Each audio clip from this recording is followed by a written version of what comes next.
screen here. Folks, if you would go out to the indoctrination.shop or the indoctrination.com, please. And let me just unplug that. There we go. And we will see you popping up anywhere. You don't have to buy anything. I'm just looking to see where everybody is. Do we have any Aussies in the house? I haven't seen anybody in Australia today. And we went down there, and I'm not seeing anybody in Australia or New Zealand. So if you're in there, please pop on. And you got a couple represented in Europe. Thank you for being here. And look at all the Sneds in throughout the states of the United States of America. So welcome one and all. I am glad to be with you on this Monday night. We've got a lot of really good news for you, and I'm very excited to share that with you. And we're going to have a heck of a show tonight. I hope you had a good weekend. I know I did, and I'm looking forward to a great week of news, and just want to reach out to all of our friends in the Midwest that were affected by the horrible tornadoes. There we go. We're starting to populate a little bit. Again, folks, you don't have to buy anything, although, I don't know how you can't once you go there with some great gear like this and the new sweatshirts that are out. And I think we've got the mugs there, my friends, all the great mugs, and also we're getting some bigger mugs in if they're not there already. I haven't checked to see if they're there, but I will. So welcome one and all. Kind of cool to see you pop up there. TheIndoctrination.shop or TheIndoctrination.com, and see if you can see yourself pop up just by logging in. So welcome, and it is what a weekend, folks. When you see what happened this weekend, weather-wise, it is non-tornado season, 30 tornadoes, I think hundreds dead. Certainly, the last count I saw was 94, I believe, in Kentucky. And there you are. You guys see that? Hold on, let me bring that back. Let me see if I can go in any closer. No, that's about it. But isn't that cool? Look at our Christmas lights across the United States right there. Isn't that cool? So honored to be here with you and to see all these beautiful people in their homes, in their villages, in their towns, coming together to share insight, to share information, to share smiles, hugs, love, and dig a little bit deeper into what's going on in the world so that we can better be equipped to handle it. And that's what our goal is here, to enlighten, to enrich, to inform. And I'm just really honored to be with you all. But looking at these storms, right, which is the level of storms and the amount of storms is just absolute insanity. And so what we're seeing here, especially when those storms are followed up by climate change, okay? And we saw, I don't know how many of you saw that string of warm weather coming up out of San Antonio, right up through Oklahoma into the Midwest. If you have that, please drop that to me. I can't remember where I saw that. Thank you, Billy. Good to see you. Thank you, my friend. I appreciate that. And but when we hear this climate change narrative after something like this, the first thing I think about is the cui bono and who benefits from storms like this. And it's all those jackasses that are putting out the climate change narrative. And I was talking to a young lady the other day, and she believes in climate change. I tried to explain to her that, like so many things, this is an opportunity for them. By the way, light up the Christmas tree, folks. Light up the Christmas tree here.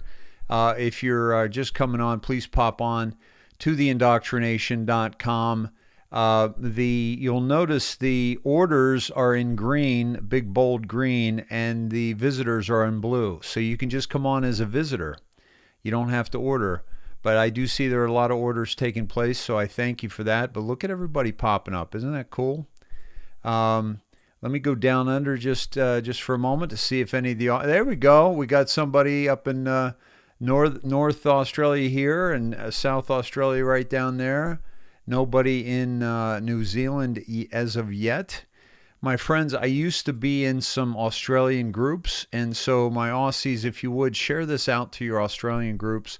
I want to get back into the Australia, especially given what's going on with you right now. We're going to get into other parts of the world, but you can see here a few Snedeheads in Europe, which I love to see. And then look at as we come across the horizon here, look at the fabulous Snedeheads jumping on and seeing where everybody is. North and South Dakota and Nebraska not too represented here. What's up with that? And Wyoming, what's happening? We need some Snedeheads up in those parts. And so great to see you all. But this narrative, this climate change narrative, I said to her, she says, yeah, my dad thinks it's a scam too. And the first thing I wanted to say was, well, why aren't you listening to your dad? Because these young gals, these young boys, and I say young gals and young boys because they are young, and I'm old as the dirt, and they go out into the world, and they they're trying to make their way in the world, and I highly admire that, no question about it. But I wanted to say that take your foundation with you, right? And especially the foundation of your parents. Now, I can understand if your parents' foundation is steeped in old, archaic, religious dogma that, that doesn't serve you and your beliefs and your relationship with your Creator. If you have one, I understand that you got to kind of find your way, but in matters of like the world events and socialism and trying to make you aware of what's happening in the world around you, listen to your parents, and especially when it comes to challenging the narrative that is being spoon-fed to you. Because the narrative that is being spoon-fed to you, there's one thing that you can absolutely count on, and that is it's not good for you. Folks, if you want to jump on the IndoctriNATION.shop, again, you don't have to buy anything. I'm just looking to light up the U.S. here, light up the map. We got a couple in Europe, a couple down in Australia. So please jump on and see if you can find yourself. There's Canada. Canada, look at way up here. Holy cow! I gotta get my my geography together. My math too, actually, but my geography updated to find out exactly where we are. I see Alberta, I think, but I need to pony up on my geography lessons, my friends. I feel a little embarrassed actually, but I've been focused on other things other than geography the past 15 years. And as you know, I bring those things to you. And but just back to this young lady, is that when it comes to your dad who brought you into this world and does want what's best for you and wants to warn you about the world around you, why wouldn't you listen, especially when it goes against the mainstream, when it goes against what is being spoon-fed to humanity? Because the spoon-feeding of humanity, whether it be food, with fast food, with boxed food, with GMO, with pesticide laden, with watered down nutrients in the food. Whether it be high fructose corn syrup that creates diabetes in the world. No matter what it is, my friends, in the food world, if it's being spoon-fed to you, it ain't good. It ain't good for you, right? There's our Aussies. Come on now. Come on, Aussie. Light it up. Share this out, my friends. And look at England, look at Europe. We've got some good stuff going on there. We need to get a little more going on.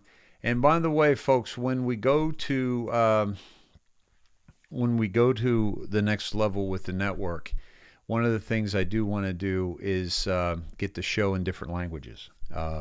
So we're going to be looking for translators to make that happen, because this is a worldwide event, what's happening, and we have to get the word out in all languages. So, what happened there? Did you see that one? That was like a meteor going across Arizona there. That was really cool. Is that somebody just signing up? Have I been missing that? And so, maybe we'll do more of this during the holidays, because I kind of like the bright lights. You see, I got a little tree here. It's being illuminated by the blue light right now. Maybe I need to go green light for the holidays. But I got a little welcome winter. What do you call it? Fern there. I think it's called some kind of a spruce. But trying to get into the festive mood of the season, and so that's what the indoctrination is. It's spoon feeding us food, spoon feeding us medication, spoon feeding us incarceration, spoon feeding us music. The best music, my friends, is not the music that's playing on the radio. Okay? I can almost guarantee you that the top 40 right now, with the exception of the Let's Go Brandon songs, okay, all right, are not the best music on the planet, okay? It's the best promoted music. It's spoon-fed to us. It's those people who are doing the signs of Satan and the all-seeing eye and all the negativity and all the satanic imagery. Those are the people that are getting spoon-fed to us. It's all the actors and the studios and the directors like Bryan Singer that are in Alec Baldwin, that are giving us movies, that are giving us TV shows, that are spoon-feeding us. It's not the best talent. It's not the best material. Jimmy Fallon the other night was sucking up to Joe Biden.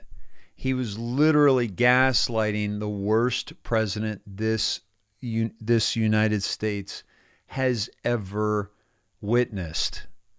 People are dying. People have died from Afghanistan. People are dying at the border. Children are being trafficked at the border. Drugs are being trafficked at the border. Our country is seen as weak. We're forcing people to get a literally. It's not even, they're not forcing us to get something that's been tested and proven. If they were forcing us to take ivermectin or hydroxychloroquine, you might get me on board. Why? Because nobody's died from that in 6 decades, and it makes sense. But even that shouldn't be forced. But that's been proven to be safe. And I'm going to get into some of that a little bit later. But to force an experimental jab into not just the arms of the adults, but the arms of children, all the way to 5, and now they're even going younger than that. For Jimmy Fallon to gaslight this idiot, okay, tells you exactly where late night and daytime television with people like Oprah and Ellen and Jimmy Kimmel and all these douchebags, Conan O'Brien, scripting the scene with Bill Burr about the vaccine. All these douchebags are going to be gone, I think, as early within the next year. They're already nosediving. Late night television ratings have already nosedove with Stephen Colbert. Colbert was his real name, but Colbert sounds nicer. Maybe I'll start calling myself David Snedeker instead of Kerr. I don't know. Maybe that's what all the cool guys are doing, right? Or should I say all the douchebags? Okay? They're going to be gone. They're going to be gone. Why? Because they are perpetuating this absolute.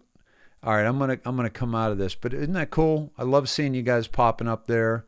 Thanks for doing that. That's really, really cool that you did that. Hey, while you're in there, go ahead and see if the new mugs are in. Would you? Let me know. And what I mean by new mugs is they're bigger, because I've got huge hands. So I was looking for a little bit bigger mug, but it was difficult to get our hands on those, literally. Okay. Cheers, everybody. Come on in. We'll check our coats in a sec. But that's the indoctrination.shop, my friends, and I appreciate you going in there. You can also find it at theindoctrination.com, and you can go to Snedeker right here, and there's the holiday sale, 15% off. Some pretty cool material. I'm going to check and see if those mugs are in. Rob said he was going to get them up and running. We the People are pissed off hoodies. Love and Light, Snedhead's sweatshirt. The camo hat is awesome. Ceramic coffee mugs. I don't know if they're up yet. And of course, the Patriot Silver. If you want to join our team on Patriot Silver, please do so. We're doing trainings twice a week. People are getting checks, my friends, and I'm guessing you could probably use a little extra money for the holidays. I don't know if it's going to happen by the holidays, but you start signing people up this week, you'll get checks next week. So at any rate, let me get back into it with you.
Okay, Dottie, thank you for that.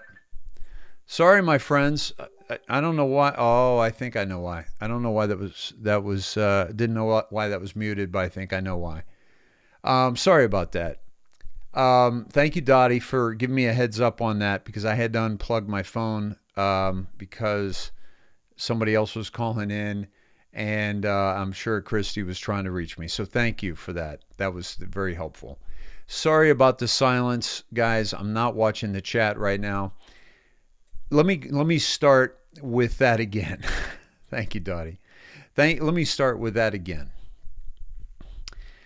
If I'm Jimmy Fallon, if I'm Conan, if I'm Stephen Colbert, any of these late night dudes, and the reason I'm bringing up the late night guys, thank you. Did Christy call? Yeah. Thank you, my dear. If I'm any of those clowns, and I say clowns not because they're funny, okay? They could be, they have been, but anytime somebody uses the archaic art, the ancient art of humor to manipulate the masses, it's no longer funny. You're no longer funny. You've lost your way, and it's time to depart.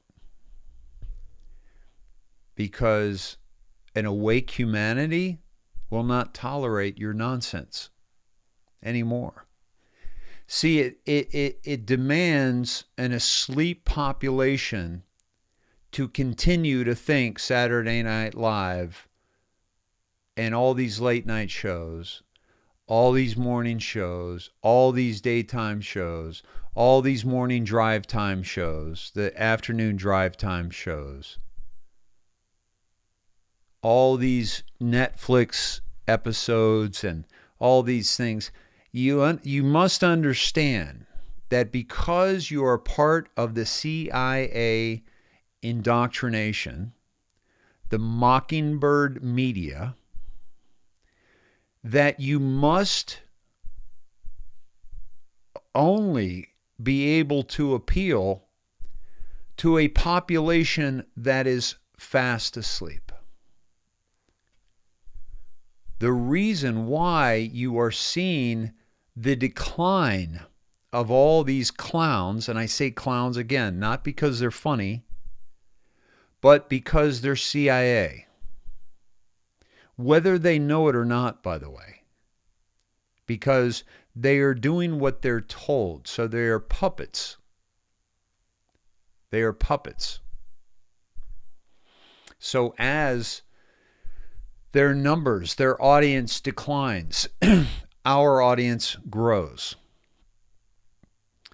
As their audience declines, our audience grows. And as I step onto the network, the Truthcast Media Network, across multiple platforms, we're going to have content on there that is going to be amazing, and it's going to rival the content that they have now, but without the indoctrination, without the manipulation.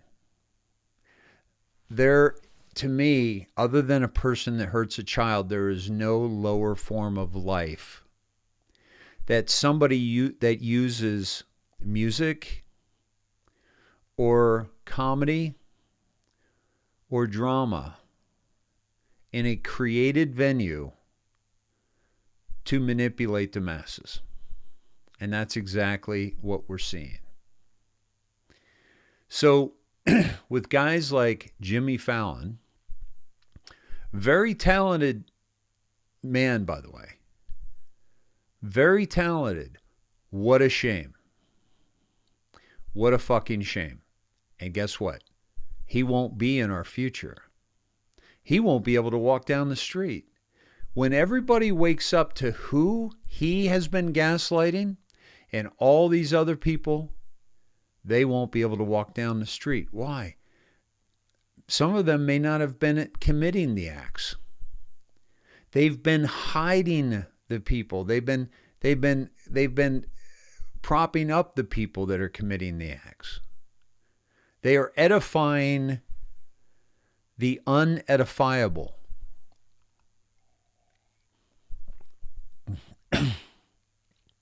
That's how they've been able to get away with it. That's the only way they've been able to get away with it. Jimmy Fallon was gaslighting. He had Joe Biden on the other night. I didn't even see it. I saw I think 30 seconds of it. I saw him laughing at Joe Biden. Like Joe Biden could make anybody laugh unless they're making fun of him. So I'm getting on that cat, okay, because he's CIA Mockingbird Media. He's a part of the problem. He's a part of the deception, okay? And I'll call any of these people out. If I see any of them on the street, I'm going to call them out. I'm not going to say, oh, can I get a picture with you, Mr. Fallon? Fuck him. I'm going to call him out because he's a piece of shit. Because people are getting the jab because of people like him. People are actually thinking, oh, Biden's not such a bad guy because of people like him. People are thinking Alec Baldwin's a good guy because of people like him. Okay? These people need to go away. And they will. And we'll send them away. Not, they may not face any. Q said some in the media will face prosecution for the things they've done. But if they don't, who's going to serve Jimmy Fallon a cup of coffee when we realize the people that he's been gaslighting? Who? Excuse me. I don't think anybody with integrity will. Okay. And I'll find some of that. But this is very clear to me that this wouldn't be happening. All the tragedies, all the crimes against humanity would not be happening if it weren't for those gaslighting these people. Right? So, yeah, some of them were good. Late Show with Craig Ferguson, I don't think there was a lot of propaganda there, but there was a little bit. They have to be. There has to be. But if I'm one of these guys, this is what I was saying when I had the sound off. If I'm one of these guys like Fallon or any of these daytime talk show hosts, nighttime, morning drive time, any of these guys and gals, newscasters, if I came on and I really believed that getting the jab was the right thing to do, I would say, you know what? I got the jab. I was concerned. I wanted to see my grandparents. I wanted to travel. I didn't want to have to get tested every week. I think I want to, I wanted to get it because I think I'd be, safer, right? And I'm concerned about me. I'm concerned about my family. Okay. But I got to tell you this. Again, I'm one of these clowns. Before you do, don't do it because I did. Do your own homework. But let me tell you a little bit about that homework. That homework can't involve information from our network or from any of the networks. Why do you ask? 2 reasons. 1, because about 30 to 40% of our advertising revenue comes from the very corporations who benefit from me telling you to go get the jab, from the newscaster telling you to go get the jab, from the people we interview telling you to go get the jab. So please understand that any of these networks, their advertising revenues, 30 to 40%, comes from the pharmaceutical companies that directly, financially, and power hungrily benefit by you doing what we tell you to do, and you doing what we as a network tell you is safe. So please don't use these sources as your information to make these decisions. Now, this is if I have integrity on any of these mainstream platforms. This is if I have integrity, which none of them have. when it comes to this particular topic. The politicians don't have it that are, bought by the pharma.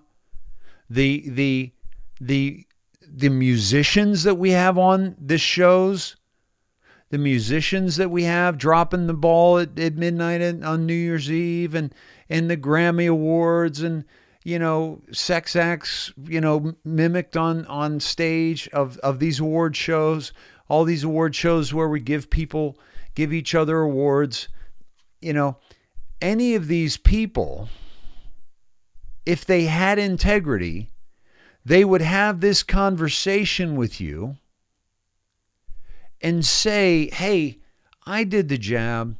This is why I did it. But if you're going to do your homework, don't use any of the platforms that you see before you now, because they're all manipulated and funded by pharma. So from a very an analytical standpoint, that's not a good place to go. Okay? You don't go to the car wash guy and say, do you think my car looks dirty? Okay? No. You don't go to the hairdresser and say, hey, do you think I need a haircut? No. You don't go to the bar and ask the bartender, do you think I need a drink? That's how they make money. If they tell you no, they're being an idiot. Or you walk into a bar and you're an alcoholic and the bartender knows you and he doesn't serve you because he's trying to help you break off of alcohol. That's a bartender with integrity. That's a bar or restaurant owner with integrity that actually cares about you. We don't have that integrity in media. And you can't then go and do your homework in Time magazine or in, the New York Times or the Washington Post. Why? Same thing. The ad revenue. Excuse me. The second reason is because the banks that own these companies, the higher up families that own all these companies, also own stock and own large portions of the pharmaceutical companies. You with me? Yeah. So where is Stephen Colbert going to get a bite to eat when it's revealed who he is and who he's been gaslighting? Where are these people going to go? Where's Lorne Michaels, who's been the creator of Saturday Night Live, but has allowed it to be nothing but a political hack machine of pseudo-comedy? Where's he going to? Is he going to still go to the same deli? But somebody's going to walk into that deli. He's got, hey, sorry I'm late for work. Let me just get my... Hey, is that Lorne Michaels? Yeah, oh yeah, he's been coming in here for decades.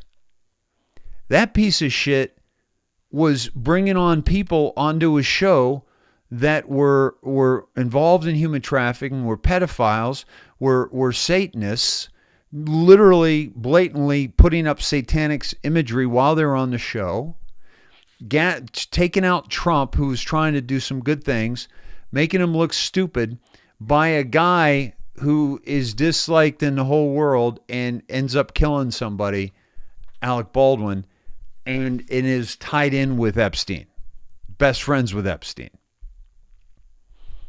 That piece of shit has been gaslighting the worst people of humanity for decades.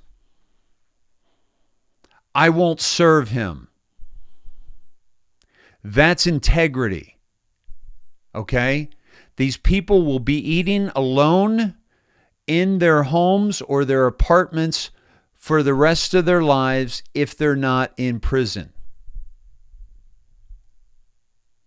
And it's our responsibility to see to it that that's exactly what happens. We're not going to go back to normal.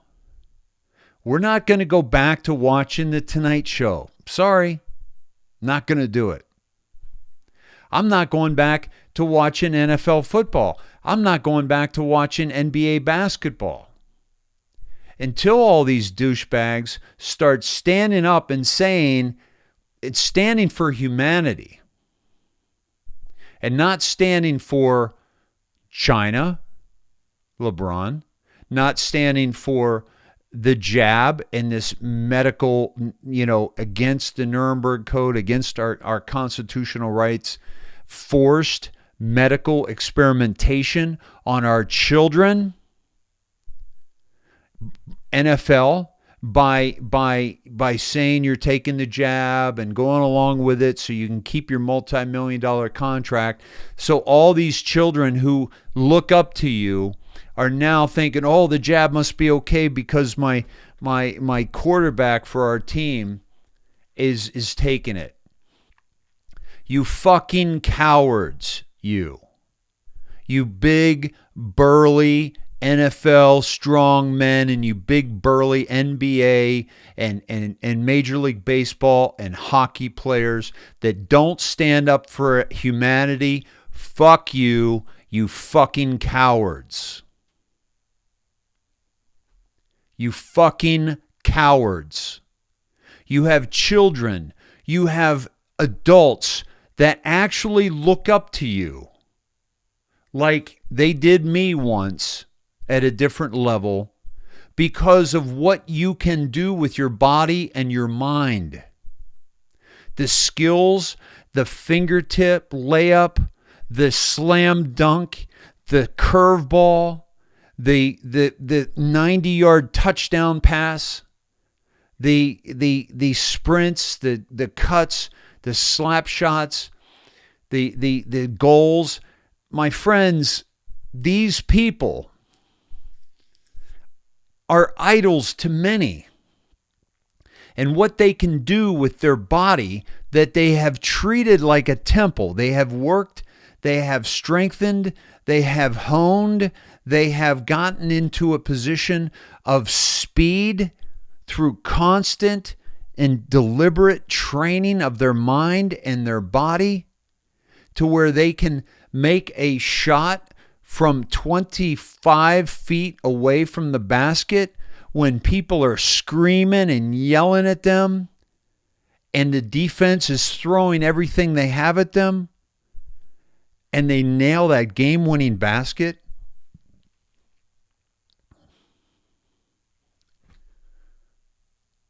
And they're going to turn around and sell us out because they're afraid of what they might lose, their contract, their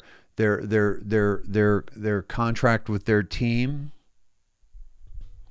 And for those of you who got fake vaccine cards, fuck you too. Because what you did was you told all these children, all these people around the world that you got the jab and that it was safe and that they should go get it too by your compliance. And you expect me to pay to watch your pathetic ass run up and down a court or a field when you sold out humanity for a few dollars? You're no better than the media. You're no better than the false comedians. You're no better than the journalists that have done nothing but spew propaganda regarding this jab in such a way that not once have any of these douchebags said, wait a minute. It looks like some people are having some problems with this. It looks like maybe we should hold back because COVID isn't actually as bad as we think it is. We think that maybe we should hold back because this jab isn't proven over long periods of time with a large amount of people. Why are they suppressing ivermectin? Why are they suppressing hydroxychloroquine. Why are they suppressing these drugs that have been around for decades? None of these people. Why aren't they standing up? Why aren't these athletes standing up and saying, I don't get the flu. I don't get the flu shot because I take my vitamins, I eat really well, I exercise, I get fresh air, I get sunshine. I interact with people all the time, so I'm constantly getting germs, and my immune system is strengthening every day. None of these people are stepping up, and the only ones that do, like your Aaron Rodgers, for example, okay? Your Joe Rogans, for example, that stand up and say, this is what I did. And Joe, by the way, you know I was pissed at Joe for calling this jab safe.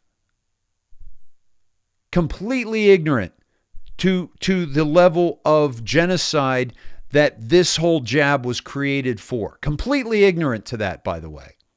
All right?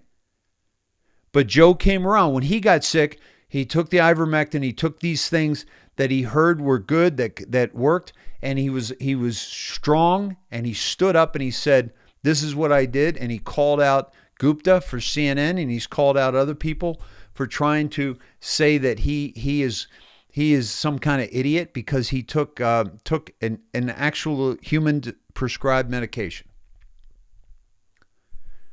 And Aaron Rodgers is berated and other people that have stood up. So I get the fear. I get this fear.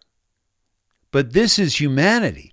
This is life and death. This is your body. This is the bodies of our children. And you don't have the balls to stand up to that alien-looking Silver, the head of the NBA or the head of the NFL, and say, fuck you. You're not going to tell me what to put in my body. You tell us we can't put certain things in our body, like steroids, like things that are actually performance enhancers, cannabis, which has been around and has been safe forever. These things that we're supposedly not supposed to put in our bodies, you're telling us we can't put in our bodies. And then you're coming along and telling us we should put this shit in our body? What the hell is wrong with you? Can we have some backbone with these NFL players, with these NBA players, with anybody who whatsoever in the mainstream media? No. Why? Why? Because where do you think the NFL makes its money? Where do you think the NBA makes its money? That 30 to 40% of the advertising revenue, maybe?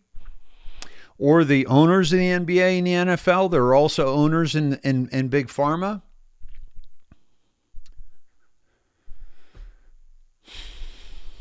And we're going to go back to normal? No. We're not going back to normal. We're not going to put up with these pathetic people anymore. And we have to show some integrity by calling them out on this. That's my take. Anyway. 1,542 beautiful humans in the Sned Shed this evening, my friends. We are live from Los Angeles, California. I am David Snedeker. I will be your host for the next 10 hours. All right. We've gone as long as 8 because of rants like this and because we cover so much every show. Welcome. Please share this out, folks. Is there anybody in your life that needed to hear that right now? Please share this out. We will also try to get that put together in a smaller clip. Eric Swanson is back in the mix, and I'm happy to be connecting with him and get some clips out for the world to see so that we can grow our audience. Welcome, everybody. Listen, if you're new, please let us know. We'd love to say hello. There's a lot of beautiful people here, really awake, really discerning human beings. So say hi. Make yourself known that you're new. We'd love to welcome you. My friends, imagine you're coming in out of the cold. You're coming into this warm theater, warm Sned Shed here. And you got a big, bulky winter coat on to keep you safe from these elements like what we experienced this past weekend. Imagine in that big, bulky coat that you have all your indoctrination, all your preconceived ideas and concepts, your ego, all the things, all the indoctrination that's been dumped upon you. Just imagine all in that coat. You just take off that coat, you check it at the coat check, and you grab your claim ticket and grab a snack, grab a drink, grab your person that you love the most, your favorite pet, and certainly your favorite you. And come on in. Let's download some information, some insight, and try to figure out how we can navigate this crazy world we're living in. Cheers, everybody. Snedheads 2020, The Great Awakening. That's when many of you came to me. The IndoctriNATION, the David Snedeker Truth Cast. Check your coat.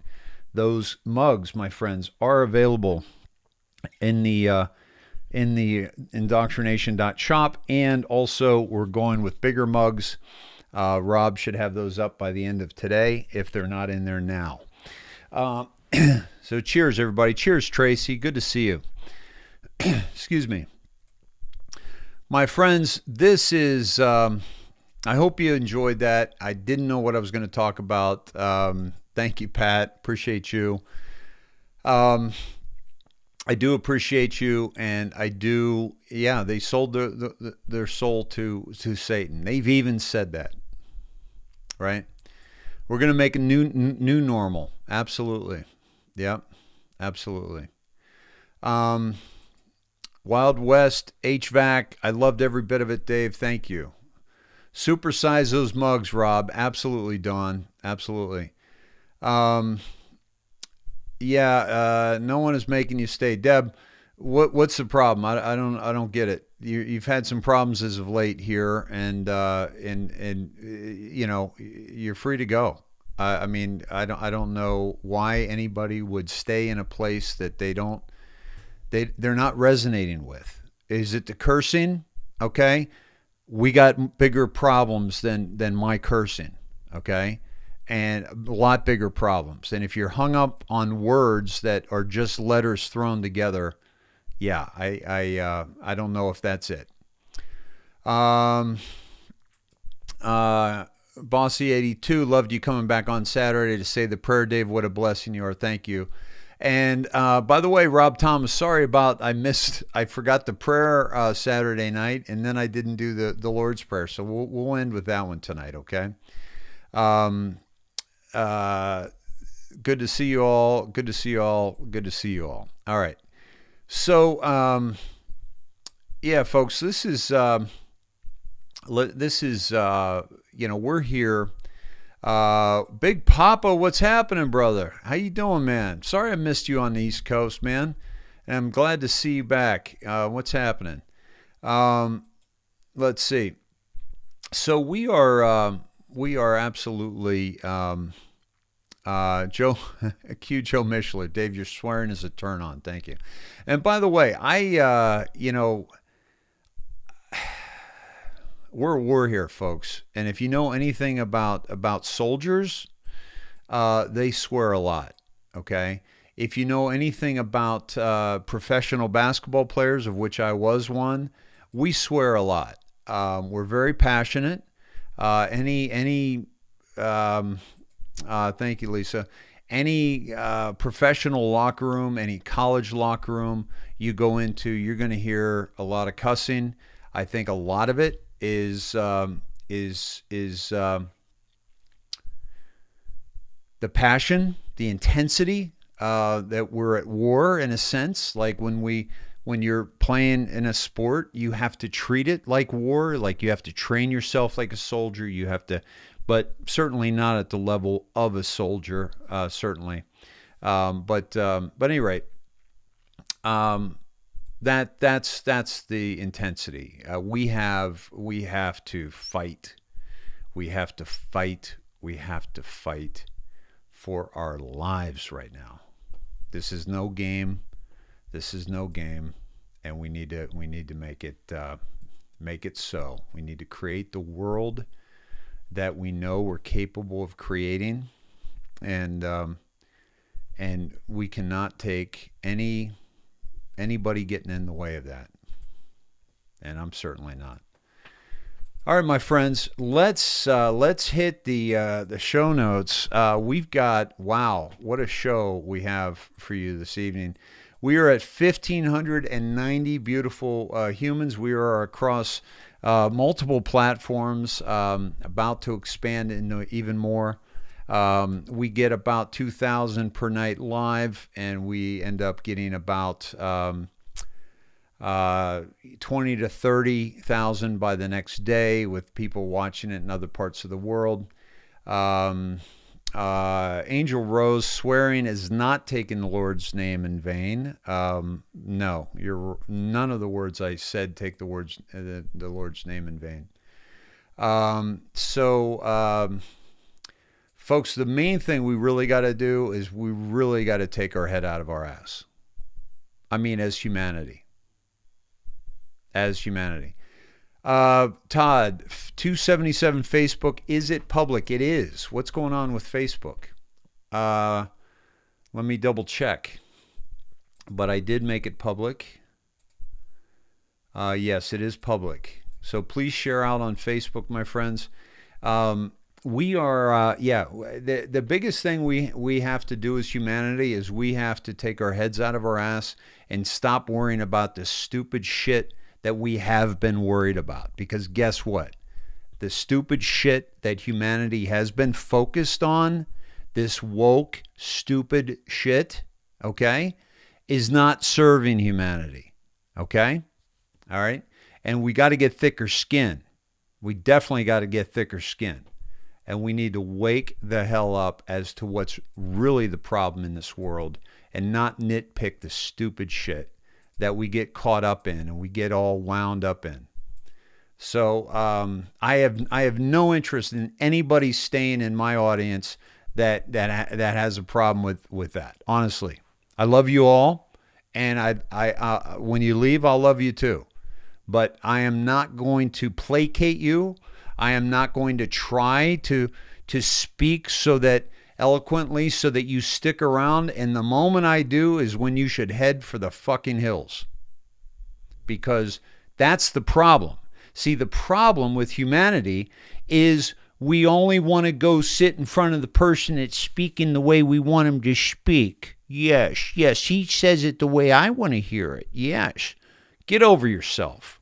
You need to hear stuff from the bum down the street. When I say bum, I'm talking about a man who has been considered or relegated as a bum, when in actuality, it's a human being who's down on his luck that humanity looks to as lesser than, because he doesn't drive a car, he doesn't live in a home, he doesn't have a nice suit on.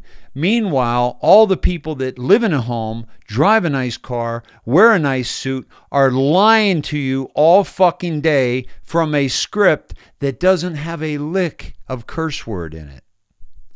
So go on with them. Go on with them and all these false prophets out there. Okay? And don't wake up to what's really the problem, and that is that we are wanting to listen to somebody that speaks to us the way we want to be spoken to. We're not children, people. We're not children. This is a war. Either engage in the war or do something else. I don't care. But here, in this house, we fight this war. We educate others to what this war is and how very important it is. Sullivan conflict and Obama connection, Monday. Tomorrow's headlines tonight on the Indoctrination with David Snedeker, where the news unlocks the map. Trump, Sullivan conflict, Obama connection, drops deltas, decodes, and much more. We'll have Todd and Cindy on a little bit later. Let me take this off. And Show contributors Jen Davis, Rick Duplantis, Kathy Stanley, Jim Rice, Greta Dice, Brenda Kuhn, Beth Hill, Trumpet 17, Judy Hardin, Nancy Sutherland, and Chris. My friends, let's watch this video together. Not Let long me get ago, out of the way Rita here. Levi-Montalcini. Let me take this 1 and 0, and let me blow this up. The last word. That the gentleman is recognized. Oh, Nadler. Yeah. As a gentlelady on the other side of the aisle knows, I too live in Texas. Raised my son, daughter to respect firearms. We shoot them frequently on our property. We shoot semi-automatic weapons on my property. I teach my children how to use them safely. I teach them what they're used for, why we have the ability to have firearms. And yes, we use it for hunting. My son shot his first deer. Would the gentleman yield for a question? Briefly. Yeah, very question. What do you use semi-automatic weapons for? I use semi-automatic weapons to kill hogs. I use semi-automatic weapons for sport and shooting on our property, but I also have semi-automatic weapons, and I'm getting to the point. Thank you. Because a semi-automatic weapon is a weapon that you can use for self-defense. It is a semi-automatic weapon that you can use to defend yourself against home invaders, but also, let's be clear, against tyranny. The gentlelady is talking about the Second Amendment in the context of hunting, as if my rights are reduced in the Constitution to a 410 or a single shot or lever action 22, as if that was what was expressly put forth as how we're supposed to be defending ourselves. Gentleman yield again? And let me go ahead and finish my time, sir, unless we want to add more time. Very quickly question. I need more time. Will the gentleman give me another 30 seconds? Yes. Okay, I'll yield. You said that you could use a semi-automatic weapon to fight tyranny. Sure. You mean you'd use it against American troops? The very existence of the Second Amendment is designed purposefully to empower the people to be able to resist the force of tyranny used against them to step over their natural rights given to them by God. That is why the Second Amendment exists. That is very specifically why the Second Amendment exists. And let's be very clear about that. Let's rewind the clock a little bit, as I know at least several justices have written in Supreme Court opinions, but about what life looked like in the 19th century and what the government was doing to remove the ability of either slave owners or, importantly, freed blacks, or importantly, whites who even stood up in defense of blacks or against slavery, and the efforts by the South and the efforts by the strong arm of government to remove their ability to have firearms. That is an absolute, undeniable, documented, historic fact in our country. As written by Robert Verbruggen in the National Review, and I'm happy to submit this to the record without objection, he writes, "The heart of the problem is that in an effort to stave off rebellion and maintain the racial caste structure that had developed under slavery, state and local governments refused to respect freedmen's constitutional rights. Crucial to the South's efforts were gun control laws that applied to blacks and blacks alone. This does not show that," and it goes on further, I'm going to take too longer, where it goes into the South's campaign against black gun ownership, not surprisingly, began long before the Civil War. 2 slave rebellions in the 1820s stoked whites' fears, and in response, many legislatures amended their laws prohibiting slaves from carrying firearms to apply the prohibition to free blacks as well. When the government, and he writes further, and I agree with this, when the government has the ability to forbid gun ownership, it has the ability to render groups it dislikes helpless to defend themselves, regardless of whether modern gun control accomplishes its purpose of reducing crime. And for the record, there is no evidence it does. And I agree with that as well. This is so inherent to the very conversation we're having. My colleagues on the other side of the aisle just blithely dismiss due process. A former judge even saying, arguments about due process. You have the opportunity to be heard after. You have the opportunity to be heard after your rights have been taken away. That's the key issue here. We are absolutely destroying the bedrock principle that your rights are given to you by God and that you can't just have to go to the government to ask permission to exercise those rights. And when Would the do gentleman that, yield for a question? Could I ask Mr. Roy a question? Would you yield for a second? I mean, I need to finish up my time. I already have a few seconds left over from the chairman. I'm happy to engage with you in colloquies later. And I would point out that my colleague from Maryland, again, just sort of rolled over the fact that it was very expressed in the Supreme Court's ruling that the Second Amendment protects an individual right to possess a firearm unconnected with service in a militia.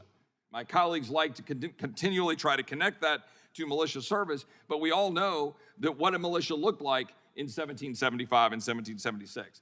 I appreciate that the chairman gave me a little extra time in light of our exchange and questioning. I yield back. The gentleman yields back for what purpose? The Second Amendment wasn't a hunting license, my friends, as you know, right? Wasn't a hunting license. The Second Amendment was to protect ourselves from government tyranny. And this Nadler, for him to talk like, you mean you'd use those against a soldier? If they violated our constitutional rights, that's what we're supposed to do. That's why it's there. It's not like, oh, and just in case. No, that's what we're supposed to do when our rights are violated. I'm not a violent person. And it's not about violence. It's about protecting ourselves from violence. It's about protecting ourselves from violence so that the violence isn't against us. To fire upon a soldier or somebody who's violating the rights of humanity, that's why it's there. Let's go to Trump. Republicans just needlessly handed Democrats a blank check on the debt limit.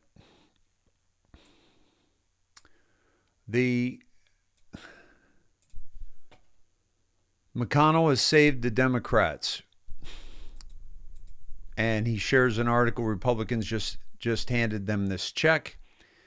Biden took office in January. The national debt has increased $1.2 trillion.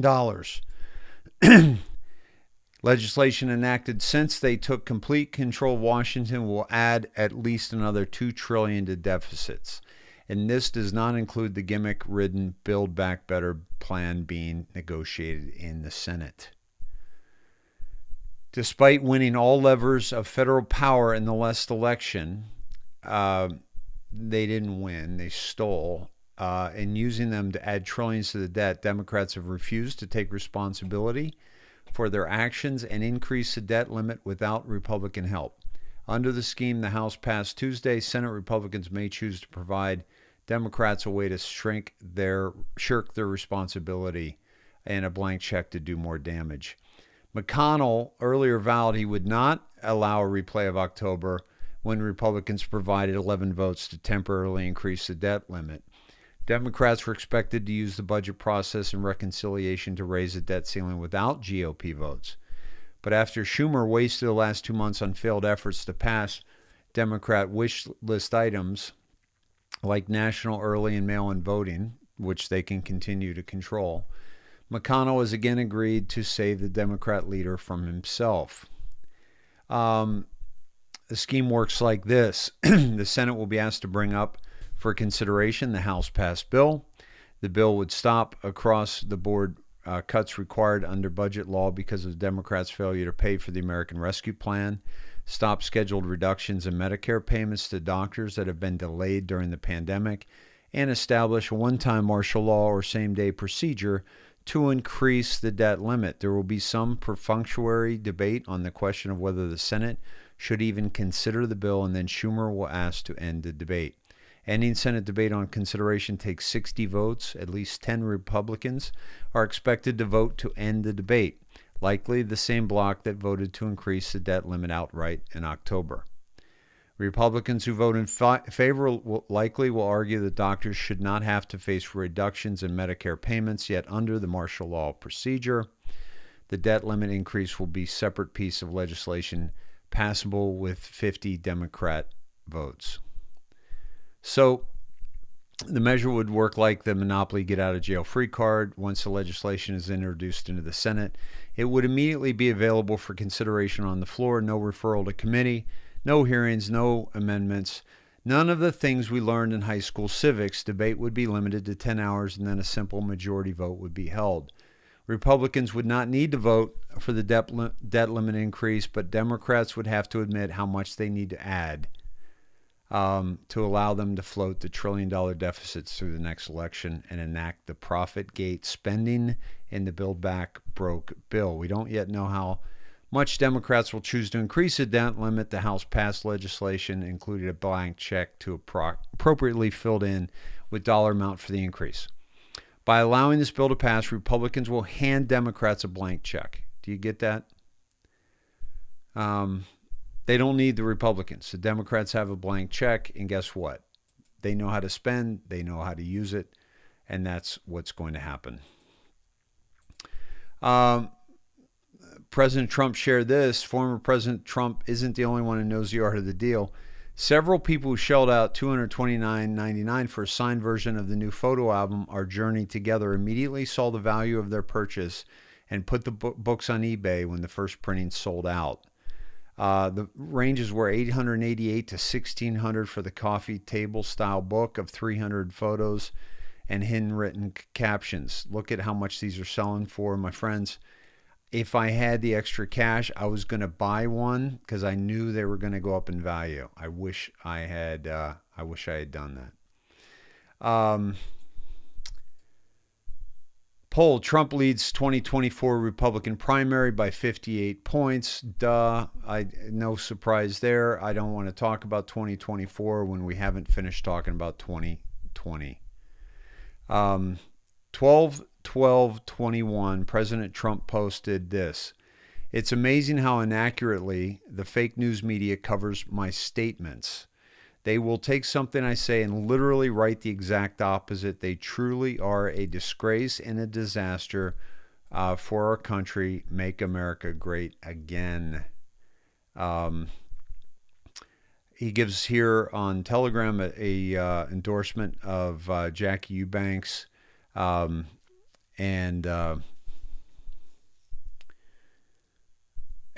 the Michigan House has a subpoena returns stored with their so-called lawyers at Warner Norcross, but they won't let anyone see them, including legislators.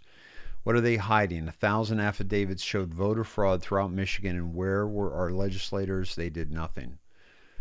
Jackie Eubanks has taken it upon herself to go out and document voter fraud. This courageous young woman went door to door in Macomb County in Detroit asking voters if they really voted, and she is finding further proof of the rampant election fraud in 2020. The media could have done this work but wouldn't. The Republicans in the Michigan legislature could have done this work, but they are weak Republicans, so they did nothing. But Jackie Eubanks has been out there working hard on her own. I wholeheartedly endorse Jackie Eubanks for Michigan State Rep. She is an American First patriot, and I have no doubt that she will have a great future in the Republican Party. Fantastic. Okay. And then again, I love people who love America and who know we have to fight the deep state to take America back. We need great leaders to rise up and continue that fight for our values. Angela Regas is a committed fighter. She's a champion for America First and for documenting the 2020 voter fraud. You see how I skipped over that 2024 primary? I don't want to hear about it. If we go into a 2024 election, we have lost our country. There is no way we can move forward as a country with this fraud and with this level, because they just passed this bill that's going to have more earlier voting and more mail-in voting, which they've already been able to game.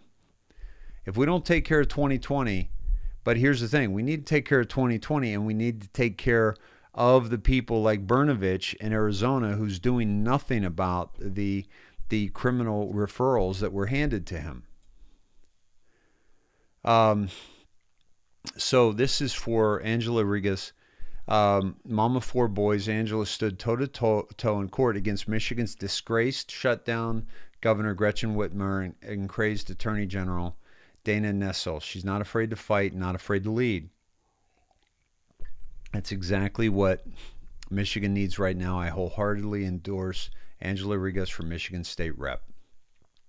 So, folks, we read President Trump's words because he can't read them himself in the sense of like a daily media because he's been censored, so we do it for him. Folks, this is big news that I'm going to share with you here.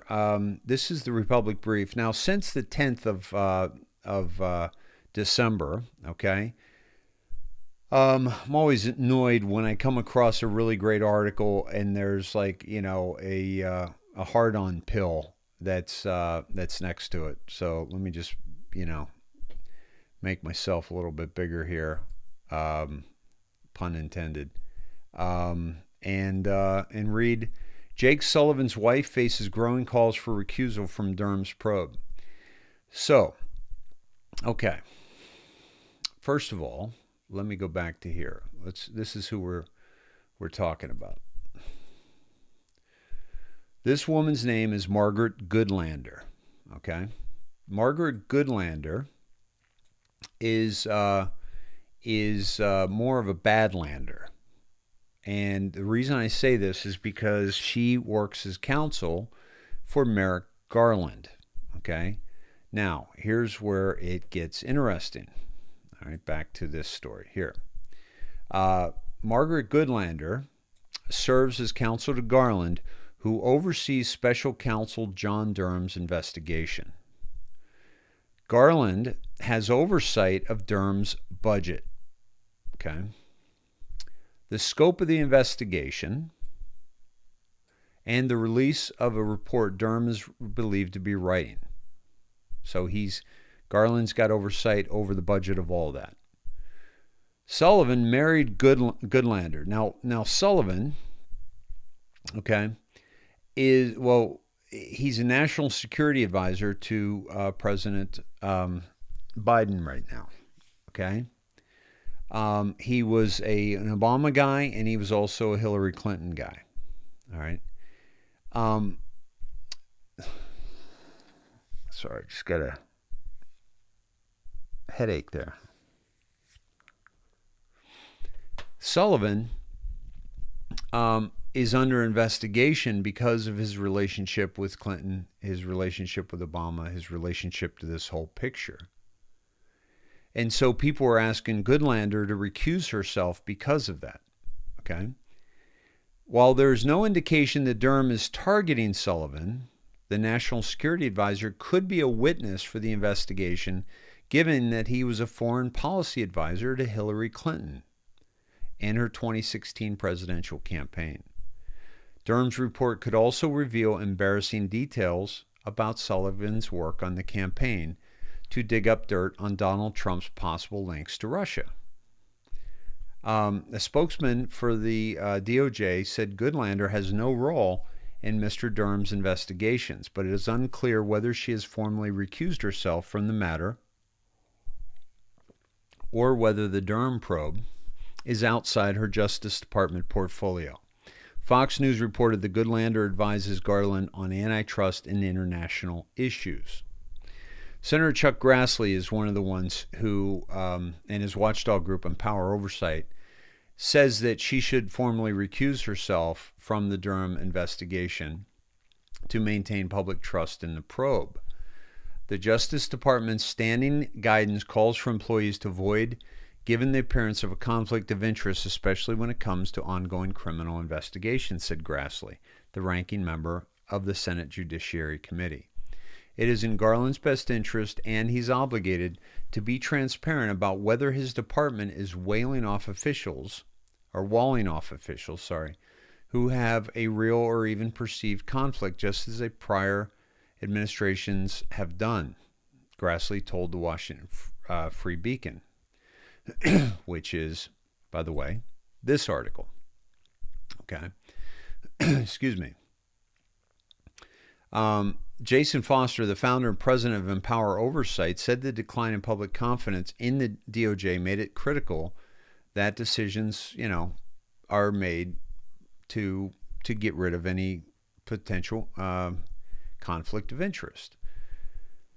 So it would be no imposition for her to simply recuse herself from providing any advice to him in relation to that investigation, meaning Garland, and thus reassure the public that she will continue to have no role in the future. The DOJ did not respond to additional questions about whether she has recused herself. As a Clinton advisor, Sullivan had contact with the campaign lawyers who commissioned the Steele dossier, the infamous British spy report that made false allegations of collusion between Trump campaign and Russia. Sullivan is a Clinton advisor referenced in Durham's indictment of cybersecurity. Clinton attorney briefed Jake Sullivan on Trump-Russia conspiracy, right? So that's that story. Hold on, let me get back to that. So there's definitely a connection, and he's connected with Michael Sussman, who's just been indicted, right? Hold on. Okay. So this is huge. This is a lot bigger than the media is going to tell you it is, and it's a lot bigger than what you've probably seen so far. Sullivan is a Clinton advisor reference of cybersecurity lawyer Michael Sussman. Sussman, a former partner at Perkins Coie, is accused of lying to an FBI lawyer about his reasons for investigating suspicious computer traffic between Trump's real estate company and Alpha Bank, a Russian bank. Durham alleges that Sussman said he did not have a client with interest in the information when he was in fact working for the Clinton campaign. So Sussman lied. Okay, but here's the thing, folks. Let's not get carried away into the DOJ and the FBI. Like lying to the FBI is a major problem. It is. Lying to Congress is a problem, especially in the middle of an investigation. But the most important thing is, why are they lying? Why did they have to lie? Why did they feel the need to lie? Okay. So the FBI later determined there was no nefarious link between the bank and Trump. Elias was the attorney who hired Fusion GPS, a firm that commissioned the Steele dossier. Durham indicted the primary source for the dossier, Igor Danchenko, on charges that Danchenko lied to the FBI about the identity of his sources, which he did, right? 1,723 beautiful people in the theater. Welcome, everybody. I'm David Snedeker. I hope you're having a great Monday night, and I'm looking forward to bringing you some really good stuff tonight. So Grassley and the Empower Oversight have pressed the Justice Department over this recusal, right? So we need to make sure that she does, because she's definitely in on it. But how interesting that she hasn't yet. Okay? The fact, because, here's the thing. If you think about anybody that has gone in front of a judge for a jury trial and had to answer certain questions by the prosecuting attorney or the defense attorney, okay? If it's, for example, a car accident, okay, and one person is suing the insurance company, for example, okay, if you've been in a car accident yourself, they will let you go. Thank you. We can't use you right now, okay? If there's any potential conflict of interest by a juror, they will let you go, and they won't use you on the case. Why? Because you have a preconceived notion or a bias about car accidents, and they don't want to get into that. Okay? So you'll be recused, or and as a lawyer, if a lawyer is involved in an investigation and they have a conflict of interest, it is their duty under the bar to recuse themselves. And if they don't do that, something so simple, like this is common sense, like if you're a lawyer, any lawyers in the house can back me up on this, right? If you're a lawyer, there's no way you don't recuse yourself in this particular situation. Your husband is literally either being investigated or will be a witness to those who are being investigated in this particular situation. All right. Don't forget, my friends, that this is not about them lying to the FBI, but why? Why would they have to lie to the FBI, right? So, all right, my friends, that's really important. And by the way, if you're wondering why the Durham report maybe has taken a while, maybe it has something to do with the purse strings being tightened or being affected by Merrick Garland's office, because, the wife of one of his special lawyer prosecutors is probably going down with the whole thing if justice is done, because he was aware of all this. All right. So let me get back to the show notes here. So going into Sullivan, okay, I went into the Q drops, news unlocks the map. So I went into 4770. Why? Because I searched Sullivan, okay? And we have in 4770, and Todd, if you want to dive further on this, that would be awesome. We have Free Flynn, okay? That's 3/27/18. This is September 25th, 2020, going back to these days, okay? On March 27th, an Anon said he wanted General Flynn freed. QAnon responded, be done in 30. It says Free Flynn. And Q says done in 30, house cleaning, White House secured, final stage. What is the over-under done in 30 months? This is a different Sullivan. Damn it. I was thinking of something else. Okay. This is the Sullivan, Judge Sullivan, okay? Not Jake Sullivan. All right. I because what I was looking at was the special counsel of Mueller and the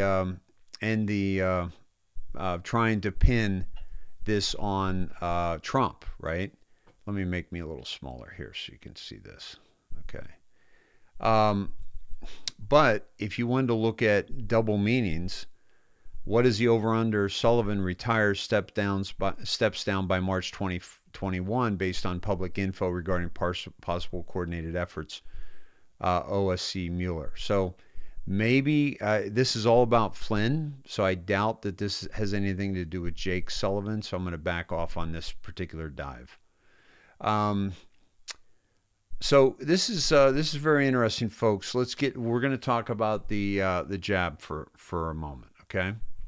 First of all, this is something I didn't know, but interesting timing. Obama lifted the block on gain-of-function research. There was a block on gain-of-function research because of its danger and because it's very nefarious. Just 11 days before President Trump took office. Now we're talking about a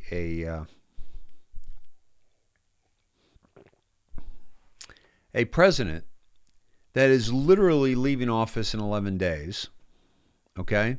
And on July 9th, they lifted the block on gain-of-function and returned to the gain-of-function research. Obama-Biden science czar Holdren was appointed professor at Beijing's Tsinghua University, Xi Jinping's alma mater and site of 8 Chinese defense labs 7 months before COVID-19 pandemic and after Holdren advised U.S. government to lift gain-of-function research funding ban. Okay? So he's the science czar under Obama. And, remember, our present so-called president was the vice president when this went down. And he blames Trump for COVID. Okay. He advises the government to lift that ban. His 77 book says biowarfare lab leak, potential man-made solution to population explosion. This is Holdren right here. This is Holdren, who is in bed with the CCP and said in this book that biowarfare lab leak, potential man-made solution to population explosion. Leaders of Carlyle Group, which is, as dirty as a day is long, has, had the Bushes as board members, patent holders on a patent that, when they took down Malaysian Airlines 370, so that they could get all the patents to themselves under Carlyle Group, which is owned by the way, BlackRock, okay, which owns Freescale, which I think 40 of the Freescale employees went down in that, as well as many patent holders on the patent that Cargill ended up with. Not Cargill, I'm sorry, Carlyle. So Holden is a professor at Tsinghua University in Beijing, China. She's alma mater, as we said. Okay. White House visitor logs reveal Fauci claimed situation room meeting after gain of function moratorium. After a gain of function moratorium, May 17th, 2021. A National Pulse review of the White House visitor logs, right? The meeting appears to have been coordinated by Fauci. Okay. President Obama's visit to China. Okay. Fact sheet. And by the way, Q has told us about that many times. Todd, if you want to do any more digging on that. Together, the U.S. and China are committed to working jointly with partners through the global health security agenda to develop long-term capacity to prevent, detect, and respond to infectious diseases. Let me just say for a moment, I feel for the Chinese people, love the Chinese people, have known many Chinese people in my lifetime, and I'm always very partial to the underdog. And, if I'm playing in a sports game, if I'm watching somebody play, I'm always partial to the underdog. I always want to see the underdog upset. I always want to see David, take on Goliath and upset Goliath and take down Goliath. And sometimes I feel I'm the David and, we're taking down the deep state, which is Goliath, right? So I'm always for the underdog. So when I see the Chinese people, I know how persecuted they are. I am. I know that they are absolutely. If you're a woman in China and you made it out and you were born, that's a miracle in the one child policy. So I really feel for the Chinese people. So when I bash China, I'm bashing the Chinese Communist Party, which is the oppressor in this situation. Okay. The CCP does not want a successful United States of America. They want to own the United States of America. They want to get us to supplicate ourselves to them like they have with many, athletes and politicians and musicians, and like people like John Cena, who gives a creepy in Mandarin apology to the Chinese Communist Party for saying that Taiwan was its own country. really creepy. So they want to control us. They want to, but it's very obvious to me and anybody who's paying attention that China does not want what's best for us. They've ripped us off. They've stolen our technology. They've stolen intellectual property in the name of music and television and movies and media. They have poisoned our children with leaded paint toys. They have tried to track us with their software and their hardware. They were going to do so with the Huawei 5G towers, which Trump stopped. They have built backdoors into many of these things. They have infiltrated our government. They have infiltrated our local government. They were involved in the election fraud, in the election ballots literally being flown in and delivered from China. The politicians that are being bought and paid for by Chinese Communist Party. The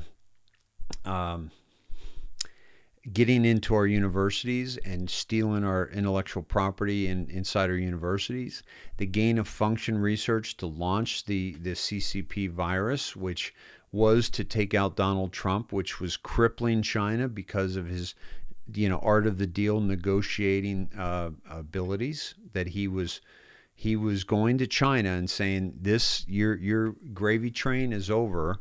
You need to." Balance out this trade. Well, China would have been destroyed by that. And they knew it. They had to get Trump out of office and get their pawn, Biden, back into office, right? So all of these things are happening. Meanwhile, Obama's going to China, right? Remember, ahead of and behind his worldwide tour, following or going in front of Trump, right? And together, committed to working jointly? No, that's not the way this works. Okay? John Holdren, Obama's sign czar, says forced abortions and mass sterilization. Hold on, let me get you on the same page as me. Needed to save the planet. Book he authored in 1977 advocates for extreme totalitarian measures to control the population. Forced abortions, mass sterilization, a planetary regime with the power of life and death over American citizens. My friends, has anybody seen the bit on Facebook? I've got to take you to that right now while we're here on this topic. I got to find that for you. I think I reposted it, but definitely one of the Sneds posted it here. I think it was, here, let me play it for you. This is what's going on in New Zealand. So check this out. Ruthless abortion in the world, and it's happening. Why am I not hearing that? System audio is not playing this. Why is the system audio not playing this? Ruthless abortion law in the world, and it's happening in New Zealand. This law was passed during the first lockdown, so no one even noticed. It includes having an abortion up to birth. The baby will not receive any painkillers, and you can hear the baby this, yeah? will be used also for the harvesting of organs. So the baby is having its organ harvested while it's still alive with no painkillers. Minister of New Zealand, and we love you, New Zealanders that Yeah, watch. we love the people in New York and Seattle. There she is, and she has allowed the most extreme abortion law in the world. Jacinda This is the Prime Minister of New Zealand. Abortions will now be available on demand for any reason up to birth. Sex-selective abortions will be legalized, meaning if you find out you're having a boy and you want a girl, you can abort the baby. If you're having a girl and you want a boy, you can abort the baby. It's murder. The current 20-week limit for disability-selective abortion will be scrapped, and abortion will be available up to birth for disabilities including a cleft lip, a club foot, and Down syndrome. There will be no requirement that a doctor be involved with providing an abortion. How insane. How many women are going to die from that?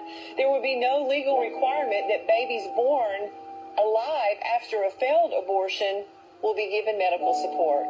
There will be no legal requirement that pain relief be given to babies being aborted between 20 weeks and birth. And they can feel pain at that time. There will be no legal restrictions on controversial methods of abortion such as intact dilation and extraction abortions, also known as partial birth abortion. That's when you allow a baby to be partially born and then you kill it and you do that for the harvesting of the parts, basically. I wish somebody from New Zealand. The same Jacinda who years ago received a Freemasonry scholarship before she became Prime Minister, which you can see here.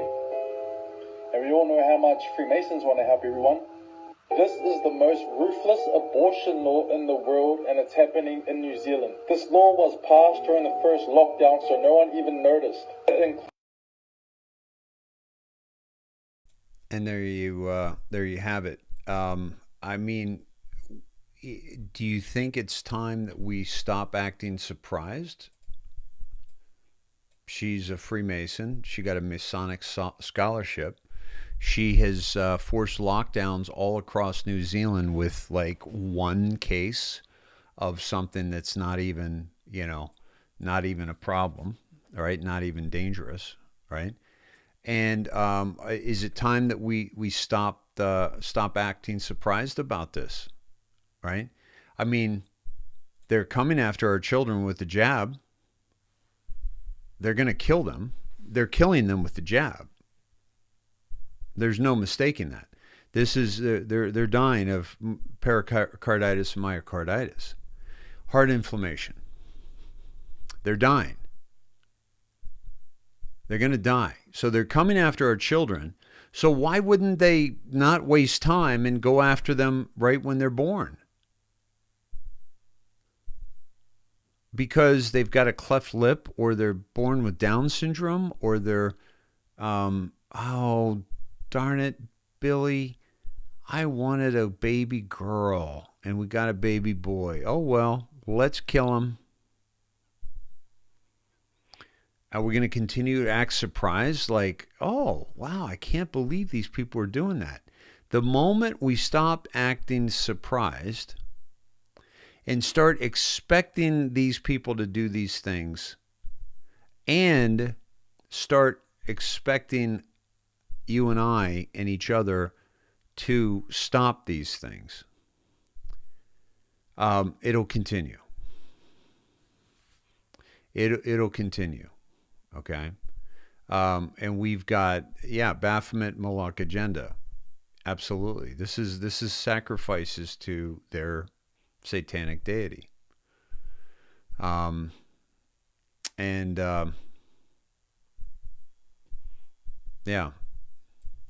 Denise says, another thing that pisses me off with Trump, he knows all this and letting women have abortions and children being jabbed. People are dying, for God's sake. Yeah, I mean, it's like Q and Trump. Like, what's up? How many people have to die? Do we trust the plan? Are we supposed to continue to trust the plan when we know people are dying? That's a hard thing to do. And maybe that's why they had to keep saying, trust the plan. But I think the plan is for us to engage and us to do this. We have to stop this. Okay? So do you see how the plans that I've been talking to you about for years of the Fabian Society, of the lockstep, Rockefeller lockstep, of Agenda 2021, of Agenda 2030, of the Plan for New American Century, PNAC, all these different, plans that the deep state and the cabal have put together. Okay.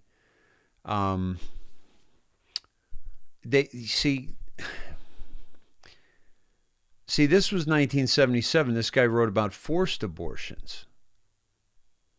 Okay, that's Orwellian. That's 1984. But an abortion so that you can not have your life hindered by the birth of a child and raising a young child.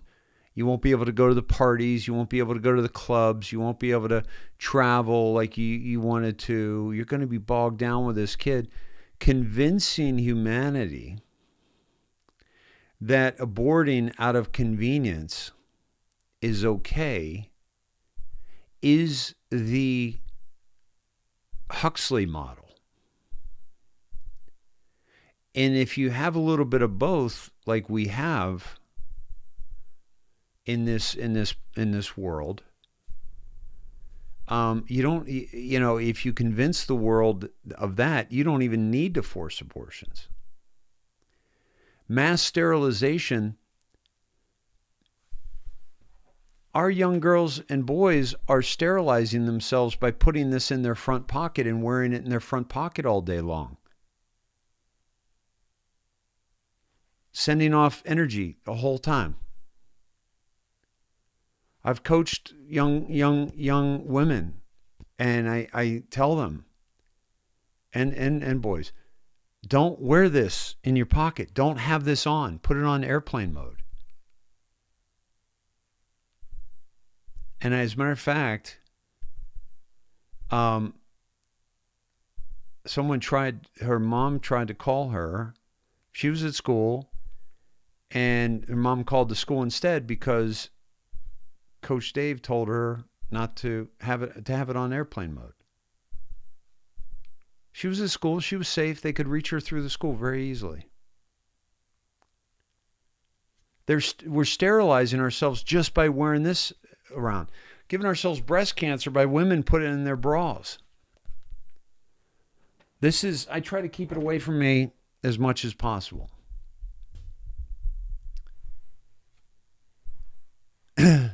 That's mass sterilization. And now they're begging for the jab, which is sterilization. Do you see how integral the indoctrination is? You don't have to force this stuff. People are begging for it. Please, Daddy, can I get a cell phone? Please, can I get the jab? Let me be the first in line. I don't want to get sick. I want to go see Grandma.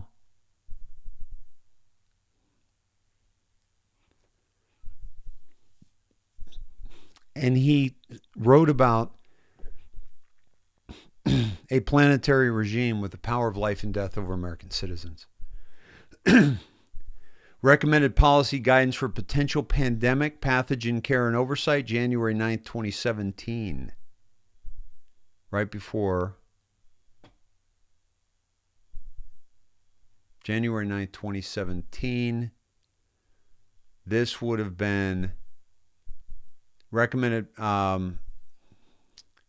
They were already anticipating.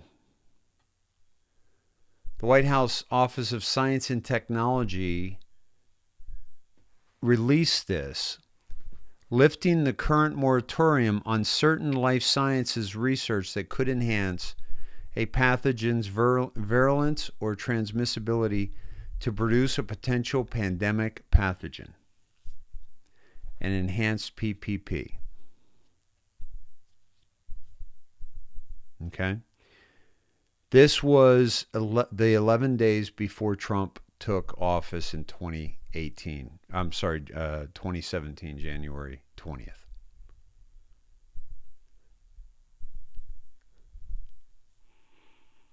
They lifted the moratorium on this very, very dangerous research. You can look this up in the Obama White House archives. Okay?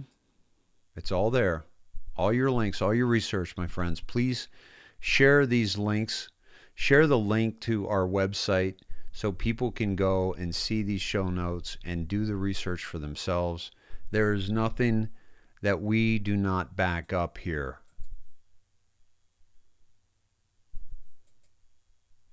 I want to see. Let me see if I have that. If that popped up here. Let me see something real quick. Because I wanted to show you a video I watched this morning that would knock your socks off. Let me see if I have it.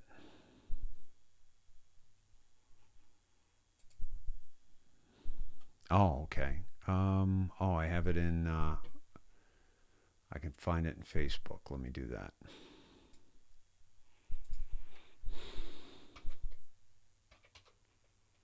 Why is where'd my Facebook link go? Let me bring you back. Hold on.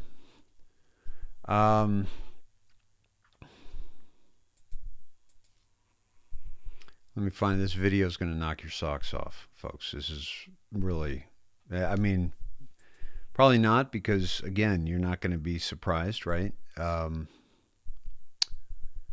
now I got to find it.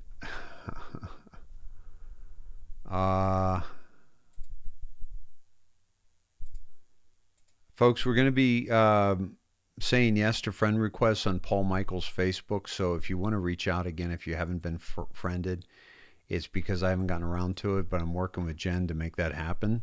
So let's definitely connect on Facebook. Paul Michaels, if you want to do a friend request. And when was this? Okay, this would have been recently. Bear with me here, my friends. Okay, I see a couple of you already popping on here, but let me wait until after the show, if you wouldn't mind, please. Why am I not seeing this right now? Hold on. Oh, maybe because I don't have Messenger opened? Maybe that's why. Hold on. Where's my Messenger? Bear with me here, folks. Let me see.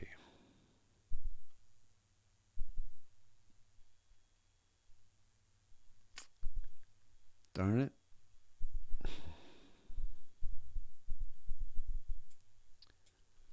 Is my Messenger gone? What the heck's going on with that? Here it is. Okay.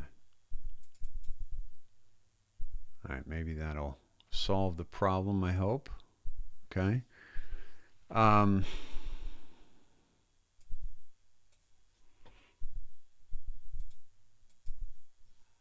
And it's not working.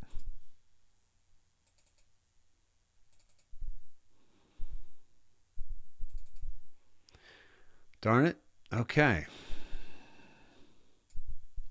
I'll get that up a little bit in a little bit while we're I'll take on my break. I'll take it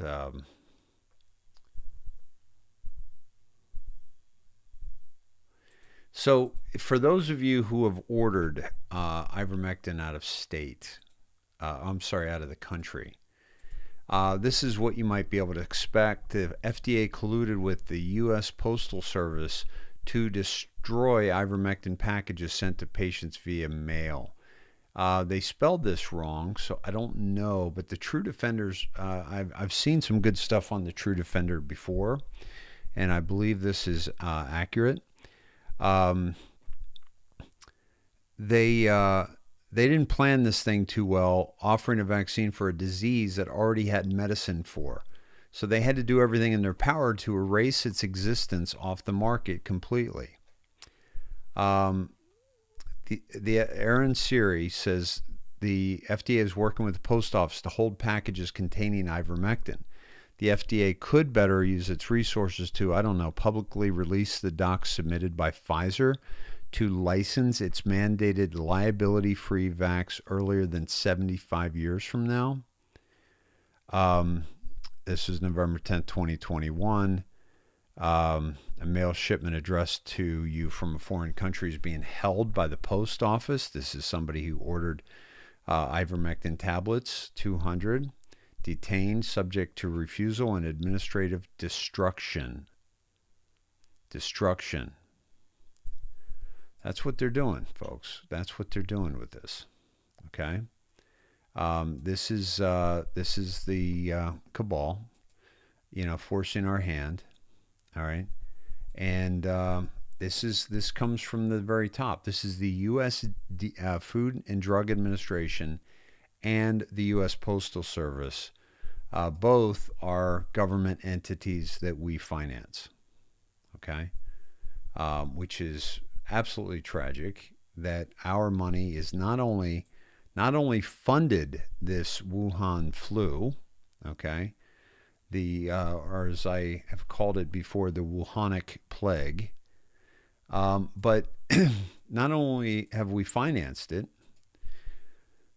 the money that we fund these government institutions with is keeping us from the actual cure. 29 U.S. cases have confirmed Omicron variant cases, mostly among the vaccinated. Okay. And more than half the states have confirmed cases of Omicron. Across 29 states, 110 cases have been reported. The vaccination status of 66 of the infected individuals, 66 of those individuals, 52 were fully vaccinated. Some even have gotten vaccine booster shots. So do you see where what's happening here? Okay. We are seeing that this is coming from the vaccinated. Also, that the jabs also induce lower antibodies against the Omicron variant. Okay. They took blood samples to find this out. Okay. This will likely lead to increased breakthrough infections in previously infected or double vaccinated individuals, which could drive a further wave of infection. And it could not. But they don't talk about could not, just the coulds, because that's what puts you in fear. This is more and more is coming out, and I hope that is with every time. And I just want to share this with you folks. I hope that every time that we get frustrated or we get down about those that are dying and the children that are being jabbed, that we find some space for public awareness of what's really happening and spread that, like really spread that joy and spread that message of, we say on here, if somebody's really hurting, already healed, already healed, already healed. By the way, we'll get to that later, but already healed, right?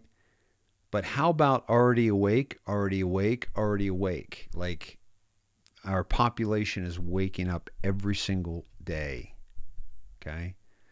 And the more tyranny we see, Pelosi could try sneaking in greater penalties for companies who don't comply with the mandate because of the pushback, okay?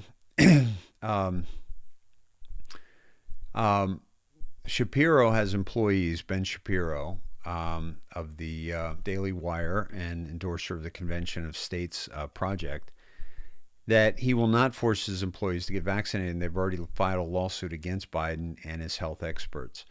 It's common knowledge that if enforced, the vaccine mandate could quickly bankrupt companies by levying a $14,000 fine per violation. However, as our friends at Open the Books reported back in September, Pelosi and her colleagues are trying to sneak even greater fines into their Build Back Better boondoggle. Well, they need money for it. As part of the original $3.5 trillion bill, Pelosi included fines of $70,000 to $700,000 for willful, repeated, or serious violations of OSHA requirements. Okay? They're killing our small businesses. That's part of it. That's part of this whole plan. Okay? That's part of the whole plan. Make no mistake about that. Okay?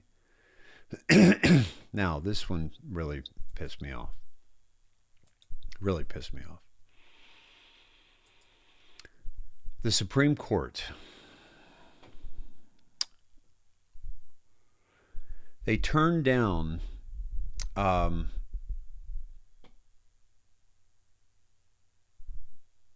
me back up. Federal Appeals Court on Monday turned down an attempt by Biden's administration to lift a preliminary injunction against its COVID-19 vaccine mandate for healthcare workers.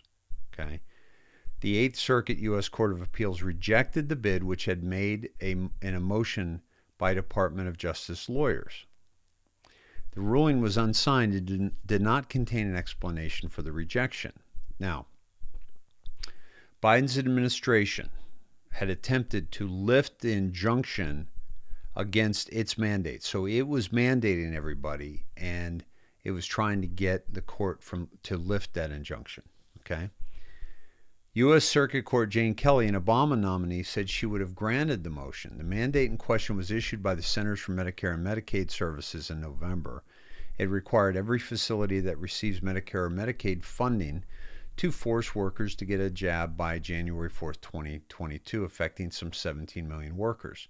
But the rule was blocked by an injunction by Matthew Shelp and was later expanded by another Trump-nominated judge. The judges said CMS likely lacks the authority to promulgate a vaccine rule. The Biden administration on November 30th asked the appeals court to block, claiming district courts lack jurisdiction to join enforcement of a condition on Medicare funding. This preliminary injunction rests on a series of errors and should be immediately stayed pending appeal, Health Secretary Becerra. So, Missouri Attorney General Eric Schmidt and Nebraska Attorney General Douglas Peterson disagreed, telling the court that the government did not show it would successfully succeed in the case and it would be irreparably injured absent a stay. Preventing defendants from enforcing this unlawful mandate pending appeal will inflict no cognizable injury, let alone irreparable harm on them. So the court sided with the states, which also include Alaska, Arkansas, Kansas, Iowa, Wyoming, South Dakota, North Dakota, and New Hampshire. The court made the right decision. Iowa Governor Kim Reynolds, a Republican, said in a statement, this mandate would have only worsened the workforce shortage in our healthcare system, right? And then CMS has suspended enforcement of the mandate, okay? And two other Biden administration mandates have also been blocked for now by courts. One that was aimed at every business with 100 or more workers and another designated for every federal contractor. So we're winning on this front, right? So that's not the one that pissed me off, by the way, okay? This is the one. U.S. Supreme Court declines to block New York vaccine mandate for healthcare workers that does not allow religious exemptions. This is the first landmark decision regarding compulsory vaccinations in the United States by SCOTUS. 3 dissents, Alito, Gorsuch, and Thomas, okay? Roberts, Barrett, and Kavanaugh sided with the liberals. Why do we have Roberts, Barrett, and Kavanaugh in there? Because now they're saying that you don't have religious exemption in New York. And this is a scary thing because we're going from all these states being able to, keep this stay. Now they're going to come back, and if it goes up to the Supreme Court, what are they going to do? Okay. Vaccinated variant, only 20% of Omicron cases found in unvaxxed people. Air Force discharges 27 for refusing the jab. Okay. So we're getting good news and bad news, right? Good news and bad news across the board, which is, expected, right? But at the same time, we need to honor the good news and share the good news, because there are people out there that are really suffering through this. Like they're really, feeling, oh my God, I'm just so so disappointed. I'm so frustrated. I'm so sad. I'm so, this and that. And my friends, we just have to hold them up. We have to lift them up. Jen, there's a lot of friend requests coming through. If you wouldn't mind taking care of that, I definitely want to take care of the Sneds that are live with us. And my friends, again, I'm sorry that I haven't had time to get into that and do that. But, I love you and, I want to connect with you. It's just, there's only so many hours in a day. And I'm still having trouble for some reason getting my messenger up. I do not understand why that's not working and not letting me. There we go. Now it's coming in. There it is. Okay. Here's a video I wanted to share with you. Okay. This is very, very important. And his name is Dr. Daniel Nagase. Okay. And I'm going to play it for you here. So we're going to stay in the jab, and then we're going to get into the elections and get into some dives with Todd and Cindy to see what kind of news is unlocking the maps and so forth.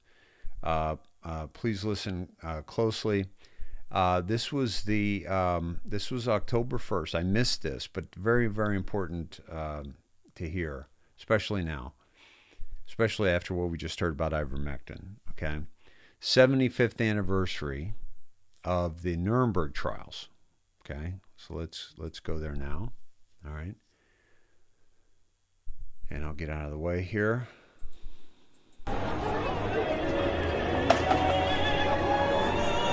Vancouver, Canada.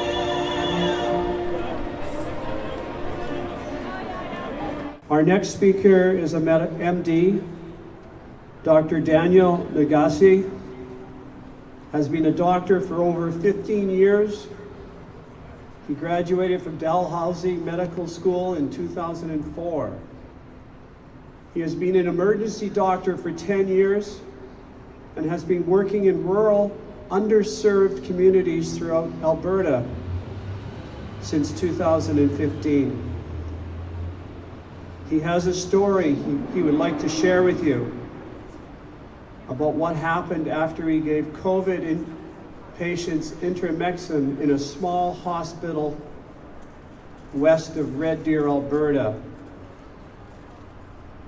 I am honored to have Daniel come and speak, and with all other speakers, he'll have to stay close to the microphone to avoid the echoing that you might hear from time to time.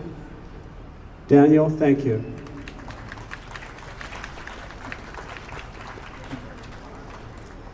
It's very good to see all of you out here. Thank you very much, Joseph. And I'm so happy to see every single one of you here remembering the Nuremberg trials.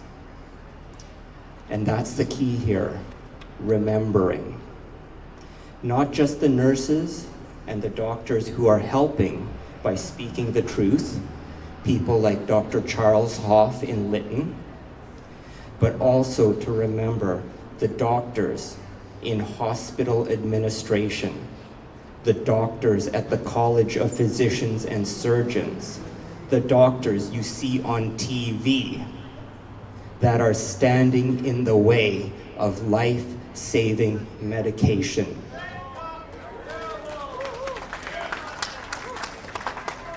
Let me tell you what happened in Rimbey, Alberta. It's a small town about 2 hours west of Red Deer. It shocked me. I started on Saturday morning in the ER, and when it came time to round on the ward patients, the charge nurse informed me that 3 of the patients on the COVID wing had deteriorated overnight. All the patients were on oxygen and extremely short of breath. And the only medications these patients were on were steroids. A medication that will decrease inflammation, but increase the chance of a bacterial infection because it suppresses the immune system. That's right, These COVID patients were on medication, and the only medication they were on was an immune suppressant. One woman who spoke to me said she felt like we just put her in a corner and were waiting for her to die. We weren't doing anything for her. I told her that I can't speak for the usual doctors at the hospital, but it's the weekend and I'm on a shift, and I'll do everything I can to help. I offered ivermectin. She wanted to try it because she heard nothing but good things about ivermectin. All 3 of my COVID patients who had deteriorated from the night before wanted ivermectin. The small hospital in Rimbey did not have any, so we had to ask Red Deer Hospital's central pharmacy to send us some ivermectin. They refused. Red Deer's central pharmacist said ivermectin was useless for COVID. He even had the pharmacy director for all of Alberta contact me to tell me that ivermectin did not work. The pharmacy director for Alberta Health Services is Dr. Gerald Lazarenko. Remember that name. He is both a pharmacist and a doctor and a professor at the University of Calgary. He insisted to me that ivermectin had no place in the treatment of COVID. Being rejected from Red Deer Central Pharmacy, we checked the local pharmacies, and God bless that charge nurse. Because although both pharmacies in town did not have ivermectin, one pharmacist, who had been a pharmacist in Rimbey for 25 years, said he would do everything he could to find me some, even if it took all day. We didn't have all day. My patients were sick. So I started them on the next best thing, hydroxychloroquine, which the hospital did have. I also started vitamin C, vitamin D, and zinc.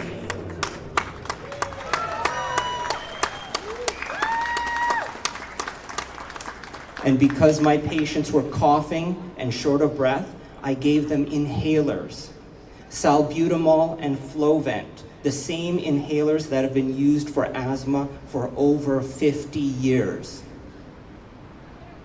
And finally, I also gave them azithromycin. Surprisingly, by the late afternoon, the town pharmacist, the one who would do anything to find ivermectin, finally found some ivermectin. He couldn't get it from his usual chemical supply because it was a Saturday.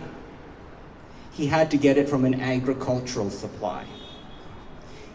He went to the co-op store, he checked to make sure that it was the exact same ivermectin that a pharmacist would give to a person. He brought it back to his pharmacy and he checked it again. It was the exact same ivermectin he would take himself or he would give to his own mother. Then he called me with the good news. I handed ivermectin to each of my 3 patients with their exact dose according to their weight. And you'll never guess what happened next. Within hours of my patients getting ivermectin, I got a call from the Central Zone Medical Director in Alberta, Dr. Jennifer Bestard. She called me to tell me I was forbidden from giving ivermectin to patients. I told her she's never met my patients. She's never examined them. She is not their doctor. She has no right to be changing the care of my patients. She has no right to intervene in the care of patients without their permission.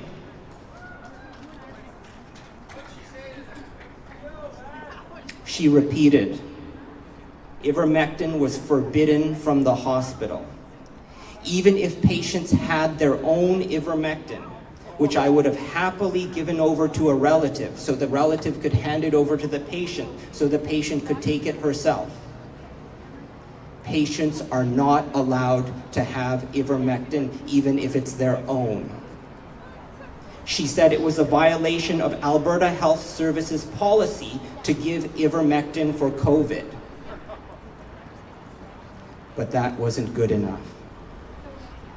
The next day, she called the hospital and gave me 15 minutes notice that I would be relieved of my medical duties. I told her this was completely unreasonable. I had an emergency department full of patients who can't be sorted out in 15 minutes. But nevertheless, an hour later, another doctor showed up to replace me. They didn't even want me to check up on the patients I gave ivermectin to. Not even 24 hours after getting ivermectin, 2 out of my 3 patients were almost completely better. They were out of bed, walking around, and all the crackles I heard in their lungs were gone. All it took was about 18 hours and 1 dose of ivermectin.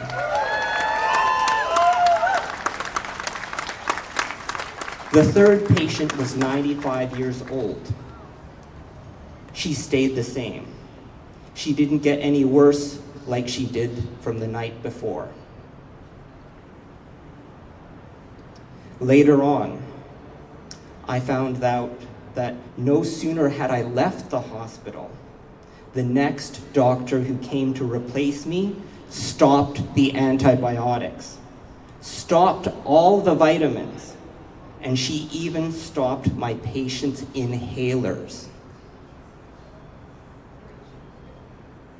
Within hours of me leaving the hospital, this doctor took away my patient's inhalers that helped them breathe.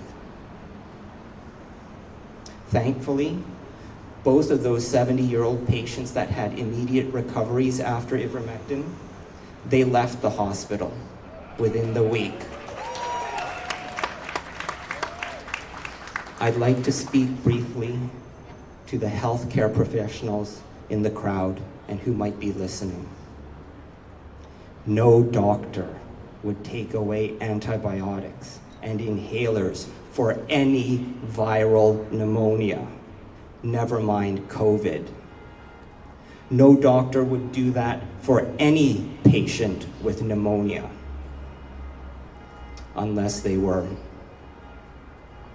Well, I'll let you think about that. We are remembering Nuremberg after all. And for healthcare professionals, I want us all to think very deeply about that. But it gets worse. In my brief day and a half in the small town of Rimbey, I saw 2 patients who had been recently discharged from Red Deer Hospital after being on the COVID ward. They were sent home with nothing, not even an inhaler. These patients were so desperate they ended up in a small town ER wanting help. And this is just days after being sent home from a tertiary care regional hospital with nothing. There is something malicious going on. I hope you can all see the bigger picture. This is more than me having all my assignments canceled in all the small communities I was scheduled to work. This is more than me being canceled for the rest of the year. This is more than the medical director, Dr. Francois Bélanger of Alberta Health Services, banning me from hospital practice throughout Alberta. Just a week after giving ivermectin, and then filing a complaint against the Alberta pharmacy director, a complaint that I sent to the College of Physicians and Surgeons of Alberta about the pharmacy director for an entire province denying 11 pages of studies showing 0% mortality for patients given ivermectin. In study after study after study, 0% mortality, 0% mortality, 0% mortality with ivermectin.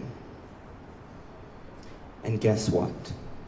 This is all contained inside Alberta Health Services' own report on ivermectin published in February.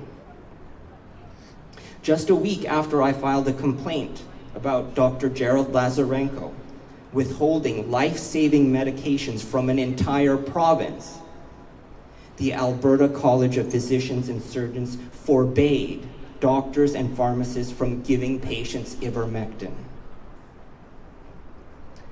We must remember. We are here to remember. Not just the people who died from medical experimentation. We are here to remember the people today. We are here to remember every single doctor, lawyer, medical ethicist that sits on the board of the BC College who is investigating Dr. Charles Hoff for speaking the truth.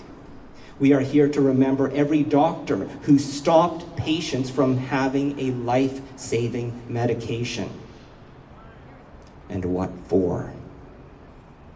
To boost mortality? To create an ICU crisis? To declare a state of emergency across the entire province of Alberta? All to push a vaccine? We must remember. Remember the people of the past and the people of today. History repeats itself. Nuremberg will happen again. We must remember.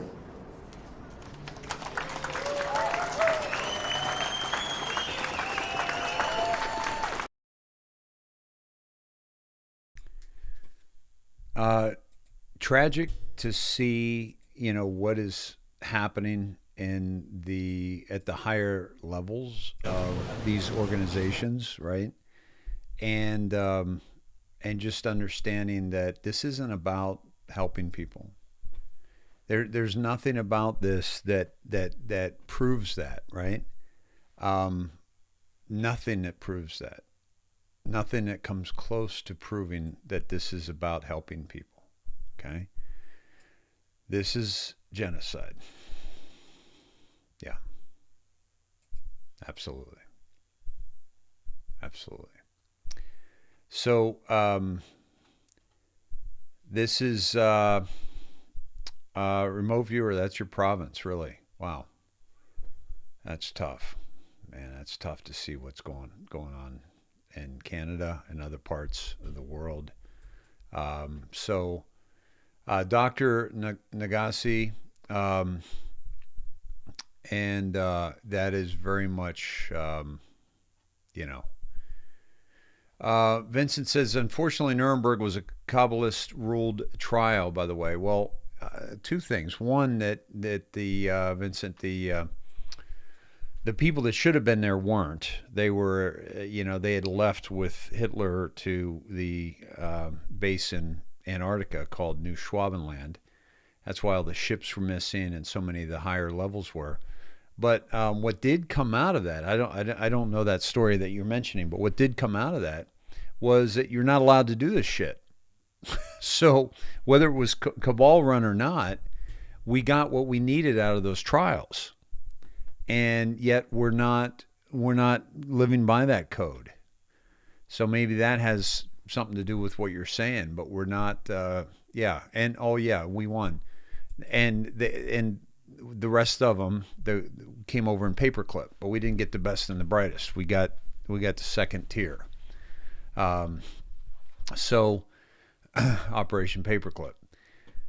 So at any rate, that link, my friends, let me see. I will post that in the show notes for you to share with your friends and family. I will put it right under the ivermectin, or right above the ivermectin story Oh, it looks like you got it, Christy. Hey, Christy, I'm going to drop the BitChute link. I don't anticipate that would be up on YouTube very long, so I'm dropping that BitChute link. Thank you for jumping on that, guys. Christy Nance Taylor, our producer, is on it. Let's jump, my friends, to the election. With all this that's going on, all this craziness that's going on, we have to remember that we have to keep focused on the elections, right? Pima County review, time for another audit. Liz Harris, here we go. Learned from the Maricopa County audit, good, bad, and indifferent. Senator, with that said, I've finished 7 my slides, and hours. if there are any questions, I'm happy to take them. Of what needs to be exposed is Pima County. There was much going on in Pima County that was problematic as well, and so she's basically saying that we need another audit in Pima County in Arizona. Now, here's the thing, though. What good is another audit in Arizona going to do? Okay, Pima County, is that Arizona? I think it is, right? Thank you, my dear. Thank you so much. Cheers. Love you. Excuse me, folks. Just having a little, I'm having a liquid dinner this evening. That's not going to stay there. Do that. Cheers, everybody.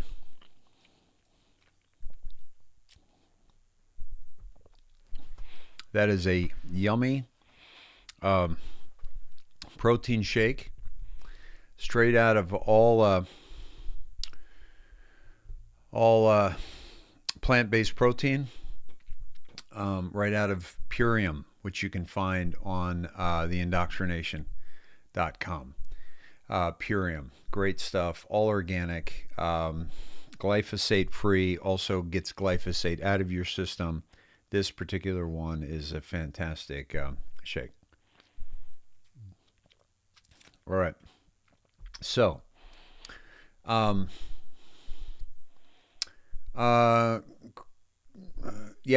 County, Arizona. That's what I thought. So Pima County, sorry, I got a little distracted there. Pima County, Arizona, if Brnovich isn't going to do anything about the Maricopa County audit, okay, and the recommendations made from that, what good is an audit going to do in Pima County?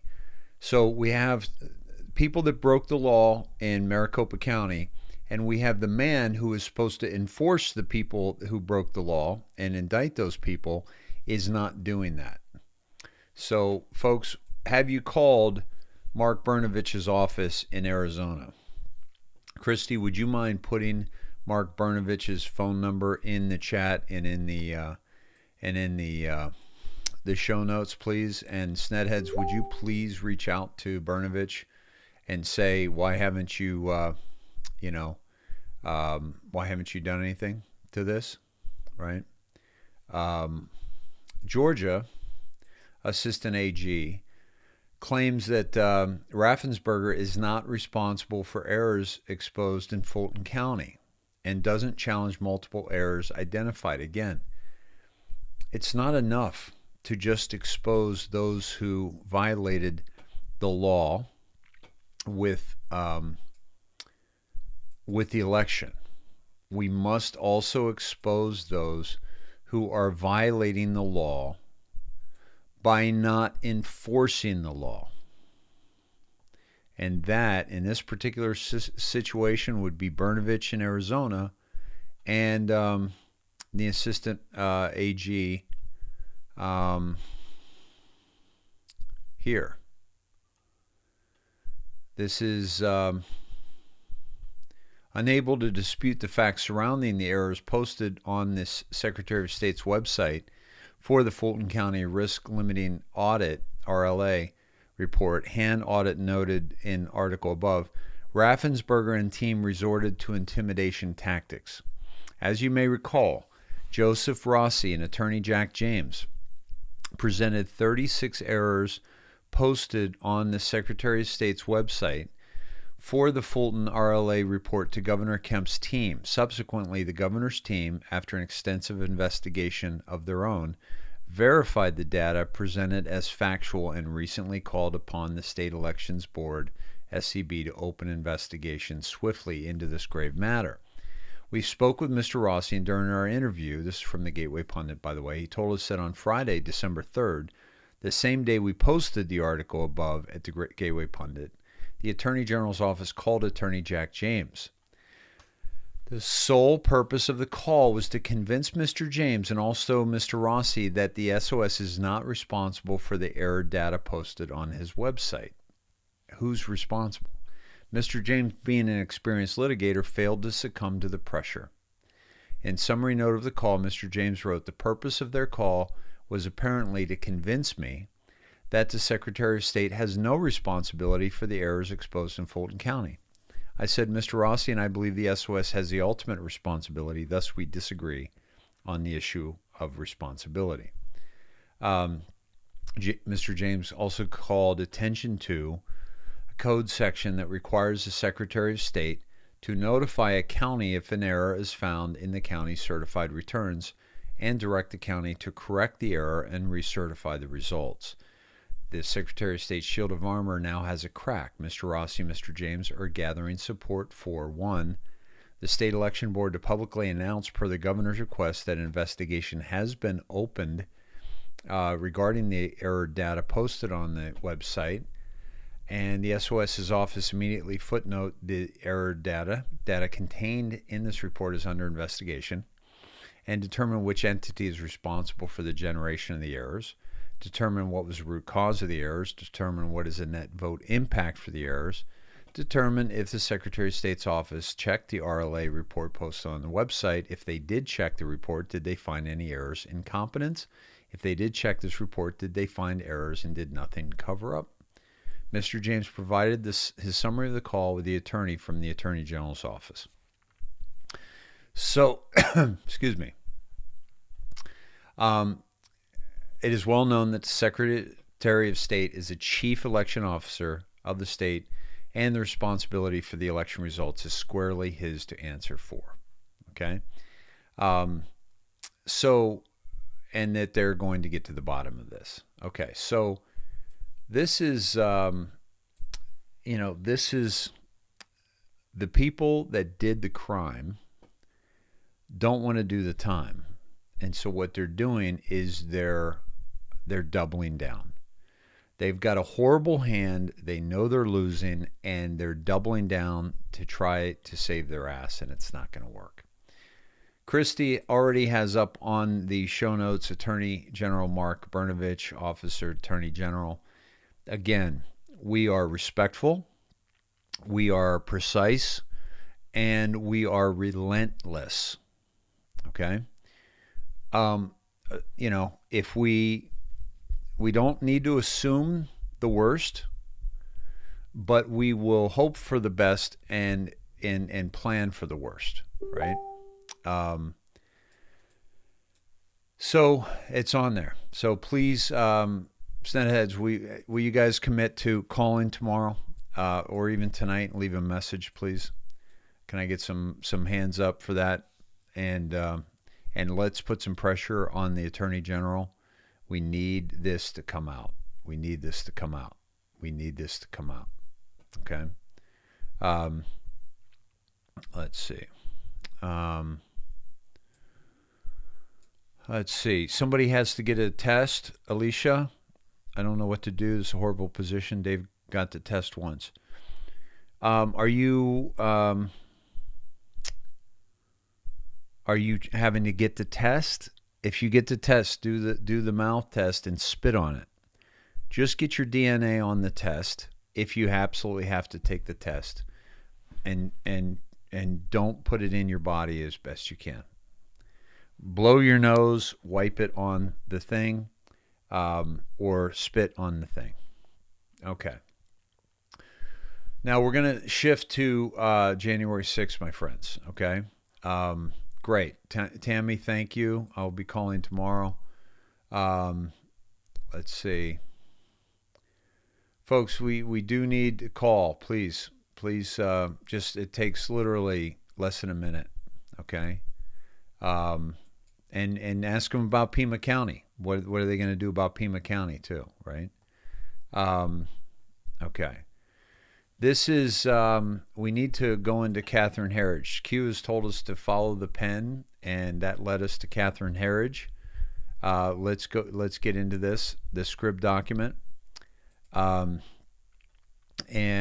by the way, I think she has it. I can't get on Scribd. I don't have Scribd. Didn't she? This is all on Scribd, isn't it, Christy? And okay, I think I can get it. Let me see if I can download it. I'm not going to sign up.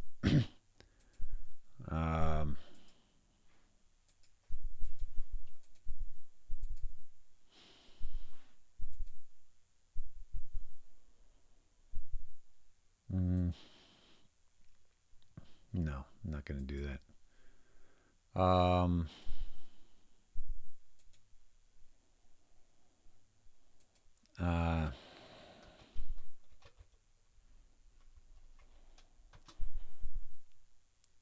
Okay. Welcome back. Shit. Hold on. Yeah, I don't have this dialed in, Christy. I thought this was on something else. Let me try something here.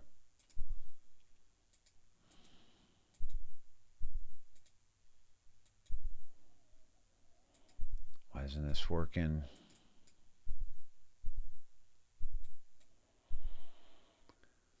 Not working.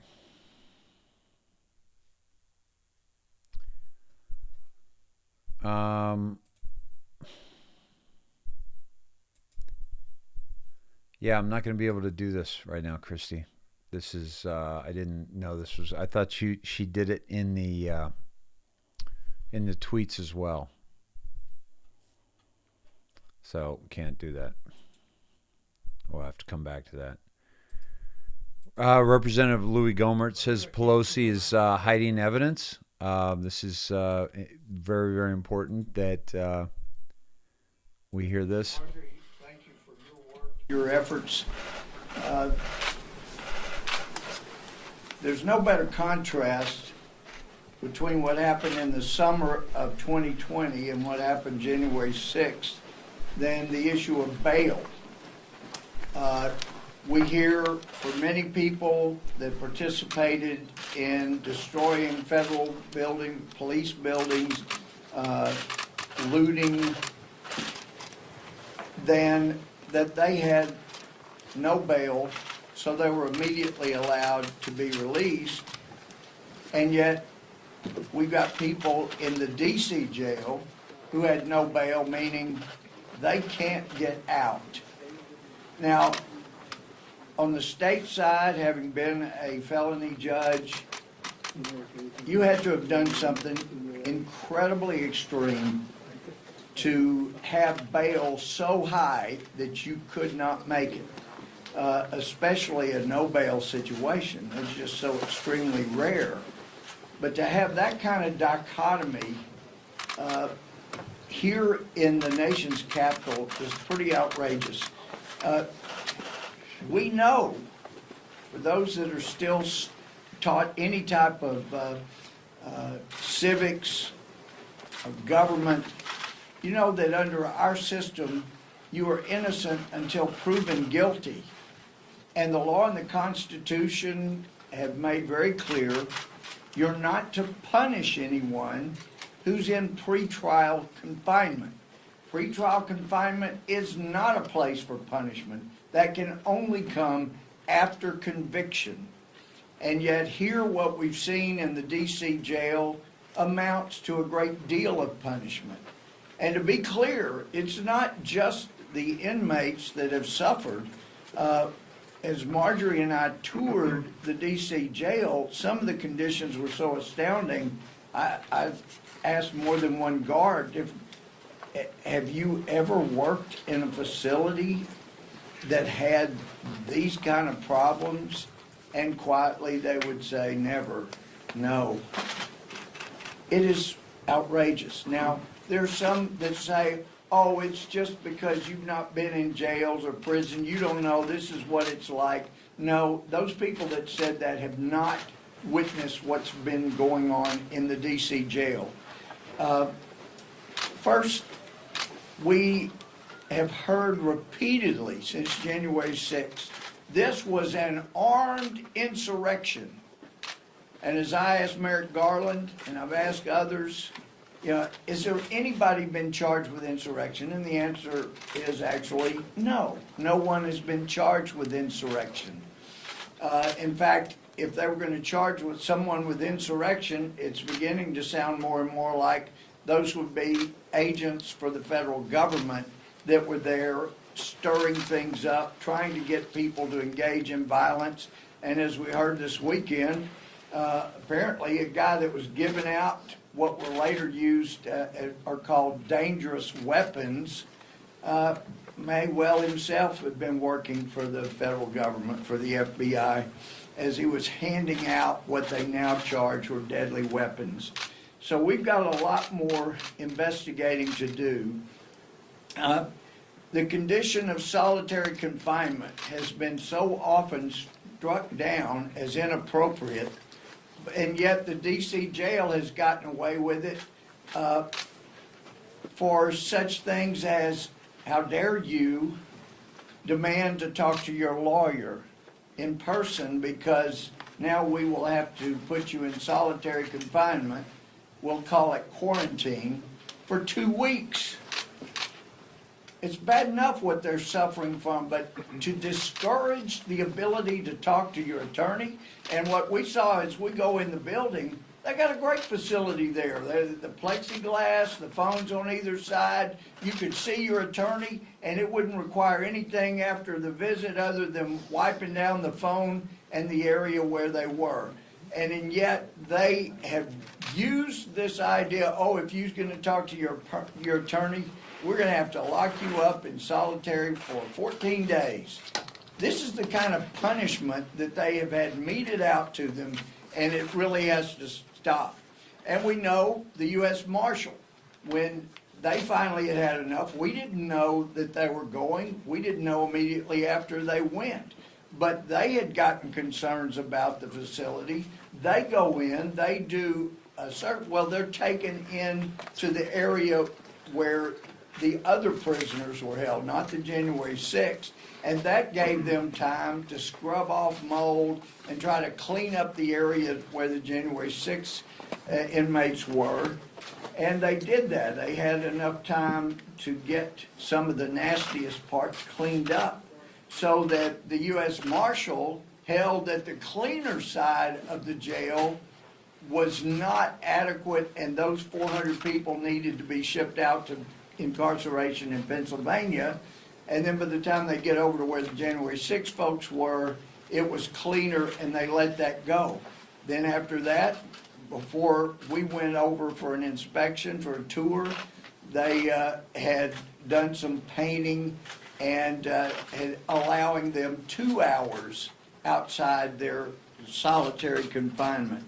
One of the older gentlemen there, he's alleged to have had a gun, and I know the Attorney General Garland was either being dishonest or he let us know that he's incompetent. When I asked him, was anybody inside the Capitol found to have had a gun?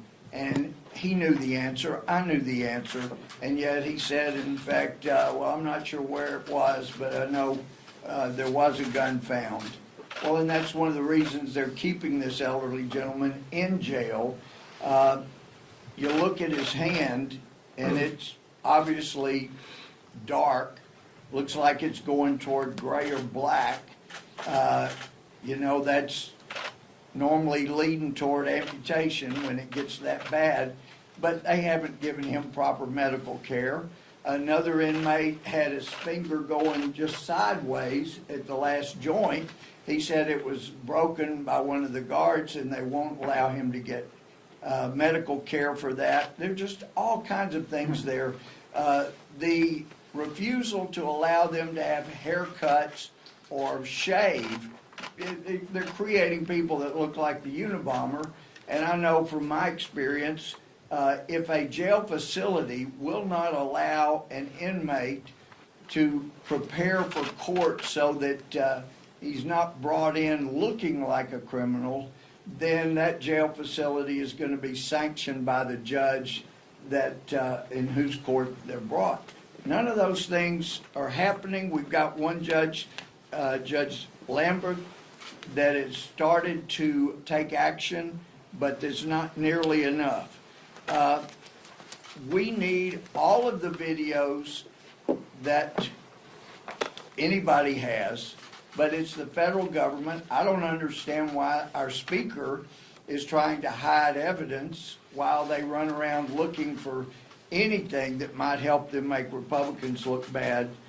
But we did get a clue from finding this tweet by the deputy, our deputy warden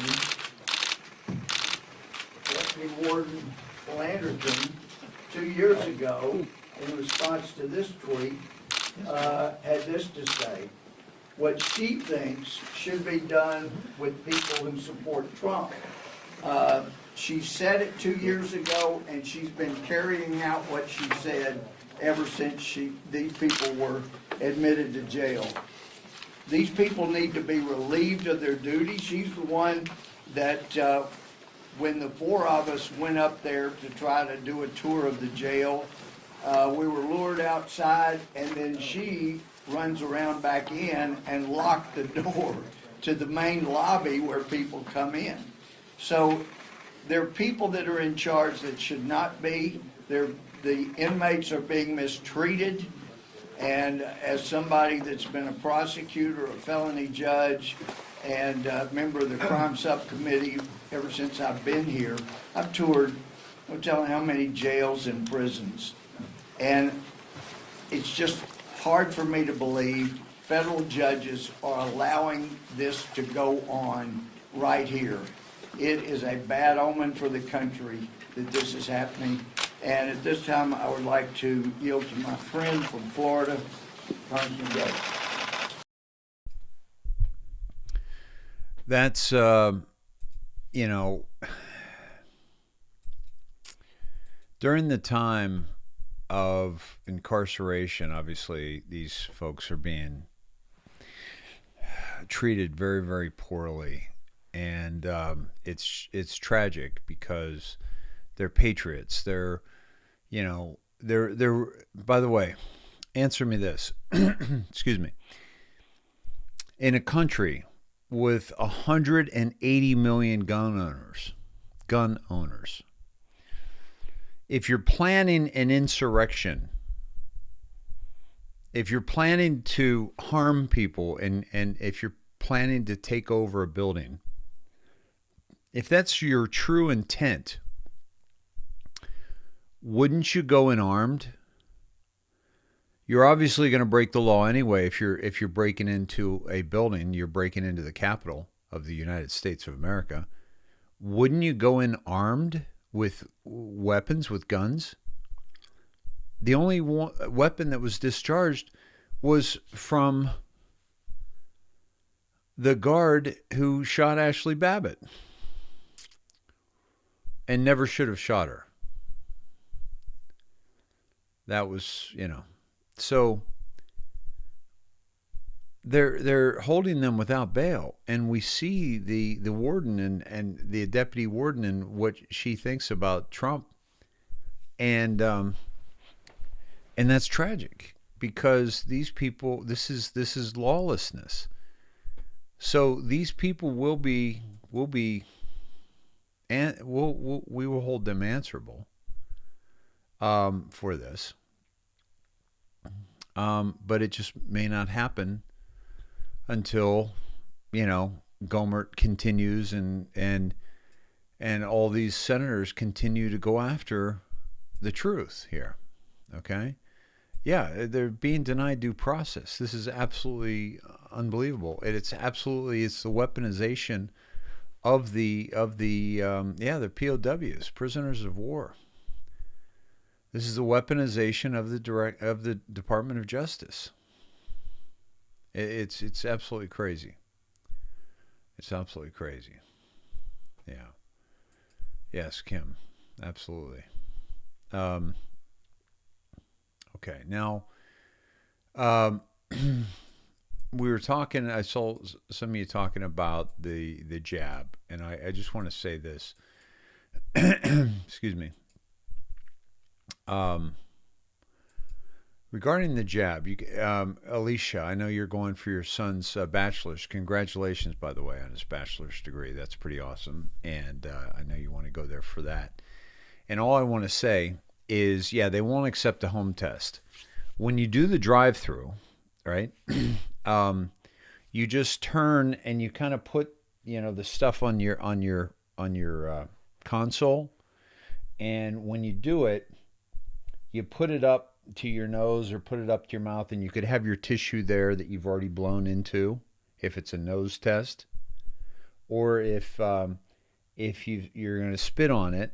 Okay, just do this and pretend like you're doing it, and just spit on it, or spit into your palm and just rub it in your palm. But you could do it quick, and then they say, "Well, I got to see it." No, it's on there. Go ahead, take it. And they say, "Well, no, we got to." No, listen. If my DNA isn't on there, then I'm going to have to do it again. I'm the one that's going to be inconvenienced. So it's good, but you got to be bold, and you got to be sneaky, because they're sneaky. That's all. That's all. And you could have literally have your face mask on. Exactly. And you could pull it up, and you could pretend you're doing it, and you could literally like spit in your face mask or something. Just hide it. But you got to be bold. You got to be bold. Do you think @Jack is guilty of something when Twitter blacklists account providing updates on the Maxwell trial?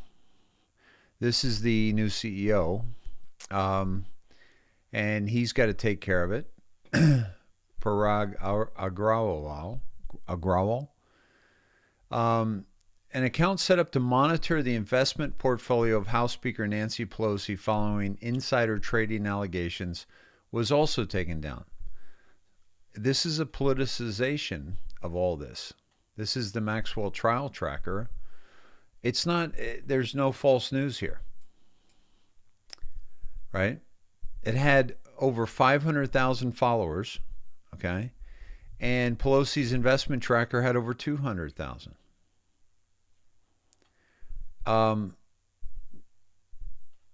Lawlessness once again, right? By the way, the Maxwell case, the defense will begin calling witnesses on December 16th. So the defense doesn't even begin until the 16th of December. And Maxwell wants to call up to 35 witnesses in her defense. They're only going to allow, how many was it? They're going to allow, not near that. What's the number?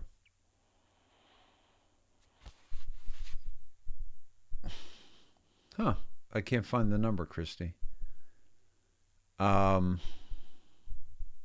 Prosecutors called 24 witnesses. The government calls more witnesses than the defense, since the government has the burden of proving the charges beyond a reasonable doubt. I want to say they were only going to allow like a handful or so, but I can't remember what it was. Kind of missing on a few of these tracking, but I think the witnesses on her end that she's trying to do, she's going to try to call character witnesses, and I don't think that's going to work too well for her. So we got Huma, we got Biden and company. Chris Wallace, and let's see. We'll wait for Huma when Todd comes on. Biden to inspect Kentucky tornado damage on Wednesday as the death toll rises. And just tragic. Rhonda Thomas Frost and all of our Snedheads and that have family in Kentucky. God love you. God bless you. We're praying for you. You know, the more they talk about climate change, the more I realize this is a controlled HARP operation, and they don't care. They don't care how many they kill. So, you know, again, we got to stop being surprised at this, right? We got to stop being surprised. Biden officials steering the Ukraine policy played role in 2014 coup. And this is important because of the tensions mounting on the border. Critics have questioned why some of the same U.S. officials who contributed to regional instability during the Obama administration are again in charge of America's response to the crisis, although some top Republicans support the Biden administration's position. Last week, U.S. Undersecretary for Political Affairs Victoria Nuland briefed members of the Senate on the situation between Ukraine and Russia, warning that Russian President Putin had amassed 100,000 soldiers on the border with possible plan to invade. If the same Nuland sounds familiar, it might be, if the name Nuland sounds familiar, it might be from her role in the previous Ukrainian crisis during the Obama administration, one that critics say is the reason the two countries are again on the verge of war today. As an Assistant Secretary of State in 2014, Nuland participated in the overthrow of Yanukovych, Ukraine's then democratically elected president. The pro-Russian Yanukovych was facing political controversies at the time, and Nuland and others in the State Department saw his rising unpopularity as an opportunity to unseat him in favor of a more Western-friendly leader. So they were found to have supported the armed coup against him, and most damningly, a leaked February 2014 phone call between Nuland and U.S. Ambassador to Ukraine Jeffrey Pyatt revealed the two officials handpicking Ukraine's next government in the wake of the downfall of Yanukovych. Yats is the guy, Nuland said at the time, referring to Arseniy Yatsenyuk, who was designated as the new prime minister of Ukraine following Yanukovych's removal in February. Months later, Hunter Biden joined the board of Ukrainian energy company Burisma Holdings in May 2014. Do you see the connections? Do you see how dirty this is? More consequently, for the people of the region, the coup is widely seen to have contributed to regional instability that persists to this day. Putin, and by the way, if you don't think that, I mean, the whole, Alec Baldwin killing that Ukrainian cinematographer who is married to a man who is a lawyer for the same legal counsel of Michael Sussman in the Durham investigation, okay, Latham and Watkins, and Latham and Watkins is also the law firm that defended the Ukraine in a lawsuit that they should have lost, and they should have lost $6 billion, but they won. And because this is the deep state piggy bank, that was $6 billion that they didn't need to pay out.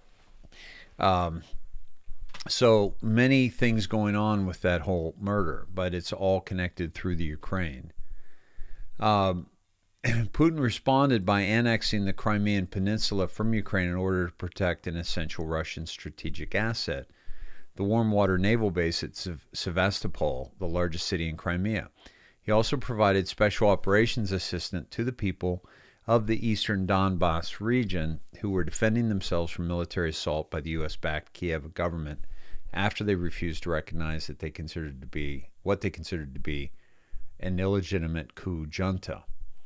With Ukraine President Zelensky renewing efforts to leave his country join NATO, Putin has again reportedly responded by amassing some 100,000 along the two countries' borders. Okay. NATO membership for Ukraine has long been a red line for Russia.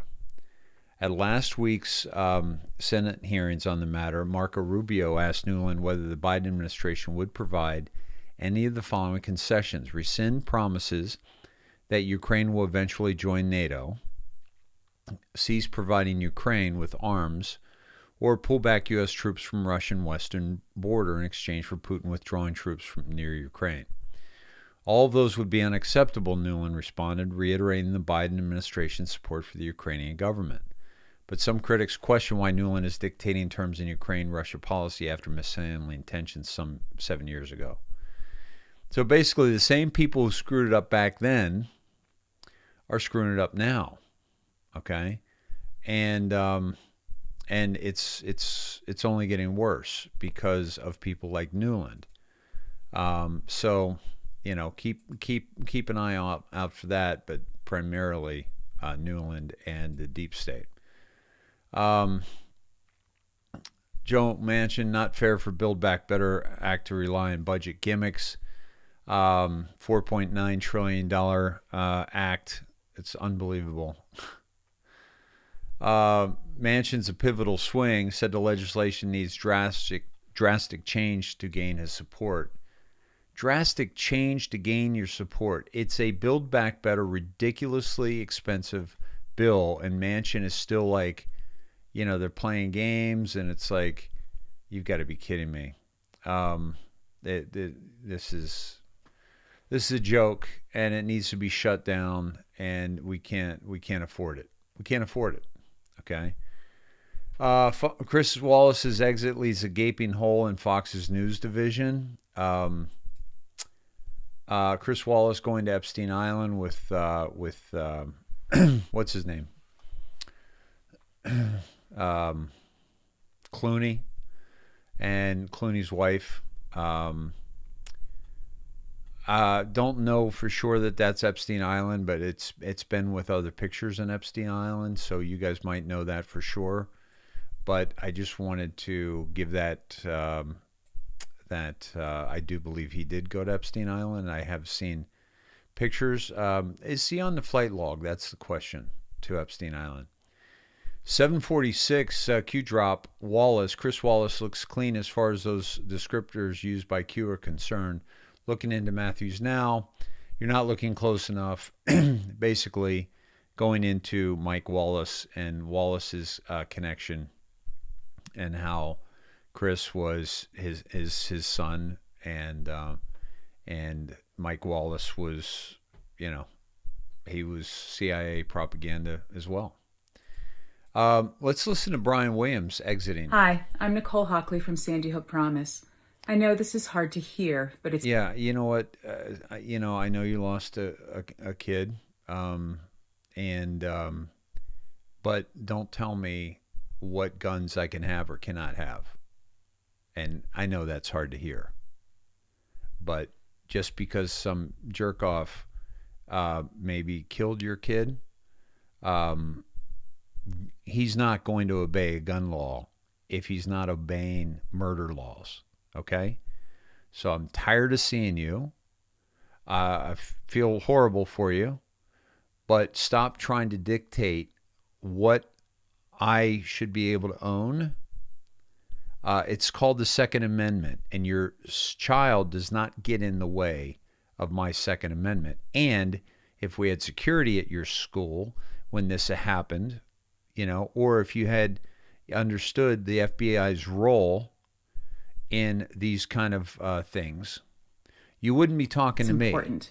You'd be talking to the FBI. The shooter murdered my son, carried an AR-15 into an elementary school, and killed 26 people in approximately 4 minutes. And he could have done that with a Glock 21 as well. He could have done that with any automatic weapon, whether it be a pistol or a rifle. And if you really cared about people that were dying from AR-15s, you'd understand that only 400 people died that year by a rifle. And the most dangerous weapon in the inner cities and in the United States of America, and to our children, is a handgun. Okay?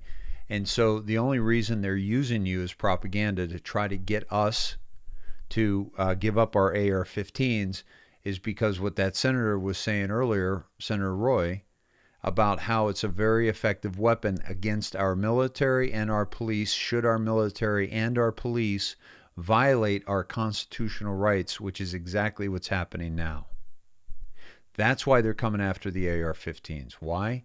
Because it is the best weapon we have against a tyrannical government. Okay? That's why they're using you and using your dead child to try to violate our Second Amendment rights. Because they're trying to use emotion of the loss of a child, which is a horrible and a tragic event. They're trying to use the loss of your child. They're using your child's death to try to circumvent and infringe on our Second Amendment rights that was created by the founders of this country as the Second Amendment in case we lost or we had stolen from us our first. And the story I did right before you popped up on my screen, uninvited, by the way, on my YouTube channel that I've been eliminated from 4 times, over 9 times, suspended. And you come into my home uninvited. Uninvited, by the way. I don't want to see you. But I also don't want to give money to the channel, the organization, the Alphabet organization, the multinational organization that has violated my First Amendment right, which is the freedom of speech and the freedom of religion. And because that right is being violated, that's why our founding fathers gave us the Second Amendment. And the Second Amendment was written so that we could go up against a tyrannical government. Not because so we could hunt for food. That was specifically put there that you don't infringe on my right. And the death of your son is not going to change that. And I know this is hard for you to hear. Well, look at the time. I'll try to keep this brief. After 28 years of peacock logos on much of what I own, it is my choice now to jump without a net into the great unknown, as I do for the first time in my 62 years. Brian, you're going to jump without a net? Okay, here's what that looks like. If you're going to jump without a net, come on my show. Come on my show and answer some very difficult questions about your career. And by the way, I don't care about the lies you told about your helicopter getting shot down, which it didn't.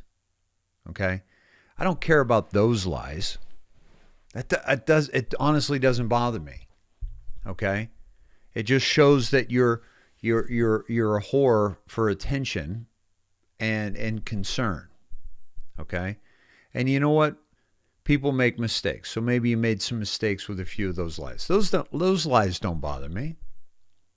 What bothers me is the lies that you perpetuated for decades in your position, that were scripted and put in front of you and directed and made up, and the suits and the hair and the coiffed and all the lies that you told about the wars that we got involved in and why we got involved in them, about the medical, the vaccines, all of them, about the swine flus and the COVID and all that, about the pandemics that weren't a pandemic, about the governments and that the takeovers and the elections that were stolen from us. Those were the lies that you should be apologizing for, and you always should have been apologizing for. So if you're looking to jump without a net, come out, do your own show, come on my show, but somehow, speak to us about Operation Mockingbird and how you were a CIA asset and you gaslighted some of the most despicable people on the planet for decades. For decades. That's what you should be apologizing for. So if you really want to jump without a net, then you have to go up against the peacock. And you got to talk about how you were handcuffed to this particular stories that you had to tell and the particular lies that you had to tell. And then, only then will you be jumping without a net. Because right now, I'm sure you got a pretty good pension with NBC. I'm sure you got a pretty good pension with the CIA funding NBC. And that if you were to go out against them, if you were to speak out and really jump without a net, Brian, you would probably lose that pension. And that can't happen, can it? You can't give up any money. I mean, that's why you sold your soul, was for the millions that you've made. So don't talk to me about jumping without a net. I live without a net. You are more coddled and more protected and more financed than almost anybody in this industry. So don't talk to us about jumping without a net. Okay? My biggest worry is for my country. The truth is, I'm not a liberal or a conservative. I'm an institutionalist. I believe in this place, and in my love of country, I yield to no one.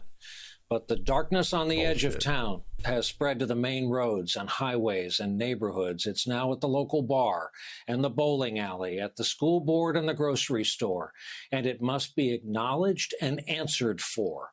Grown men and women who swore an oath to our Constitution, elected by their constituents, possessing the kinds of college degrees I could only dream of, have decided to join the mob and become something they are not, while hoping we somehow forget who they were.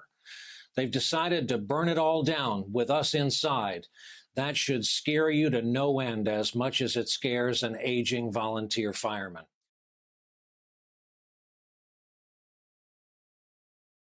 And he throws in the volunteer firemen there to get our sympathy and get our support, because who's going to go against a fireman?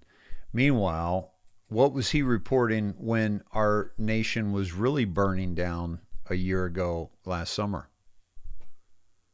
Right? So, yeah, all words, no action. All right, my friends. Todd, Cindy, you guys, love for you to call in. We've got 64 confirmed dead, over 100 missing after tornadoes hit Kentucky. And while we're waiting for Todd and Cindy to come in, this is a man who lost his home in Kentucky. And this is what his home looked like. And this is what he came home to after the storm. And this is what he decided to do.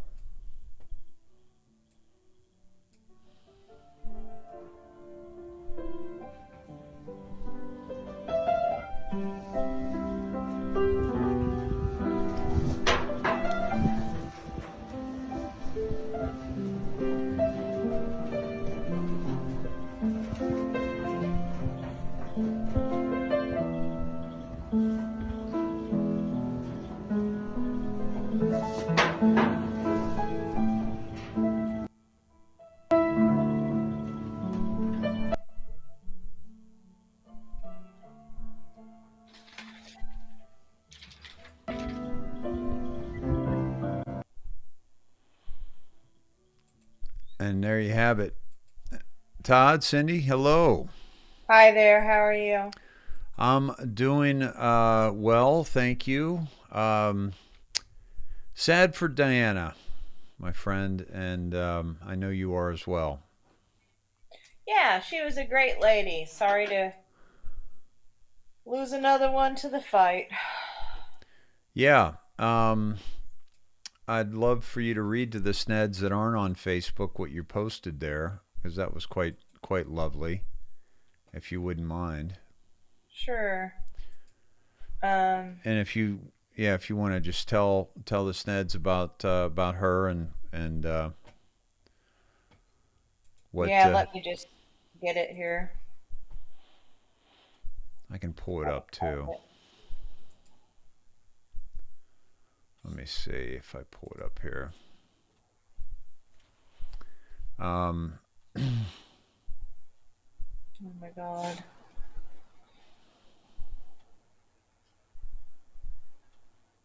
Where'd it go? Where'd it go? Here it is. So anyway, it is with great sadness that I'm sharing news that I received yesterday, this was on about midnight Saturday night, that we found out. The world lost a beautiful woman Friday, December 10th, as Diana Rust lost her battle with pancreatic cancer. Fly high with the angels, Diana Rust. Our sympathy and prayers are going out to her husband, Adam, her dad, and family.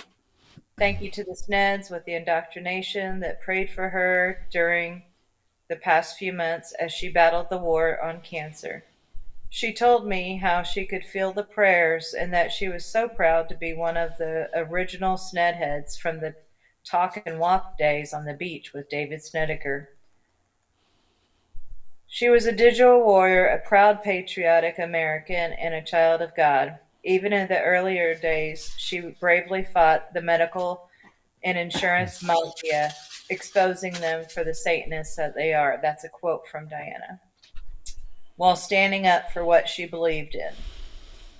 Doing this all while in the hospital, she helped shed a big light on how they treat you when they hear that you have no insurance. Thank God for Christian healthcare stepping up. We may have never met in person, but we became good friends through Healy. She felt like someone I had known for 20 years. I know she is at peace with whatever was the Lord's plans. Rest in peace, Diana Rest. One day we will meet in heaven. And to shed a little light on the fight that she's referring to, she called me one day, and it was the day that she found out that she had what type that she had. And she was sitting on a curb outside of the hospital crying that they had discharged her against her will, even though she had asked for where are the American Patriot doctors. And apparently she wasn't talking to the right one, she said. And what happened to their Hippocratic oath. And so she stood up to him. She wasn't going to be vaxxed. She wasn't going to be tested. And they didn't like that. And they kicked her out when they found out she didn't have any insurance. Kicked her to the curb. And no oncologist would touch her. So that sheds a big light on what we got going on there. And it took a while before she could get in with, Medicare, etc. And so thank goodness that, Christian Care did step up for that. And then, of course, work together with Margaret Offert and getting her in to MD Anderson, making some phone calls. The two of us networked and was able to get her in and hopefully gave her, well, I know we gave her some hope, and I know we gave her 89-year-old dad some hope too. They were all Christian people, and they were all, one of Diane's statements to me was, well, if it's the Lord's will, I just hope that he takes me fast. So, she did have to suffer. It was about 5 months from the day that she was diagnosed that she was gone. So, how many days? It was about 5 months. It was, she died on Friday the 10th, and we found out was it in June? Anyway, yeah, she's a beautiful woman. We connected on many levels. Plus, we're both redheads, strawberry blondes, and we first connected through Healy, bless her heart, and spent many hours with her. So, yeah. Yeah, that is a bummer. But I had one of our Sneds, and I'm not going to say her name because I don't know if she wants me to put it out there. But she beautifully texted me yesterday evening, and she said, "Cindy, I don't know how you believe, but she's been doing a lot of praying for discernment from God, and like me, her intuition has become stronger and stronger, and just hearing the Lord for discernment." And she said, there's so many that are around her that are being taken at a young age, and at any age. There's just a lot being taken. Yeah. And a friend of her daughter's was taken to the ER. I believe it was Thanksgiving, and then she's already gone. And so she said the way she likes to think about it is that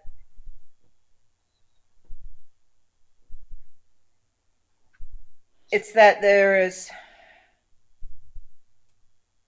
like everyone in heaven. God needs warriors. It's a spiritual battle. We've already talked about that many times. Yeah. So, and we're not just saying that, people. It is a good versus evil spiritual battle. We've looked at it with the Schumann resonance. I mean, we know that there is true evil in this world.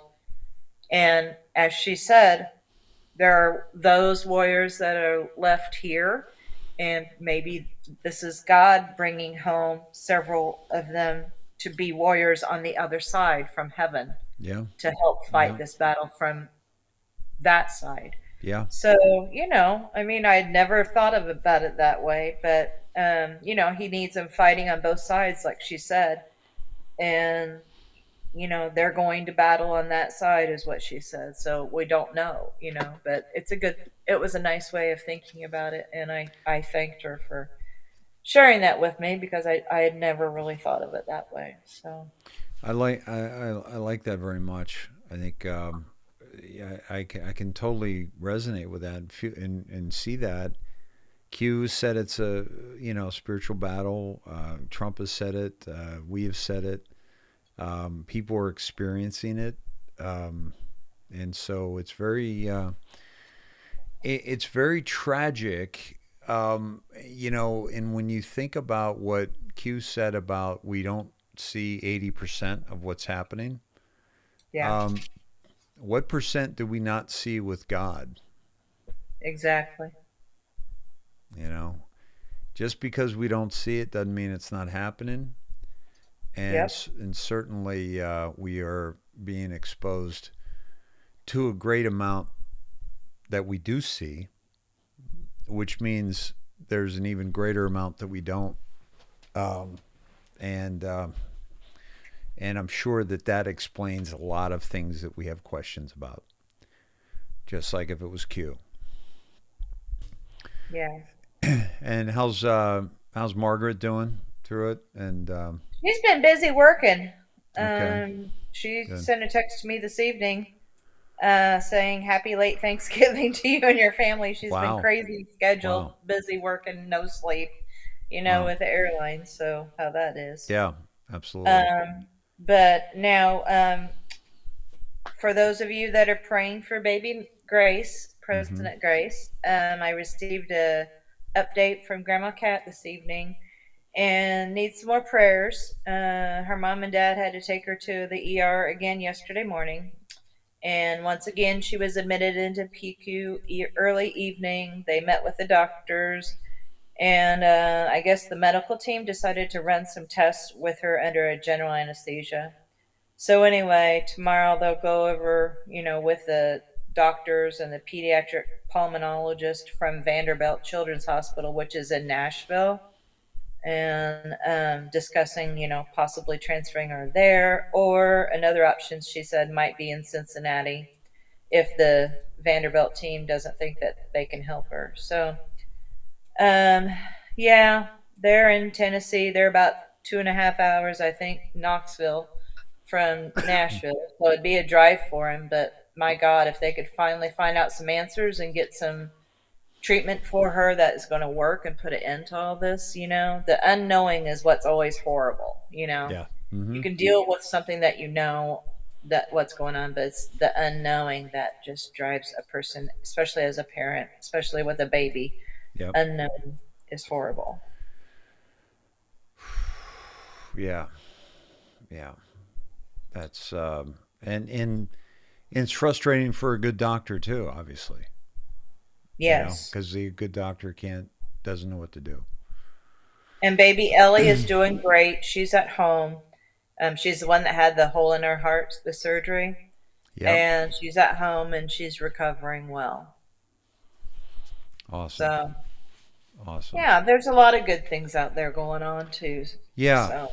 Yeah. Well, God bless Diana Rust, and may the Lord keep you and use you for this fight. And let's keep this going, Diana. Let's keep this fight going on both sides. And I know that there was some other Sneds that I saw that Marcia Lett, that had lost her mom.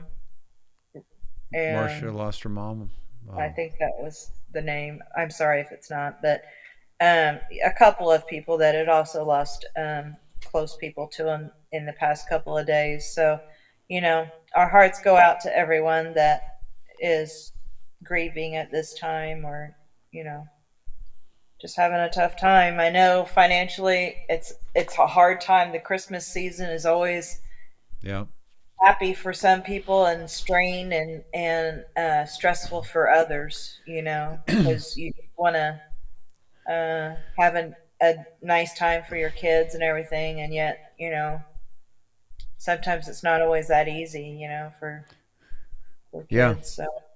Yeah. Well, I one of the things that comes to mind with, the battle, God pulling warriors into battle on that side, is that, for all those that we've lost along the way, which is obviously one of the reasons why many people have difficulty with holidays, right? Because now they're doing a holiday without the one that they love, or the one that they would cut down the tree with, or go on a sleigh ride with, or build snowmen with, or what have you, and is to call upon those loved ones to help us in this fight on the other side,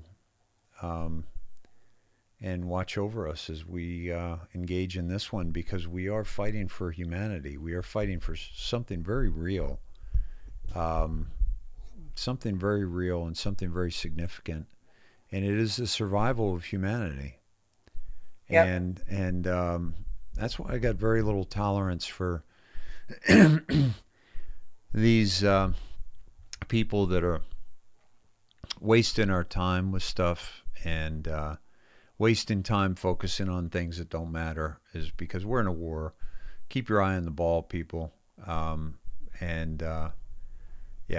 So, so thank you for that, Cindy, and thank you for the friend that you were to Diana, and the help you were for the Healy, and with her, and which I'm guessing, I think I heard that it helped her through a lot of stuff. Yeah, myself and Dee Pritchett were both running scans on her, and it was helping. Yeah. But yeah, when you have a form of pancreatic cancer that she had, it was so aggressive that, Yeah. Awesome. Todd, they're with you? Yeah, he's right here. Yeah, I'm here, bro. Hey, man, how you doing? I'm doing good. Yeah, just Yeah, thinking about, all the Sneds we lost this weekend, I was thinking about everybody that's been, affected so negatively. It's just amazing what we're going to see in the future to, where we're going is going to be such a better place than where we're at. Yeah. For real. That's the way I look at it. Yeah, absolutely. We're definitely in the thick of it right now, folks. I mean, yeah. it's a hard thing right now to be on our team. Yes. Because we're seeing the casualties. I get messages from the Sneds. I see their Facebook posts, and so many have been lost through this unnecessarily. Yep. It's just, it's heartbreaking, but it also makes me think that we must be nearing, where God steps in and rights this. Because if it continues down this path, we're going to really have to reevaluate everything for ourselves. Yeah. Well, it reminds us of what's really important, and I think it's time to really, when you're pitching, when you were pitching, when I was at the free throw line, or I had the ball at the end of the game, we had to block out all the things that didn't matter, and we needed to focus. You focused on the mitt, you focused on the batter, I focused on the basket, and we had to block out everything. We had to block out, people yelling at you, trying to, distract you. We had to block out, people yelling at me, trying to distract me. And that's what we all have to do, is just focus on what it is we want. What it is we want. And, I wasn't going to bring this up right now, but I want to, because there are a lot of people that are hurting through the holidays. And a lot of the time, what we do here is we focus on the problems that are at hand, and it's so important that we also focus on the solutions. And my love, Amy, is really, really good at focusing on solutions. And so what she's doing this week is gifting. Okay. And this is really powerful stuff. It's the reason why you're listening to me now, that this woman was in my life, and the things that she said to get me going, to start doing what I wanted to do, even though she didn't think I should. She still got me going. Just because she doesn't like to focus on the problem, and she felt like that's what I wanted to do with the show. But in actuality, what I was saying was, I want to focus on the problem so that we know that there's a problem, so we can then step into the solution. This is a complimentary vision seminar, How to Thrive No Matter What. Amy is a certified dream builder coach, and it's a 75-minute interactive experience to help you create a life you love living. She's doing it Tuesday, December 14th, which is tomorrow night at 5 p.m. She'll finish at 6:15 p.m., just in time for you to maybe grab a snack, grab a drink, and come on into the Sned Shed. Wednesday, she's doing it at noon, and these are all Pacific Standard Times. Thursday, she's doing it December 16th at 10 a.m., and then she's doing another one Thursday night at 5 p.m., and then she's going to do it via Zoom, okay? And so it's complimentary. There is absolutely no money involved whatsoever. But I'm going to drop this in the chat, and please, and I'll also drop it in the show notes. But this is completely complimentary if you choose if you want to go further and you want to do a private session with her, you guys can talk about that amongst yourselves, or do a group session with her. You can do one of the two. But she is just a fantastic, fantastic woman, and she is love and light and joy, and she has helped a great many people actively pursue a life and achieve a life they love living. And so I wanted to share that, and it just kind of happened a little naturally, Todd, Cindy, with what you were just talking about. So yeah, that's a perfect segue actually into the holiday doldrums. We had family discussions already about what we're going to be able to afford for the kids, and what's so great about our kids is that they're semi awake to everything. Not everything, you know what I mean? Only the shareable stuff. Right. But they get that it's not all about, what's under your Christmas tree or how much stuff you get. It's about the time you spend with your family and friends and relatives, So they've gotten kind of a good base to deal from. It's not like they've gone from spoiled rotten brats to nothing, but it's going to be a pretty lean Christmas this year for them, and it's not with with a sadness that I say that. It's just a fact. Everything's costing more. The business hasn't been as good as it's been in the past, honestly. It just and the reality of that situation is do you want a roof over your head and a meal in your belly, or would you rather have a direct quote from Todd. a toy from I've said this to him. She literally said that to him. Or do you want a house over your head? Do you want a plastic toy that you're going to play with for 10 minutes and then you're going to lose it or throw it away? Shoot all your Nerf darts into the and we lose them all. We lose it all. Then we have these guns with no Nerf ammo. They get it. They get it. It's good that they're older so that they are getting it. They're really I think they're getting a good base for life because they're not by any means spoiled. It's not possible. But yeah, so it's kind of it's a good little revelation for them too. Hopefully they'll be more grounded as adults. They'll appreciate things when they do get them. Yeah.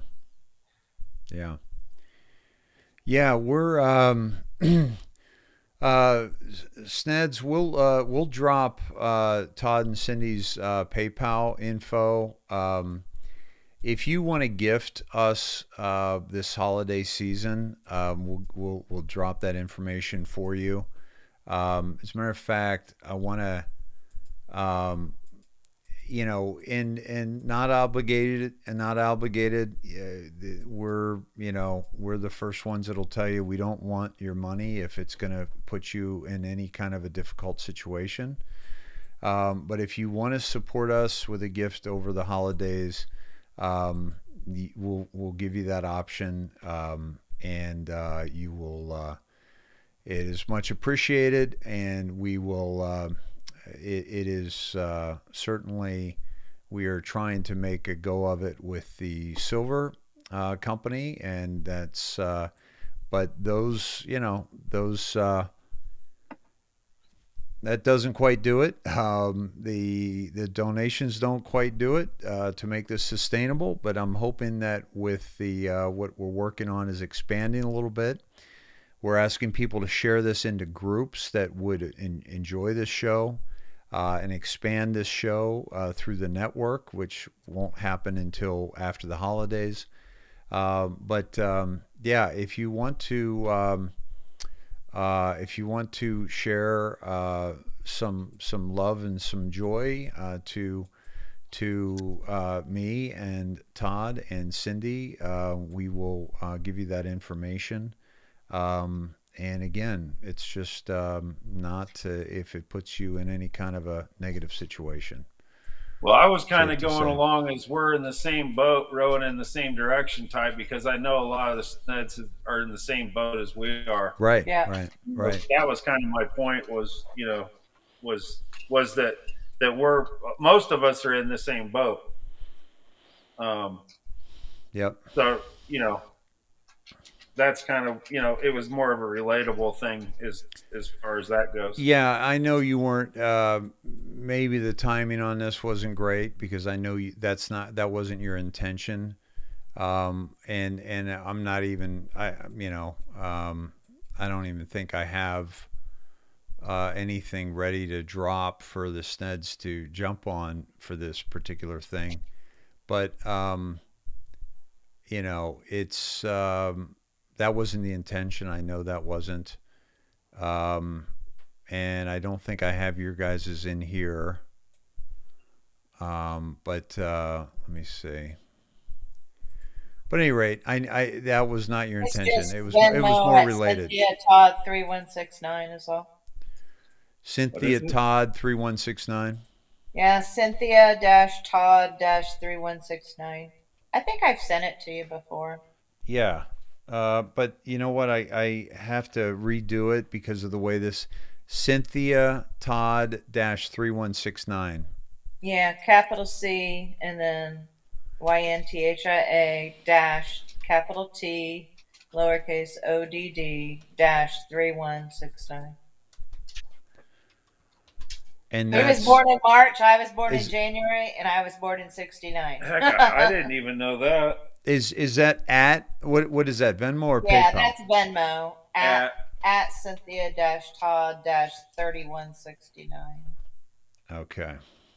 All right. But again, that wasn't what we were. Todd and I was saying. We were just exactly. Saying that we're in the same boat, guys. We know. I mean, my step grandma Mabel, she died on Christmas Day afternoon. So I get how hard it is when you lose somebody at holidays. Yeah, absolutely.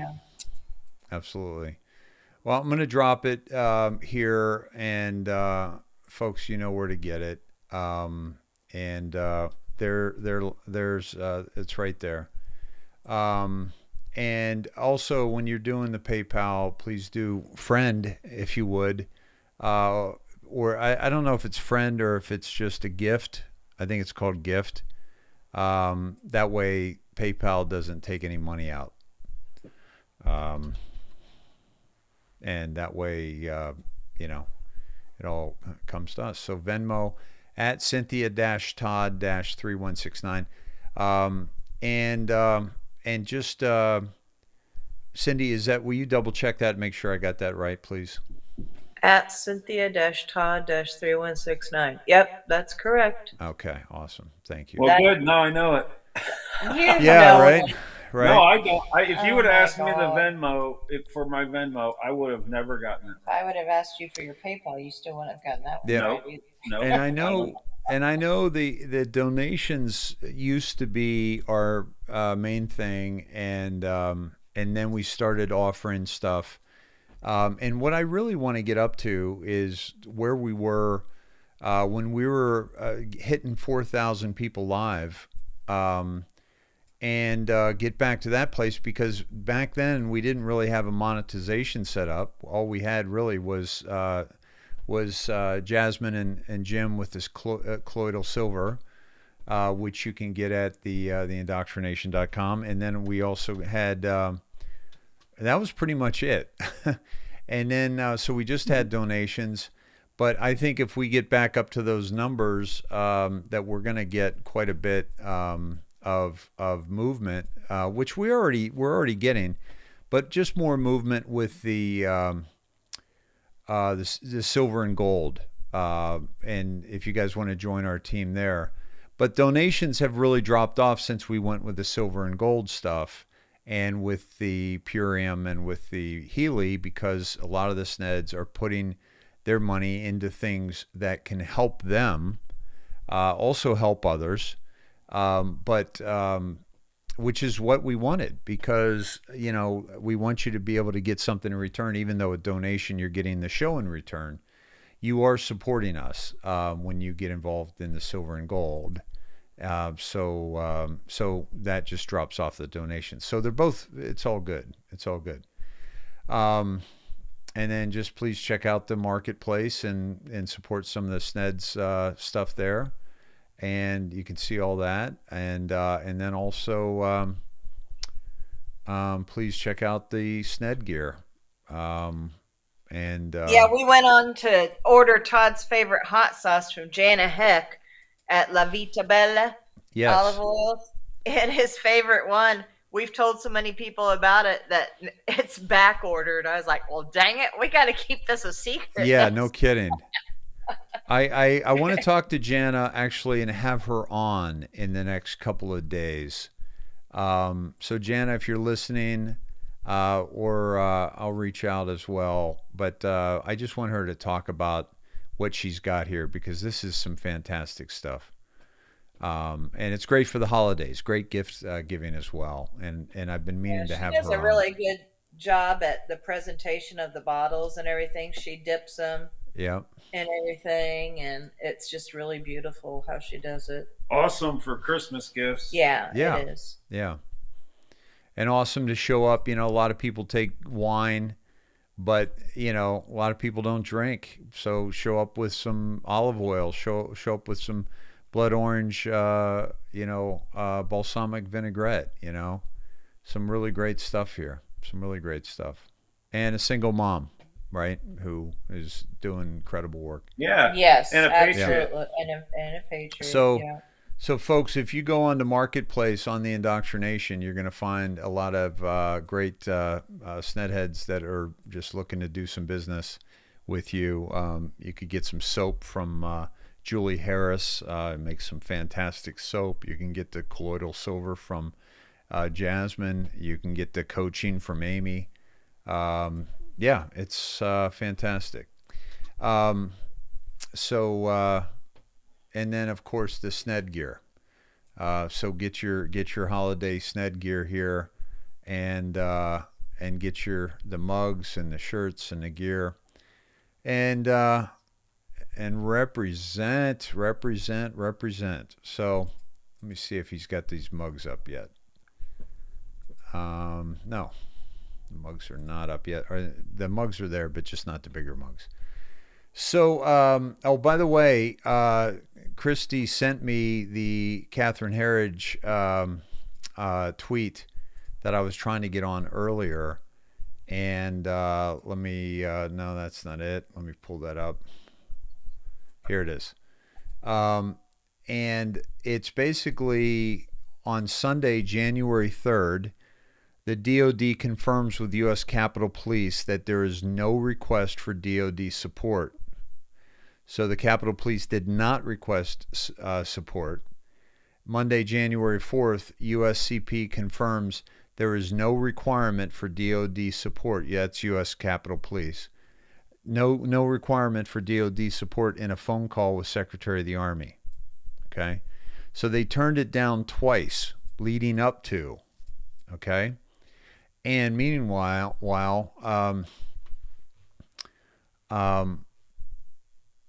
it just doesn't make sense that what they're the story that they're trying to convey is just not. It's bullshit. Yeah. Yeah. So what do you got, Todd? What's I guess I better bring something since we're asking for donations. Yeah, there you go, dude. You better let's see. Now it's really good. The pressure's on. So the next 6 hours I'll be updating everybody on the information that I looked at today. Awesome. Although it is a paid class, so hey, but per hour. By the way, 6 hours to find it and 6 hours to present it. That's 12 hours. Well, let's don't do an extra 6. That's bad. right. Hey, this is that map I was talking about coming up out of San Antonio. Like it originated in San Antonio and came up, and then these were all the tornadoes coming through there. Does that look natural to you? Dave?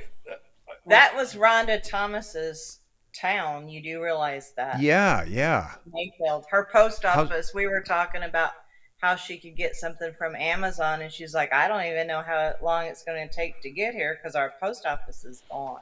And the state house too, the courthouse. And the church and Have you talked to her this weekend? Yeah, well, just tonight, as a matter of fact, I talked with her. How's she doing? She's not feeling really good right now. So she was getting some information from me on that. Didn't she just get power back and internet? Who was that? I saw. I was looking over her shoulder as I always do, and saw where one of the Sneds was sharing information about just getting power and internet back tonight. Yeah, or maybe it was in the comments.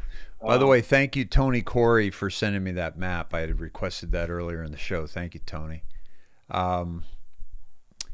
Yeah. So, yeah. Well, I think we're dealing on that. I had it written down. HARP weather manipulation in play. That was one of my notes. I put the chemtrail post on. I believe it was last Saturday. Mm-hmm. Yeah, you did. Yep.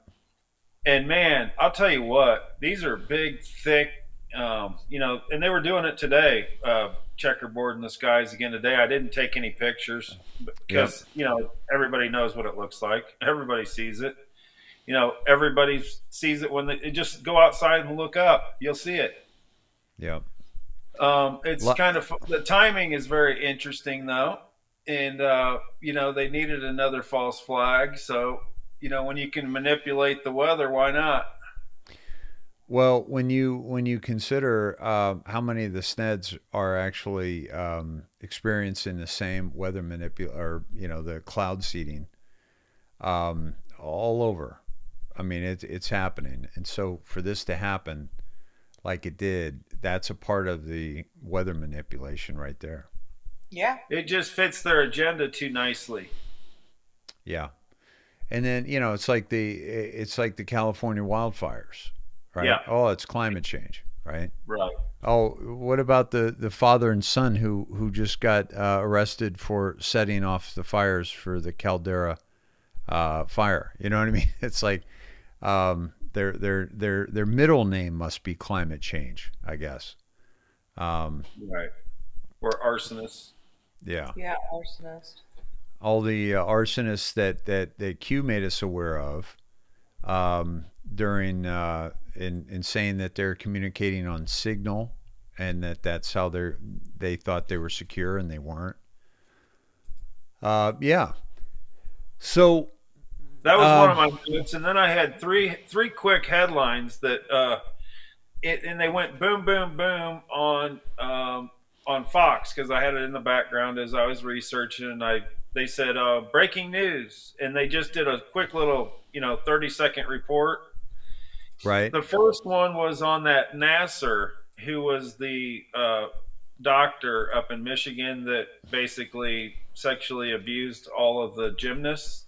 Yes. Yeah. Well, they got $480 million from somewhere. I don't know how they get those funded, but it's a victim's compensation. Okay. But that was the first one. That was about sexual abuse. The second one was Boy Scouts of America, which at the time had $800 million in financing, but they said they're up to $2 billion now to pay out for their sex abuse cases. And then the last one, of the three was the CNN guy named Griffin that's brought up on the sex charges. So in one little 30-second blurb, 10 seconds apiece, to each subject, everyone was sex abuse, sex abuse, sex abuse. Wow. And if you look at disclose.tv or Breaking 911, you will see the same thing.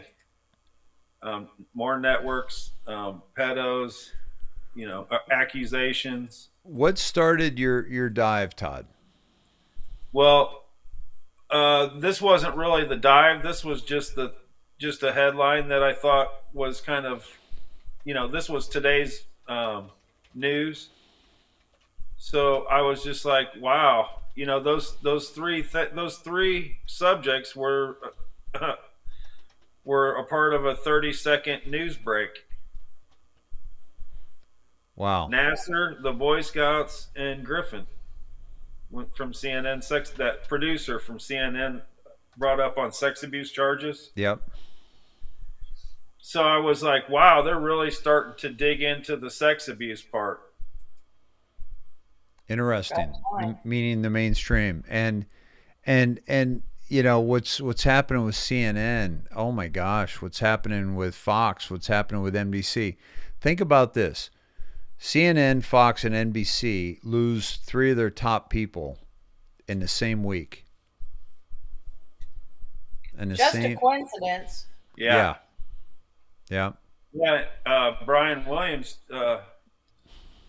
with where was he? NBC. NBC and MSNBC, Microsoft NBC.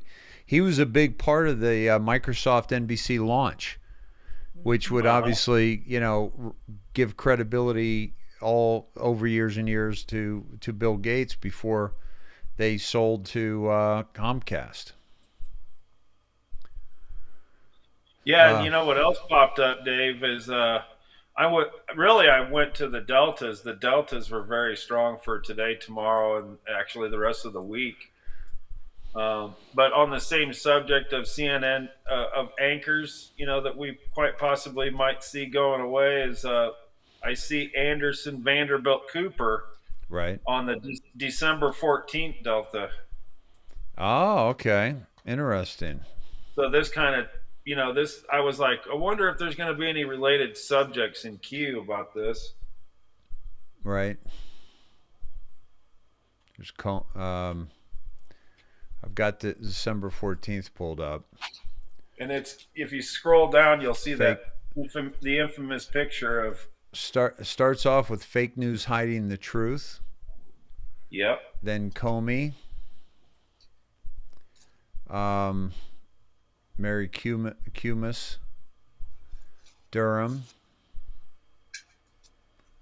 And Durham was in the news today with the story I read about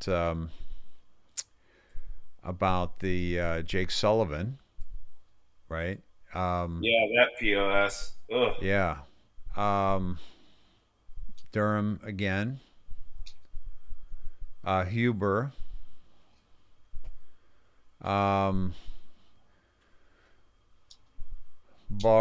A lot of DOJ stuff. B-2 bomber. Moab. Durham start. Public statements. FISA's. Manafort. Papadopoulos. Page Flynn. Trip code. Fly. Sid Fly. We don't like to say his name. McCain was just I saw Amazing Polly, and she was talking about McCain today. I can't remember if it was today's show. More Durham. It's mostly Durham. Shall we play a game? Clowns in America. Q was busy on the 14th. How about a nice game of chess? We saw that graphic from Ezra, right? Yep. Of Trump on the horse on the chessboard on the knight, and here's Anderson Cooper. We figured that was Honey Boo Boo, yeah. And yeah, I think that was the final popular vote. Yeah.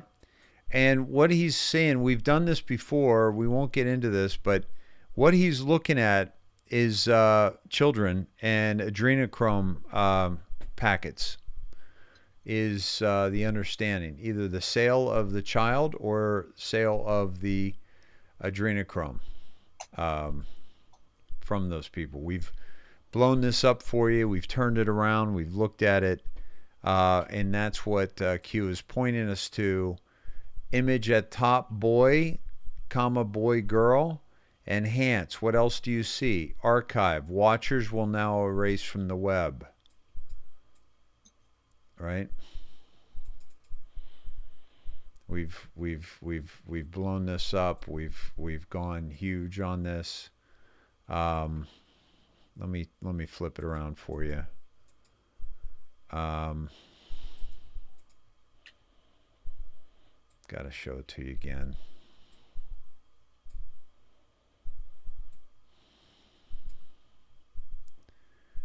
I think we did a search on this company. Was it Lanet? L-A-N-N-E-T-T. Here's a little boy and a little girl. What is this, right? And I think we did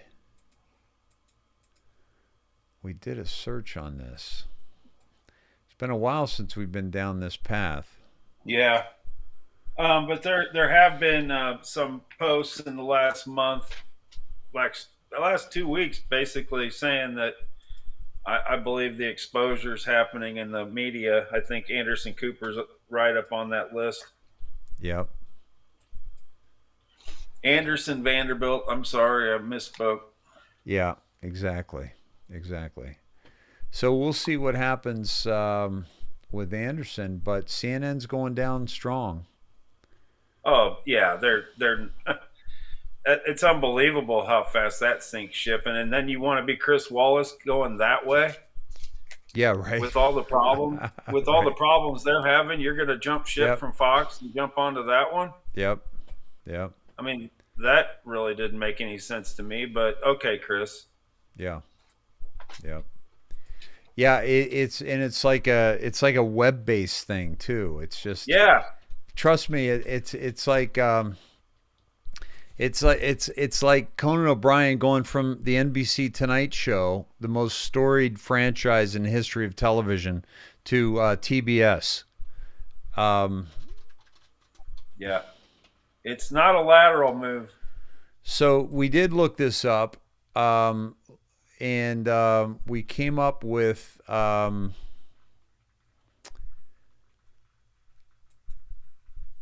Lanet Pharmaceuticals,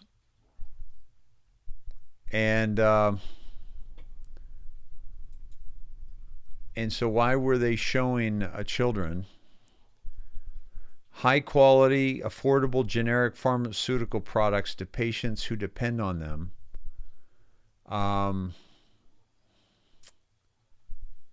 Is this a cover?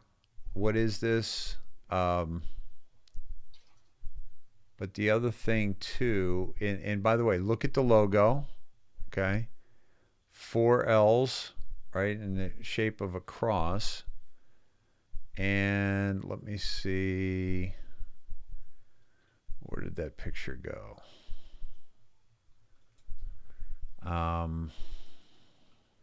Can't see it. It's behind the indoctrination on this. I think it's behind the logo right now.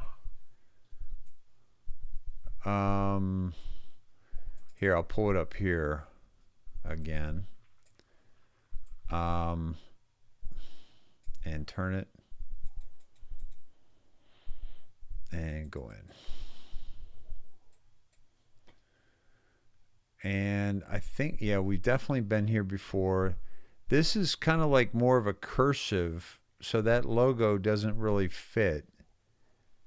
So not sure what that is, but it would take a different kind of software to blow this up, I think, to find out what that truly is. I don't think it's Gannett. Maybe it's Lancet. Damn it, I wish... It's really not very clear. No. The Lancet Commission is the future of care and clinical research in autism aims to answer the question what can be done in the next 5 years. But that's it's called the Lancet. This is basically the medical journal. Yeah, so that's not a real good answer. But At any rate, so interesting. So you went to the Deltas, you went to the 14th. There's Anderson. Obviously, we're a lot of heat on CNN. Where else did you go? Well, actually, my deepest dive, Dave, was on today, on the 13th. Okay. This was really connected, and I'll start you off with the biggest thing that I found on this whole thing. Cool. It's amazing. Hey, hold on one sec, brother. All right. Go ahead and chat with the Sneds real quick. Or let me pull it up and you can read it. I just need to open the door and check on something. Okay. Where do you want me to go? Okay, go to the Deltas for the 13th and then go to 339. Okay. There you go. Take it away. All right, let me get there. All right. Well, that's not it. Oh, that's it. Yeah, that's it. Okay.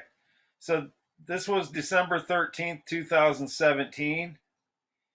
And it says, we have a very special place picked out for GS, George Soros. Really special. And then it says, Q asked about the ownership of voting machines before. They knew GS was going to mess with the numbers. This was the plan. A very special place. What would be the penalty for stealing elections? This is December 13th, 2017. So do you think maybe they were pointing towards the stealing of elections? I think maybe.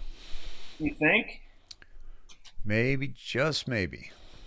And if you look in the pink where it says in the original post where it says 12/11/17, which is a Monday, and it says 11/44/10, that 11/44 is coming up a lot now. And in fact, that came up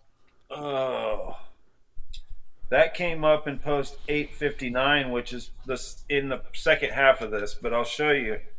11/44 is definitely in the mix here. But what I did there, Dave, do you see how a very special place is all caps? Yeah. Exclamation. I went to Gematria and I put that in. Okay. And holy cow, the floodgates open. Speaking of floodgates, it's raining outside, which I didn't expect. And so that's why I had to check on. I wanted to find out what the sound was. Oh, there's a storm coming in. They're going to have another one come through here to push the pump. I think it's going to be a big one on in a few days here too. Wow, it snuck up on me. Okay, so a very special place. Yes, a very special place. You're going to be blown away by this. Gematria really has the hit for me to be excited. Yep. Jewish or English? You can go through any of it. Both. Jesus Calculator. Do you miss me yet? That's like a trump, right? Uh-huh. The mark of the beast on the forehead or the right hand. That's the the mark of the beast, the jab. And Gematria is a major arcana concealed. Well, look at the next one. Mark of the beast, be this vaccine. With 3,853 searches. Wow. Look at the next one. The mark of the beast, Asia vaccine. Wow. Mark of the beast vaccine, be aghast. Final countdown. Metallurgy, what's in the vaccine, right? Oxide, graphene oxide, metal. JFK, Doc's Keystone. Whoa. Who's looking that up, Dave? Yeah, that doesn't make any sense. 1,105 people. The Great Pyramid of Giza. So basically the white hats are. The Great Pyramid of Giza. See last day of May Madness. Jesus has come in the flesh. Austin is the divine child. Get your house in order. An idiot blasphemes the Holy Spirit. Skull and Bones Rule 1, 19b, line 15. Rule 1, 19b. Let me search that.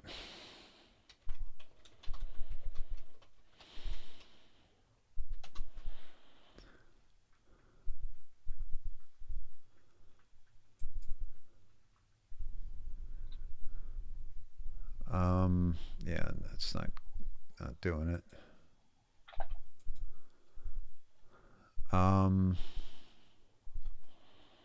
Yeah, I don't know if there's any rules posted on Skull and Bones. I would think a secret society's rules are probably secret. Yeah. Skull But and I Bones. thought all that vaccine stuff and Mark of the Beast connection was huge, and there's a lot more in English too, where it ties a certain person to it. Yep. The English. Okay. So go down to English.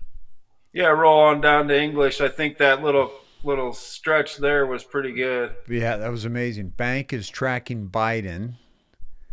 No lives matter. That's how they look at us. Black lives matter. RK Sagittarius. Joe little girls. Wow. Biden little boys. Wow. The Biden prophecy. Joe Biden child sacrifice. Holy shit. Who's looking that up, Dave? Yeah. Joe. Demonic martial law. Happy Father's Day. Rebecca Faye Knotts. Inflation Nation. We are with you. Inflation Nation? Yeah, What are we going through? That's unbelievable. Yeah. I'm talking about Biden as many times as it did? Yep. And by the way, I want to go back to We Are With You. I want to go back to when Brian Williams, let me pull this up. We got to go over don't let me forget to go over the memes. There's some great memes. And here you go. You see this little device right here? Well, I'm going to show you something.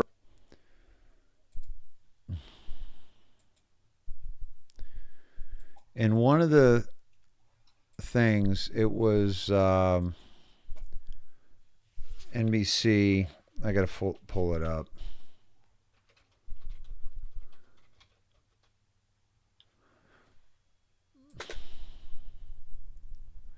Okay, now I'm on MSNBC, so this should work. By the way, there are two things that I looked up with Brian Williams. And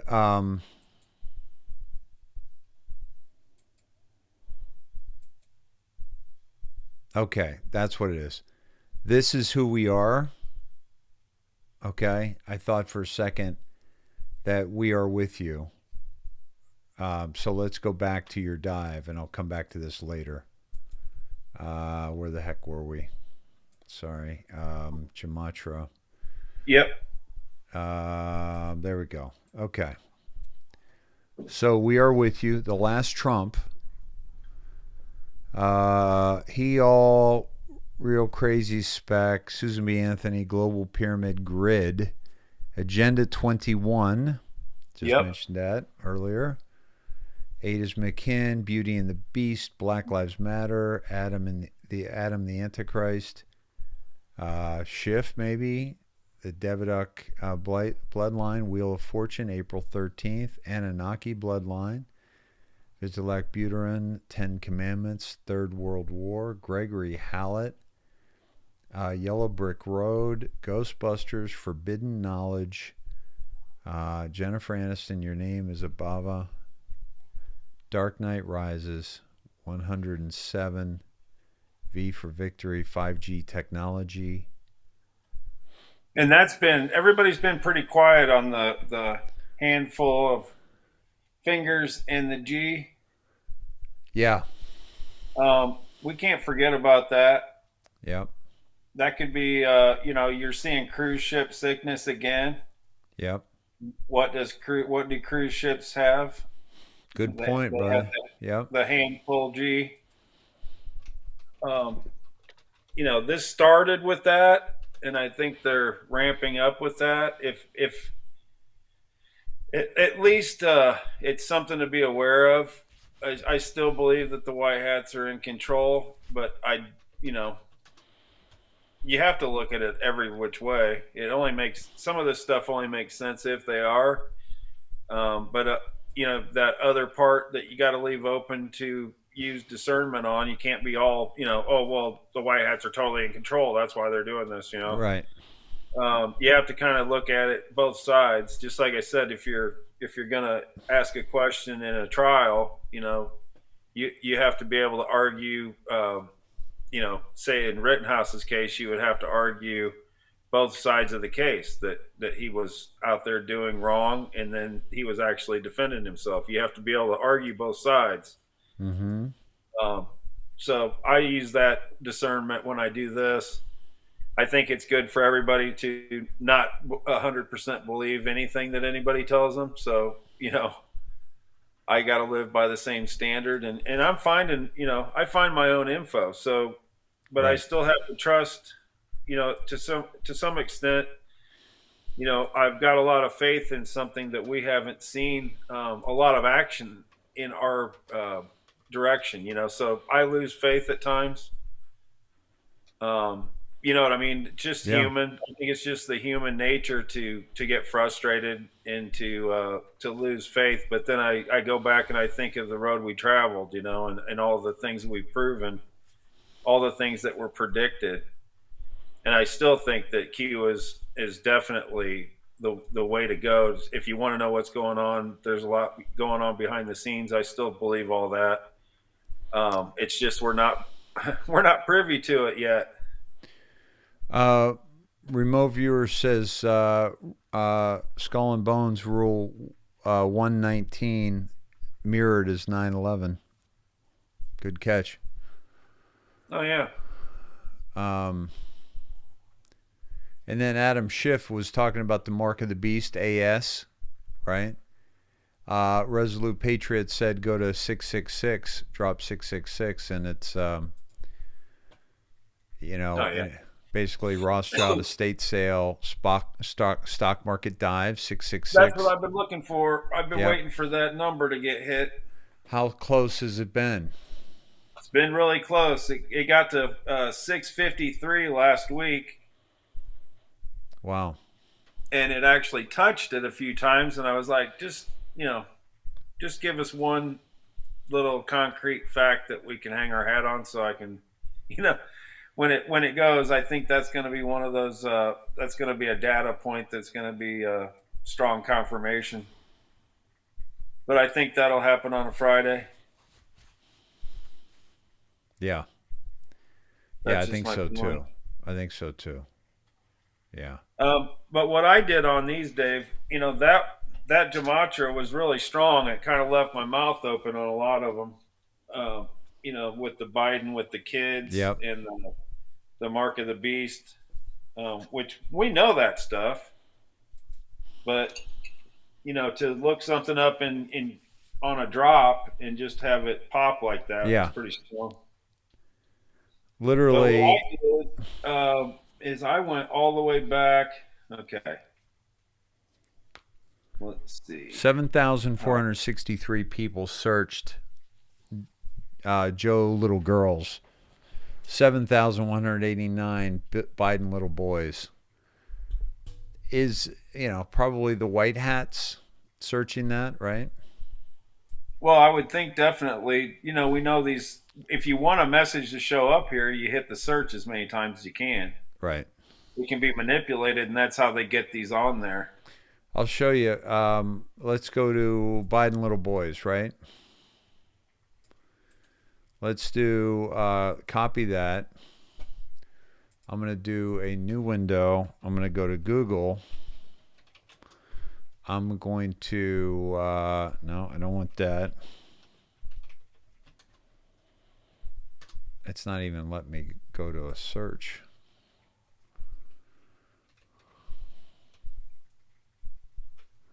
Google search. Here we go. All right.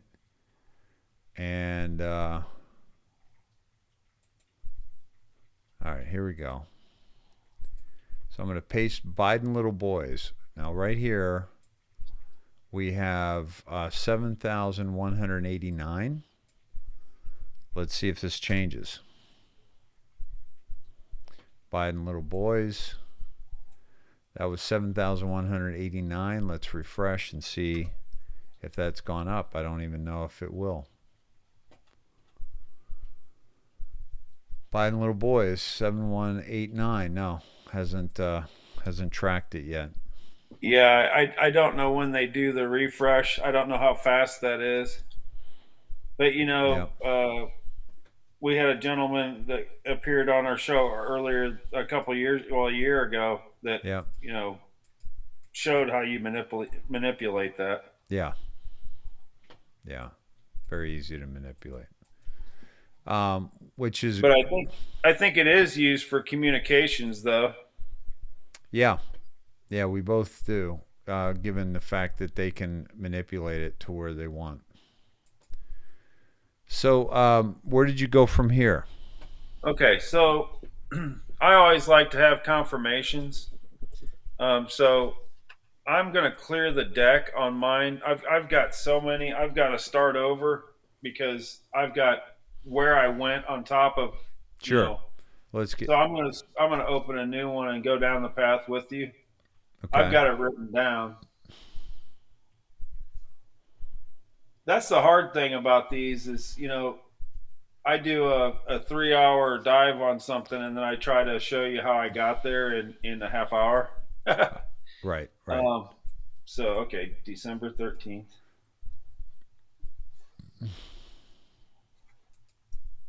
All right.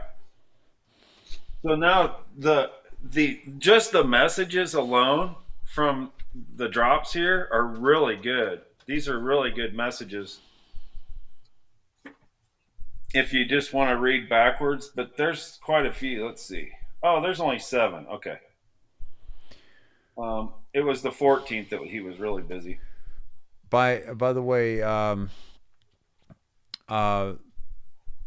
Resolute Patriot said the point was missed at Dopia's Schiff. So when we went back there to the dive, the 666, that it talks about Soros, Rothschild, Hilton, Roth, Soros, Clinton, and Dopey Freed. Now, we've talked about Dopey also as the one of the supercomputers, right? Yeah. And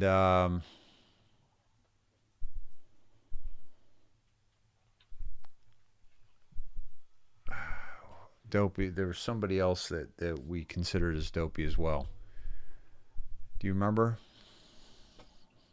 Well, since I can't really confirm who's Dopey, I just you know, I kind of leave that alone. I can't really. Yeah, confirm. Exactly. But good point, Resolute Patriot, and it was good that you went from the Mark of the Beast into 666 and all these people, he's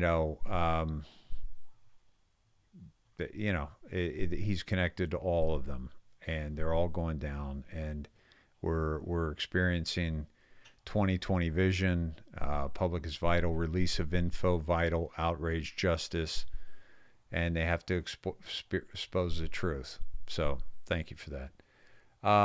Go ahead, brother. So, all right. So I started at 343 and worked backwards. And on December 13th, deltas. Oh, okay. Okay. Go ahead. Okay, so this is December 13th, 2017. And this was 4 year delta. Yeah, this is one, two. This was posted. These were posted 3 different times on the same day. Mm-hmm. It says you are learning. News unlock the map. Future proofs past. Not everything can be stated 1-to-1. And then it says not everything can be stated 1-to-1. Q can't come out and tell us exact meaning of his drops, likely because it would reveal information that would compromise operations, such as the scumbags scramble to clean up loose ends that are revealed. Hence the 1.2 million, which we thought were 1.2 million normies reached by this board, when the 1.2 million was actually the 1.2 million documents in the IG report, which the scumbags had no clue about. And it says bad people watching. Yeah. And what I did there, Dave, was see how the 926, it's starting at the first time it was posted in the middle. Yep. And then it's 926 the next time, and then it's 927. That shows me that those numbers should stay together as 926, 927. So Yes. I went to those posts, and then so the numbers you're going to need are 926,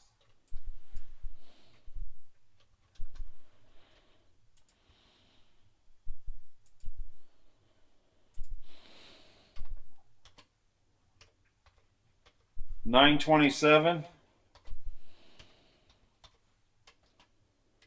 26, 80, 89. And then while we're doing this, Dave, look at 342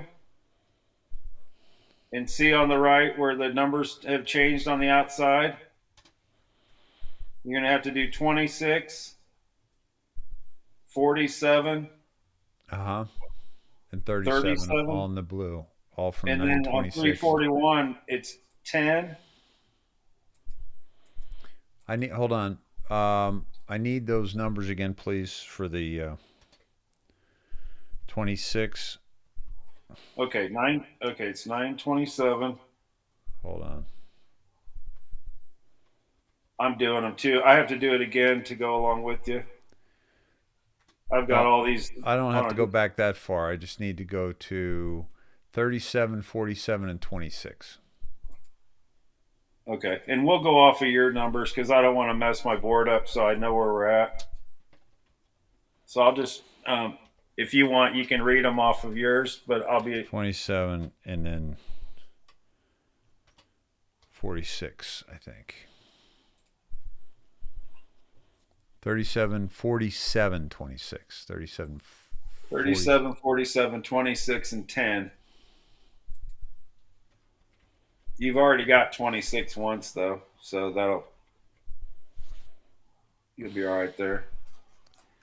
Oh, damn it. I'm still having, hold on, let me do this.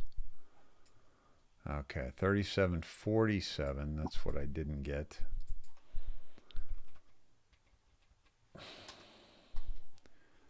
And then 26. Yeah, I'm going to go ahead and get these all down, too. And then 10. 89.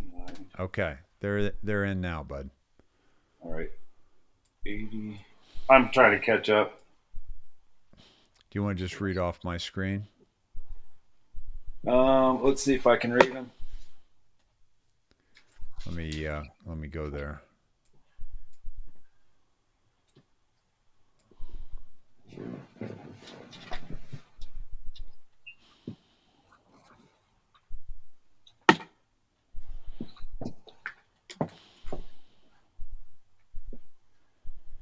Oh, it's hard to share these paths. Yeah. I can't really see it, Dave. I'm going to have to do this again. Let me see if I go bigger. Does that help? Yeah, that's better. Okay.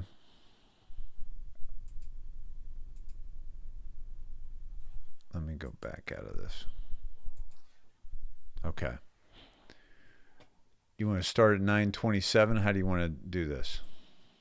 Yeah, let's go to 927.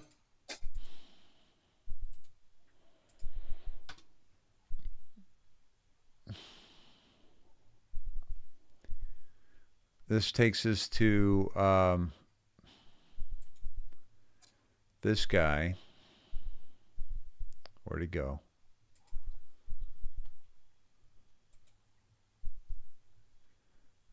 Lions with us. Sir, welcome. Well, thank you, Frank. Sorry I missed the earlier presentations due to my 3-hour and 20-minute commute this morning. But, as a number of you heard me say before, we've had many opportunities to change the course of history. And it hasn't mattered whether it's been a Republican or Democratic administration. We failed every one of them. Starting with Carter, with the takeover of our embassy. We could have cut off Khomeini and his Islamic fundamentalism at the knees. We were going to take Carg Island, and he rejected it. We could have walked in. The next time was the Marine barracks bombing. And you all probably wonder why we never responded. I won't go into the long detail, but the guy that sabotaged the strike, and I'm glad you're all sitting down, was the Secretary of Defense. Not once, but twice. Reagan approved, the French wanted to do a combined strike, and Reagan approved it, and Weinberger wouldn't issue the order. I have personally talked to George Shultz and Bud McFarlane. They told me they pleaded with him, and he wouldn't do it. You have to say, who the hell got to him, or what got to him? I've never been able to get an answer on that. In the Gulf Tanker War in '87, we were going to bring down the Khomeini regime. And the guy that sabotaged, I had briefed Weinberger at my headquarters at Pearl Harbor that summer. This was going to be in August of '87. And the one who undercut us the most was our own chairman of the Joint Chiefs of Staff, Crow, at the time. If you go forward and you look at, we shot down by accident that Iranian civilian airliner a few months later. And what did Khomeini do? He said, I'm drinking from the chalice of poison. And he said, I have to make a truce with Saddam Hussein because the Americans have shown they're coming in on Iraq's side. Well, think of what the hell we could have done had we executed the strike we wanted to do in August of '87. We all say we have to identify the threat. Well, I think the one who identified it the best was Erdogan from Turkey, when he said, Islam is Islam. There are no modifiers. Democracy is the train we ride to our ultimate objective. He couldn't have said it any plainer. And until you recognize that Islam is a political movement masquerading as a religion, you're never going to come to grips with it. And as far as a strategy, let me just conclude one thing. And as I just had in my latest op-ed, the Obama administration has a strategy. It's very simple. Any thinking American should be able to grasp it. It's anti-American, anti-Western, it's pro-Islamic, it's pro-Iranian, and pro-Muslim Brotherhood. And with that, I'll yield the mic. Thank you, sir. Yeah. Is that a wow or what? Yep. And that was stating what has been proven time and time again when it's about, the Q drops, first of all, right? And then falls on deaf ears, not with this administration. Talking about Trump and how he's, it's not on deaf ears with him, right? Right. By the way, Rick got my attention with American Girl, who said, wasn't Dopey a reference to Al Walid? And yes, I believe Dopey was referenced to Al Walid. That was the one I was thinking of. Thank you, Rick. Thank you, American Girl. That's the one I was trying to think of. Patriot. Now, when you're thinking back, and you need a little confirmation that maybe some military guys would be secretly helping us, and the reasons for that, a gentleman like this speaking this way may have confirmed what it's basically a Q confirmation for me. Yeah, exactly. A huge Q confirmation, right? Huge. Yeah. I mean, this guy knows what he's talking about, and he called Obama out. That was 2015. Yeah, that's pretty strong. Yeah.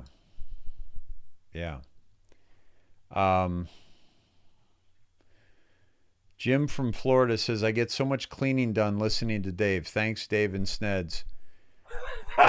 Hey, Jim, can you come over here? Yeah, we could use that. I get no cleaning done. I don't know about you, Todd. Oh God, I don't even want to talk about it. Yeah. Yeah, Melody, I'll put that in the show notes. Yes. Yeah, dude, that was killer. And it did fall on deaf ears. Here's the link to that video, by the way. I'm putting it on in the chat too. Well, I don't. It didn't fall on deaf ears with Trump, because what did Trump do at his inauguration? Hold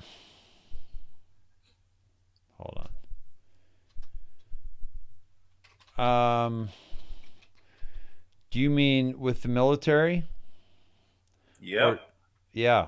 Have the military march out and how we're giving it back to the people? Yep. Yeah, that was huge. That was that wasn't by accident. That wasn't on accident, right? There are no coincidences. Yeah. Did you see the new mutant discovered here? Yeah. Okay, so yeah. So that's opening up to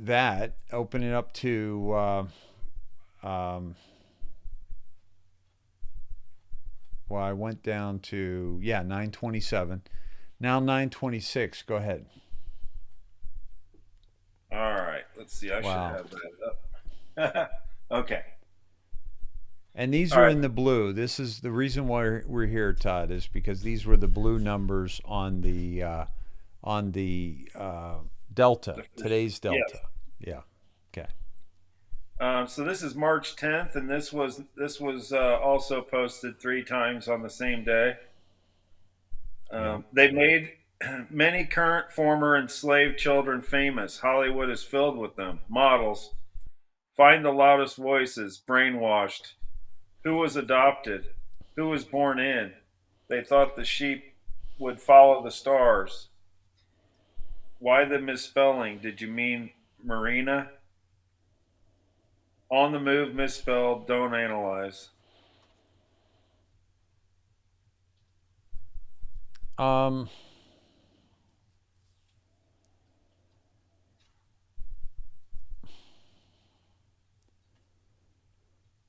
But where's Marina? That's what I was looking for. Why the misspelling? Did you mean Marina? Models, find the loudest voices, brainwashed, who was adopted, who was born in, they thought the sheep would follow the stars. Yeah, I don't know. I don't know what that's all about. Maybe we should look at 925. Yeah. Yeah, exactly. Let me add that. Um,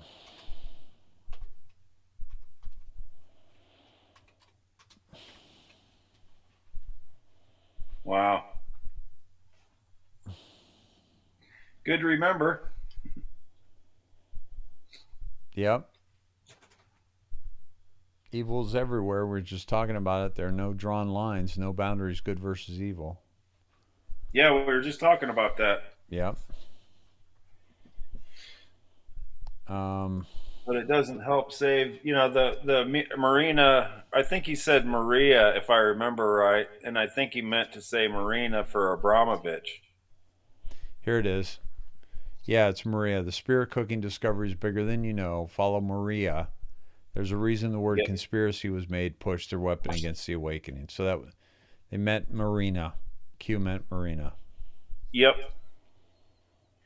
And isn't that like he says on the move? So it's like you think this is one guy driving in his car. Yeah, yeah, exactly.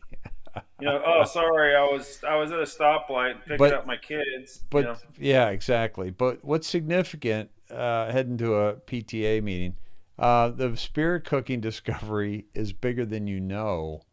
Follow Marina, and that's going to open up a huge can of worms, man. Yep, and that's what I think we're working to right now by going through all of this. When I listed the 3 headlines, that's like programming us to get used to hear about all this sexual abuse. Right. When your top 3 leads on your breaking news stories are those leads that I talked about, which were that Nasir, from the Olympic, which that ties into the Olympics coming up also. Then you have the Boy Scouts abuse, and you have CNN, the producer, that Griffin, with his sex charges, and he's been arrested. Right. So those are 3 huge sex abuse cases. Yep. And we haven't even gotten into, what we know with the Catholic Church. Yeah. And wait till it goes down to the, like we talked about last week with all the, it made me sick to hear about, for the tornadoes, they had all this Red Cross donation stuff coming across the screen, and all the good people are going, oh man, I want to put my, give them some money so they get better soon. And then we're funding that place, which has good people working for it, but I guarantee you they're using that as a piggy bank. Yeah. Yep.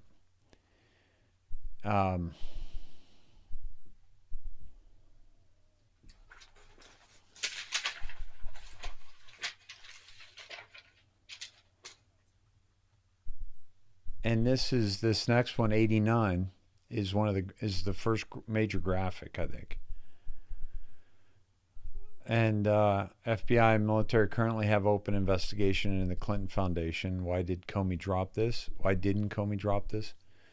Who was the FBI director during the Haiti crisis? How many kids disappeared?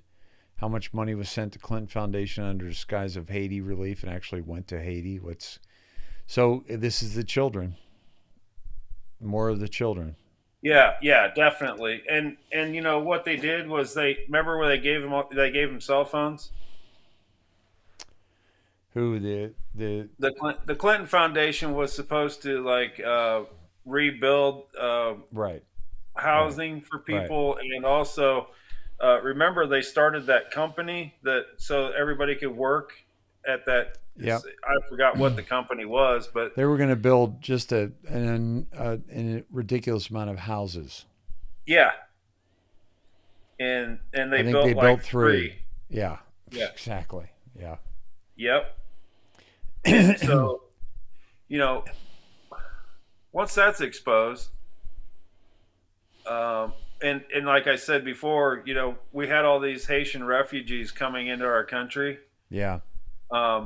What do you think if you're a white hat, look at it through a white hat lens, wouldn't it be nice to have some of those people come and talk about and share their story about what the Clinton Foundation actually did in Haiti?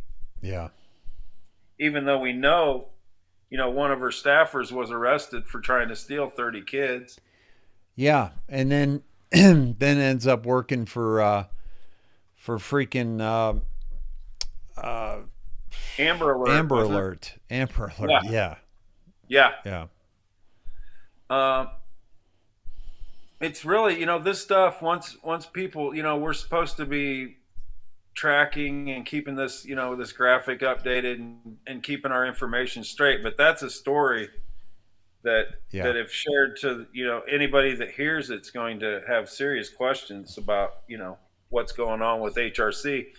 And HRC actually was in the news again today. So that's 2 days in a row where she she used the word, oh God. Oh, something about her running again. That the country would. She used the word demagogue. She said that, and it kind of went along with what Biden said. Biden talked about Q also today, or yesterday. What did he say? He actually mentioned Q. Really? Yeah, by name. He said QAnon. Let's see if I can find that. It might have been disclosed, but I couldn't believe it. I was like, oh my God, the president is talking about that conspiracy theory? Yeah. Why don't you read the next one and I'll look that up. What do you have 80 as the next one? Yeah. All right, this is what I was just talking about. God. We need to get organized. Things need to be solved to understand what is about to happen. Let's start with Alice in Wonderland. Hillary Clinton in Wonderland by Lewis Carroll. Saudi Arabia, The Bloody Wonderland. Snow White, Wizards and Warlocks. Q. We were just talking about what, HRC and the Clinton Foundation did in Haiti. And I kind of get that, that might not be the worst when they're talking about Hillary Clinton in Saudi Arabia and the Bloody Wonderland. Oh, did you find Q? Did you find when he mentioned Q? You know what? I think he might have done it on Fallon. Yeah, that's what it was. Which is huge. Like I said, I didn't watch the whole thing. Yeah, I just watched a small clip. I didn't watch the whole thing either because I have a hard time digesting that. So it was 3 days ago.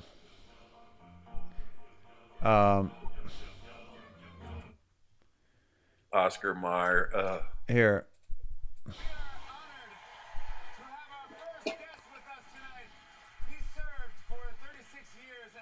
Hold on. This should be. Why is this not in my system audio? Any uplifting holiday movies?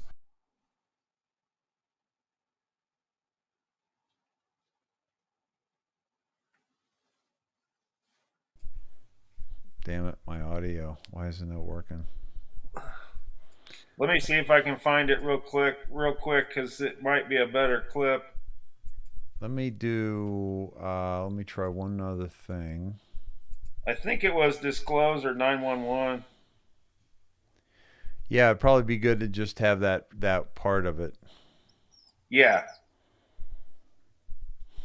But it is intriguing to see the ass kissing. I mean. Oh God, I can't. Yeah, it's so hard to take. Okay, let's see if this comes up. From Delaware, who was vice president under the Obama administration, and now he serves as the 46th president of the United States. This is his first time on a late-night program as the sitting president. Please welcome President Joe Biden. Yay!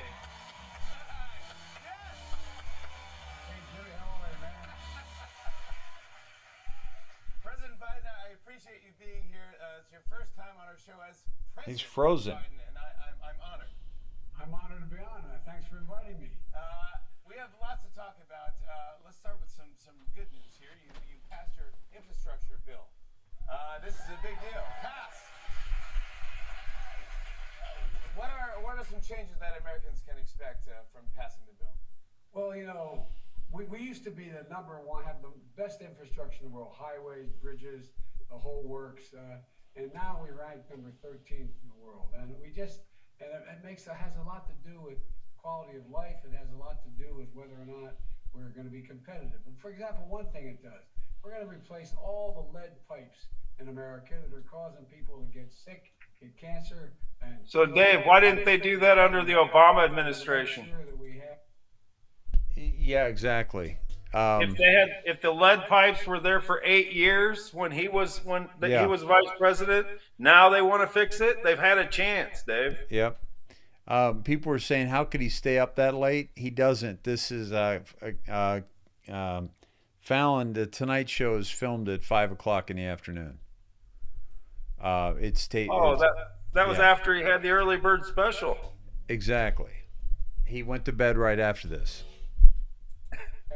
Everywhere in the country, rural and urban and suburban. Look at his hands; they look weird. Connection, because the world is changing and we're so far behind the curve. But the big thing it's going to do is going to create millions of jobs, and it's going to change the quality of life for an awful lot of people around the country. Yeah, that's what I'm talking about. It's great. And I know you've been working hard on the Build Back Better plan.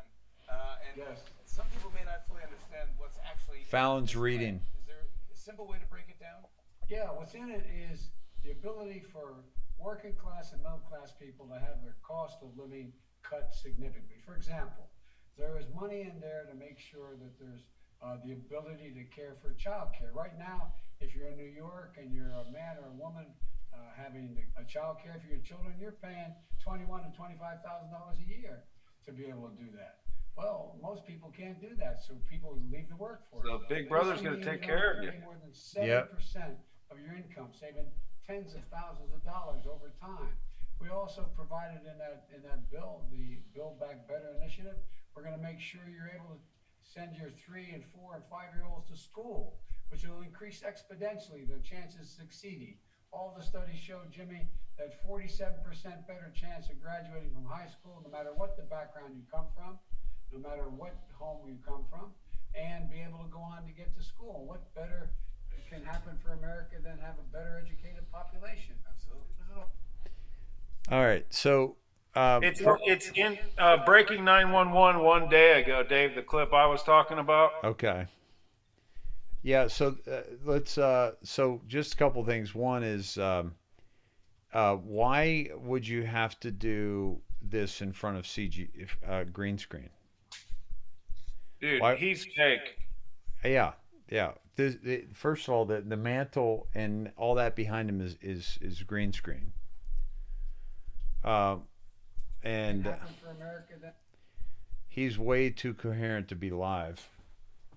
All right. So it's on Twitter, Breaking 911. Yeah, Breaking 911. One day ago, when you scroll down.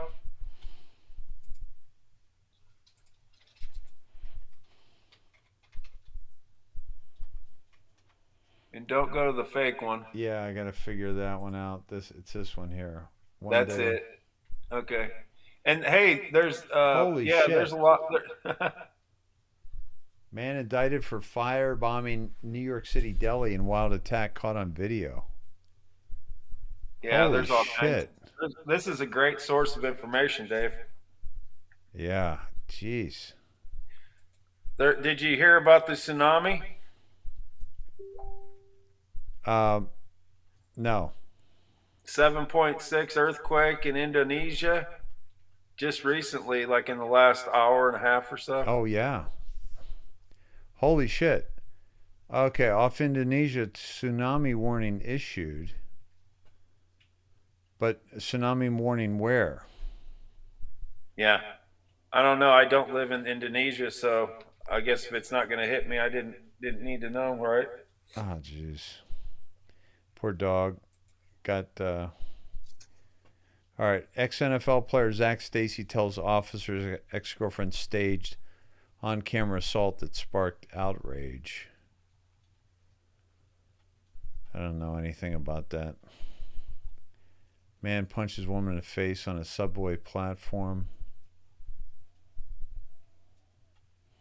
She's Asian. Oh, man. She a Trump supporter, I guess. Yeah, right.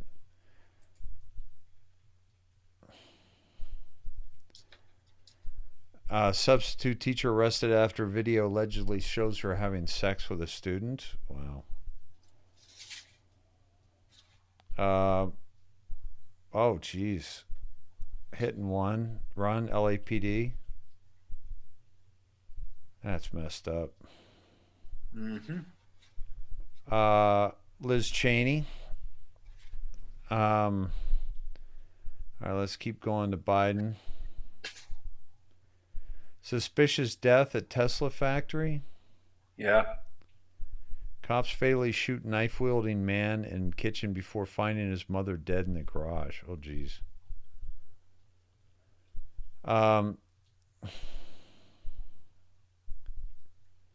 Ducey is vice. This is good. I just announced a commitment. Okay, another topic. Is Vice President Harris still in charge of addressing the root causes of migration from El Salvador, Honduras, and Guatemala? She is, and I just announced a commitment that she's announcing this afternoon. So then why is it that she has not spoken to the president of Guatemala since June? That's 6 months.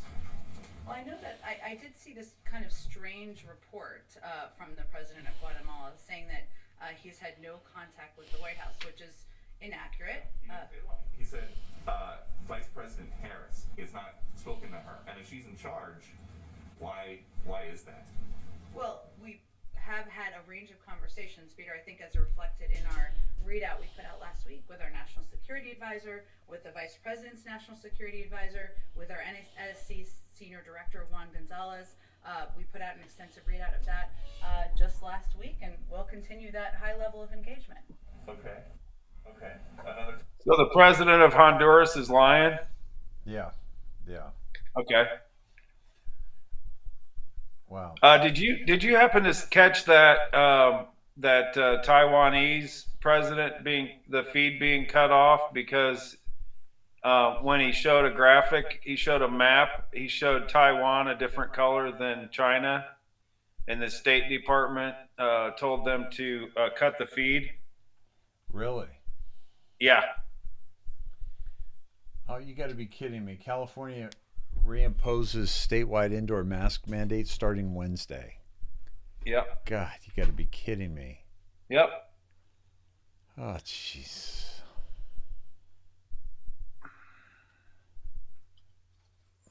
So they cut her off. They cut off the president, the leader of Taiwan, who was talking about the democracy conference. Yeah. It was like the Freedom and Democracy Conference. And as soon as he started talking like Taiwan was not a part of China, the State Department cut the feed. Wow. Our State Department. Yes. Unbelievable. They said it was a glitch, but it had some strange timing, Dave. Oh, and the arsonist of the Christmas tree, a $500,000 Christmas tree in New York, he's back out on the streets. Yep. Unbelievable.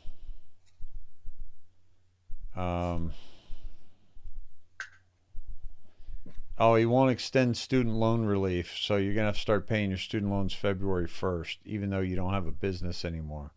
More awakening.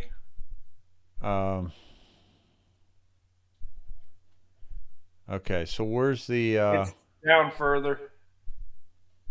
Man, they got a lot of awesome. It's awesome stuff. Oh, Boris Johnson talking about the Omicron, and we got the tidal wave. Unbelievable. Yeah, right? And Tidal wave. he announced that one person died, and it says with the Omicron. Yeah. So again, it wasn't the variant that Wasn't killed him. from. It was something. Yeah. It was something else. Yeah. And now we got a tsunami warning. Yep. Wait a minute. Newsom calls for gun legislation modeled on the Texas abortion law. God, I gotta read up, man. Yeah. I go to Breaking 911 and disclose quite a bit during the day. There's a lot of good stuff. Wow. Create a right of action allowing private citizens to seek injunctive relief and statutory damages of at least $10,000 per violation plus costs and attorney fees against anyone who manufactures, distributes, or sells an assault weapon or ghost gun kit or parts in the state of California. If the most efficient way to keep these devastating weapons off our streets is to add the threat of private lawsuits, we should do just that. What a dick. What a dick. So I guess because the Supreme Court already said we can own them, so now he's talking about, notice he said manufacture, distribute, or sell. Yep. Because the Supreme Court said we could own them. Yep. Okay, here we go. It was you. There it is. We're friends. We disagreed, but we were friends. We used to have an awful lot of that relationship, and there still exists, except that the QAnon and the extreme elements of the Republican Party and There we go. what Donald Trump keeps sort of, seems to me, feeding the with the big lie, it makes it awful hard. There's and I think most Republicans, and there's an awful lot of Republicans in Congress, I think, would agree. I did Bob Dole's eulogy today. He asked me in his deathbed whether I would do his eulogy. We're friends. We disagreed, but we're friends. Yeah. I'm a good guy. Yep. Believe me. And also, he makes his first late night appearance since taking office. This isn't making an appearance. This is a Zoom call. Okay. All right. Yeah. This is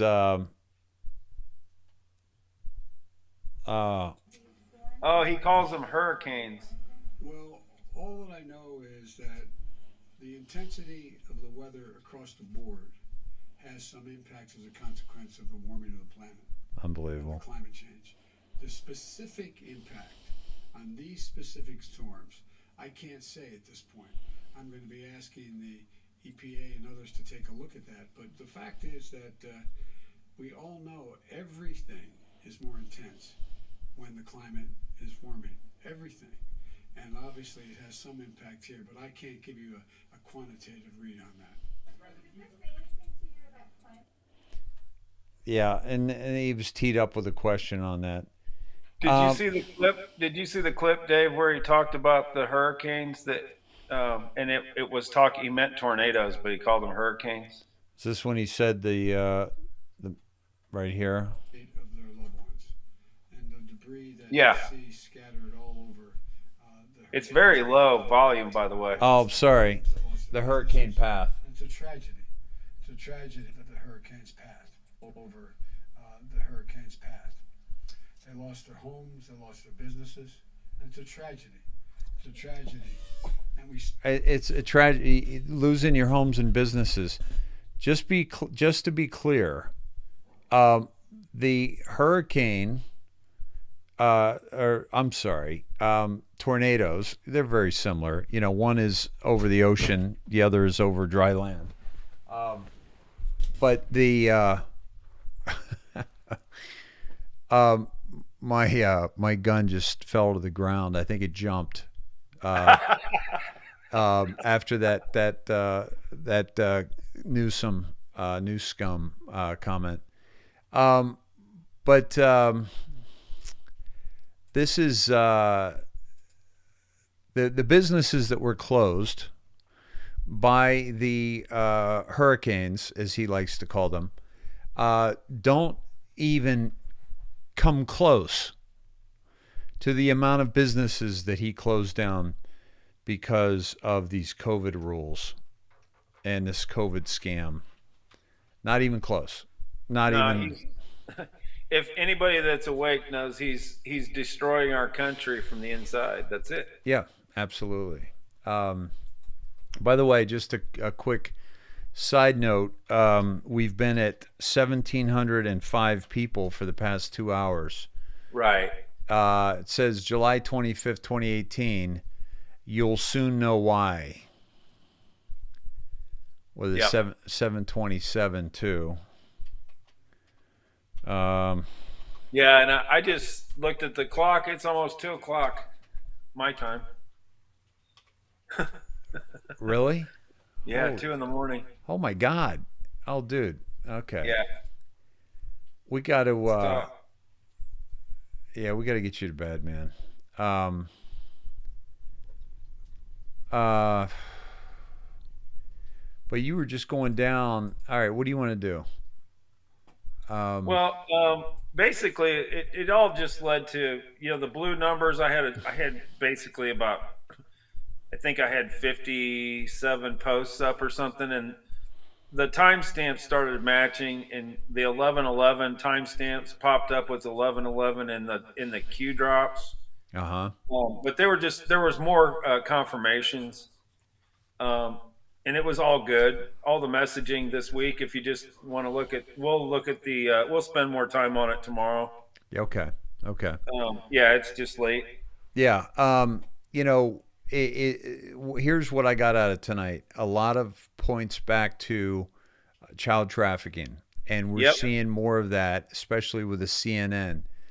What's the easiest way that they could awaken us to the child trafficking and the pedophiles is the people that you watch on a daily basis being arrested for exactly that.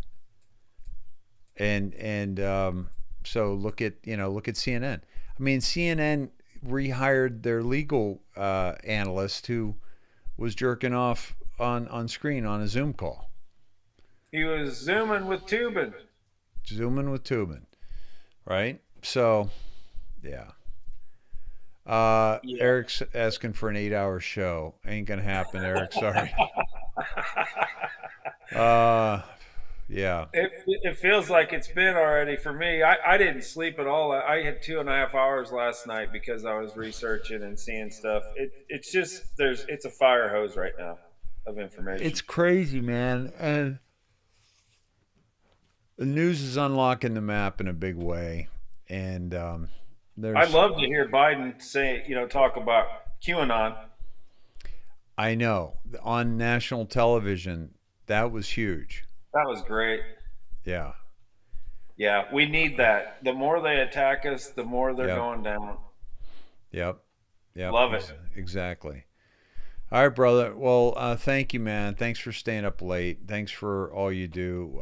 Folks, if you would, please check this out. If you'd like to donate, we'll read your name on the show tomorrow night.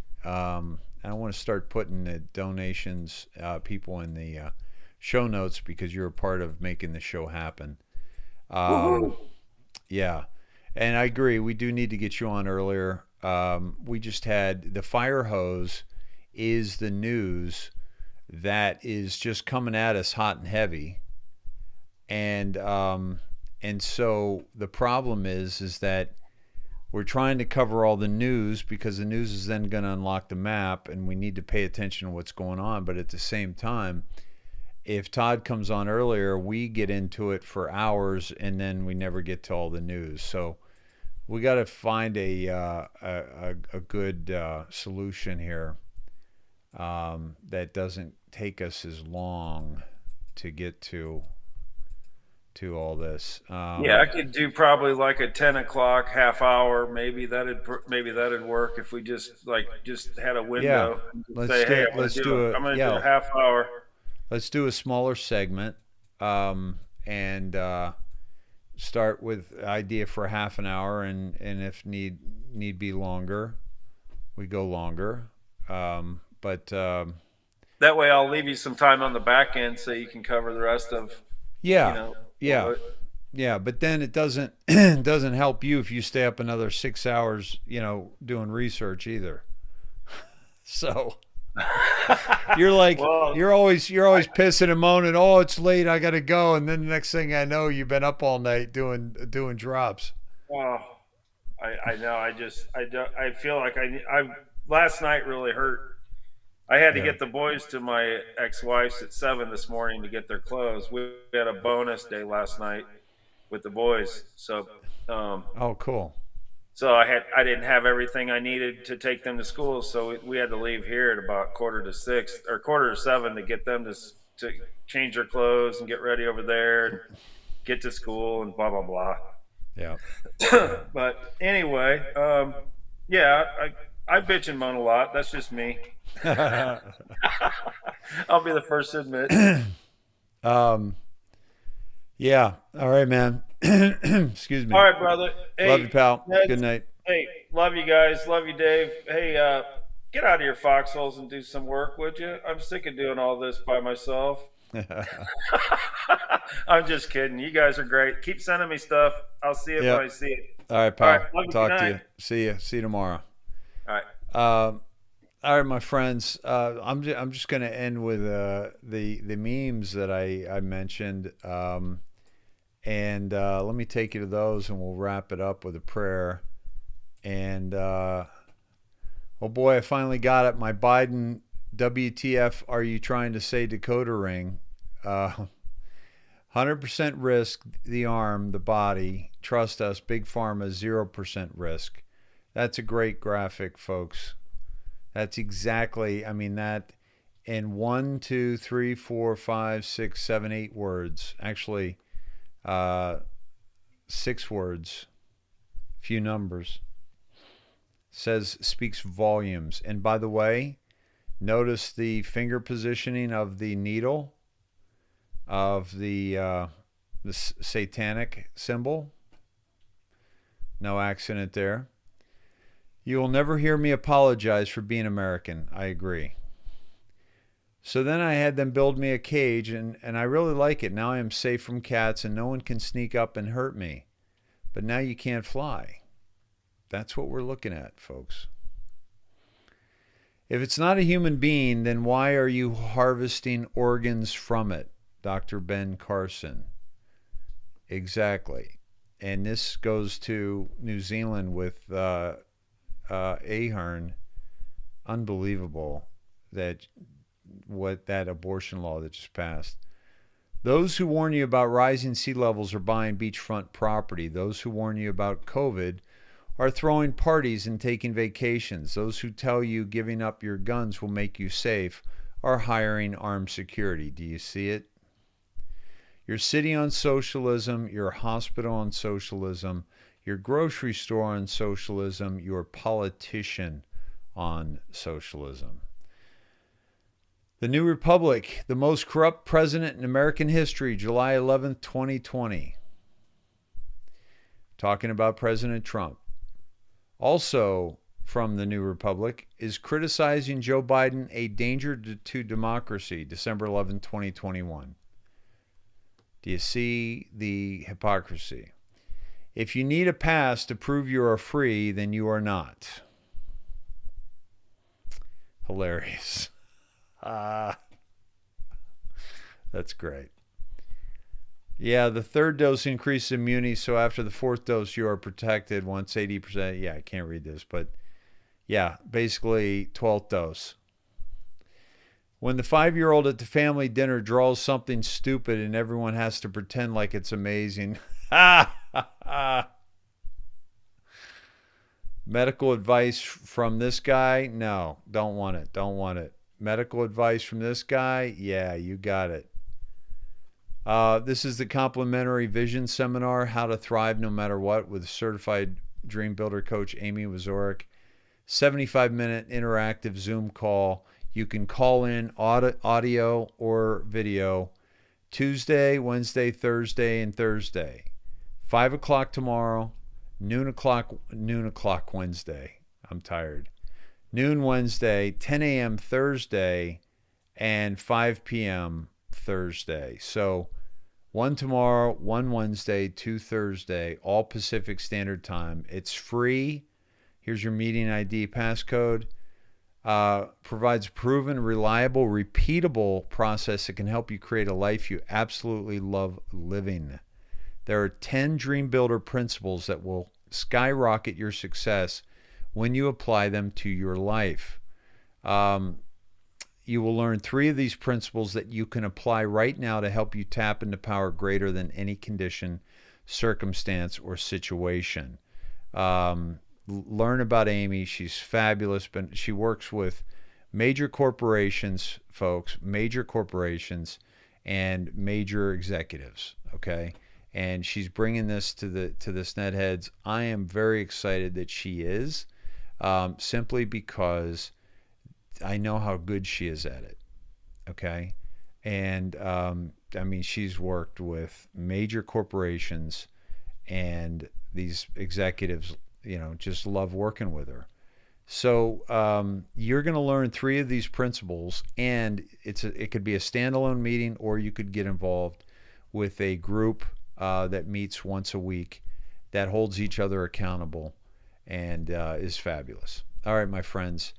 There you have it. Let us pray.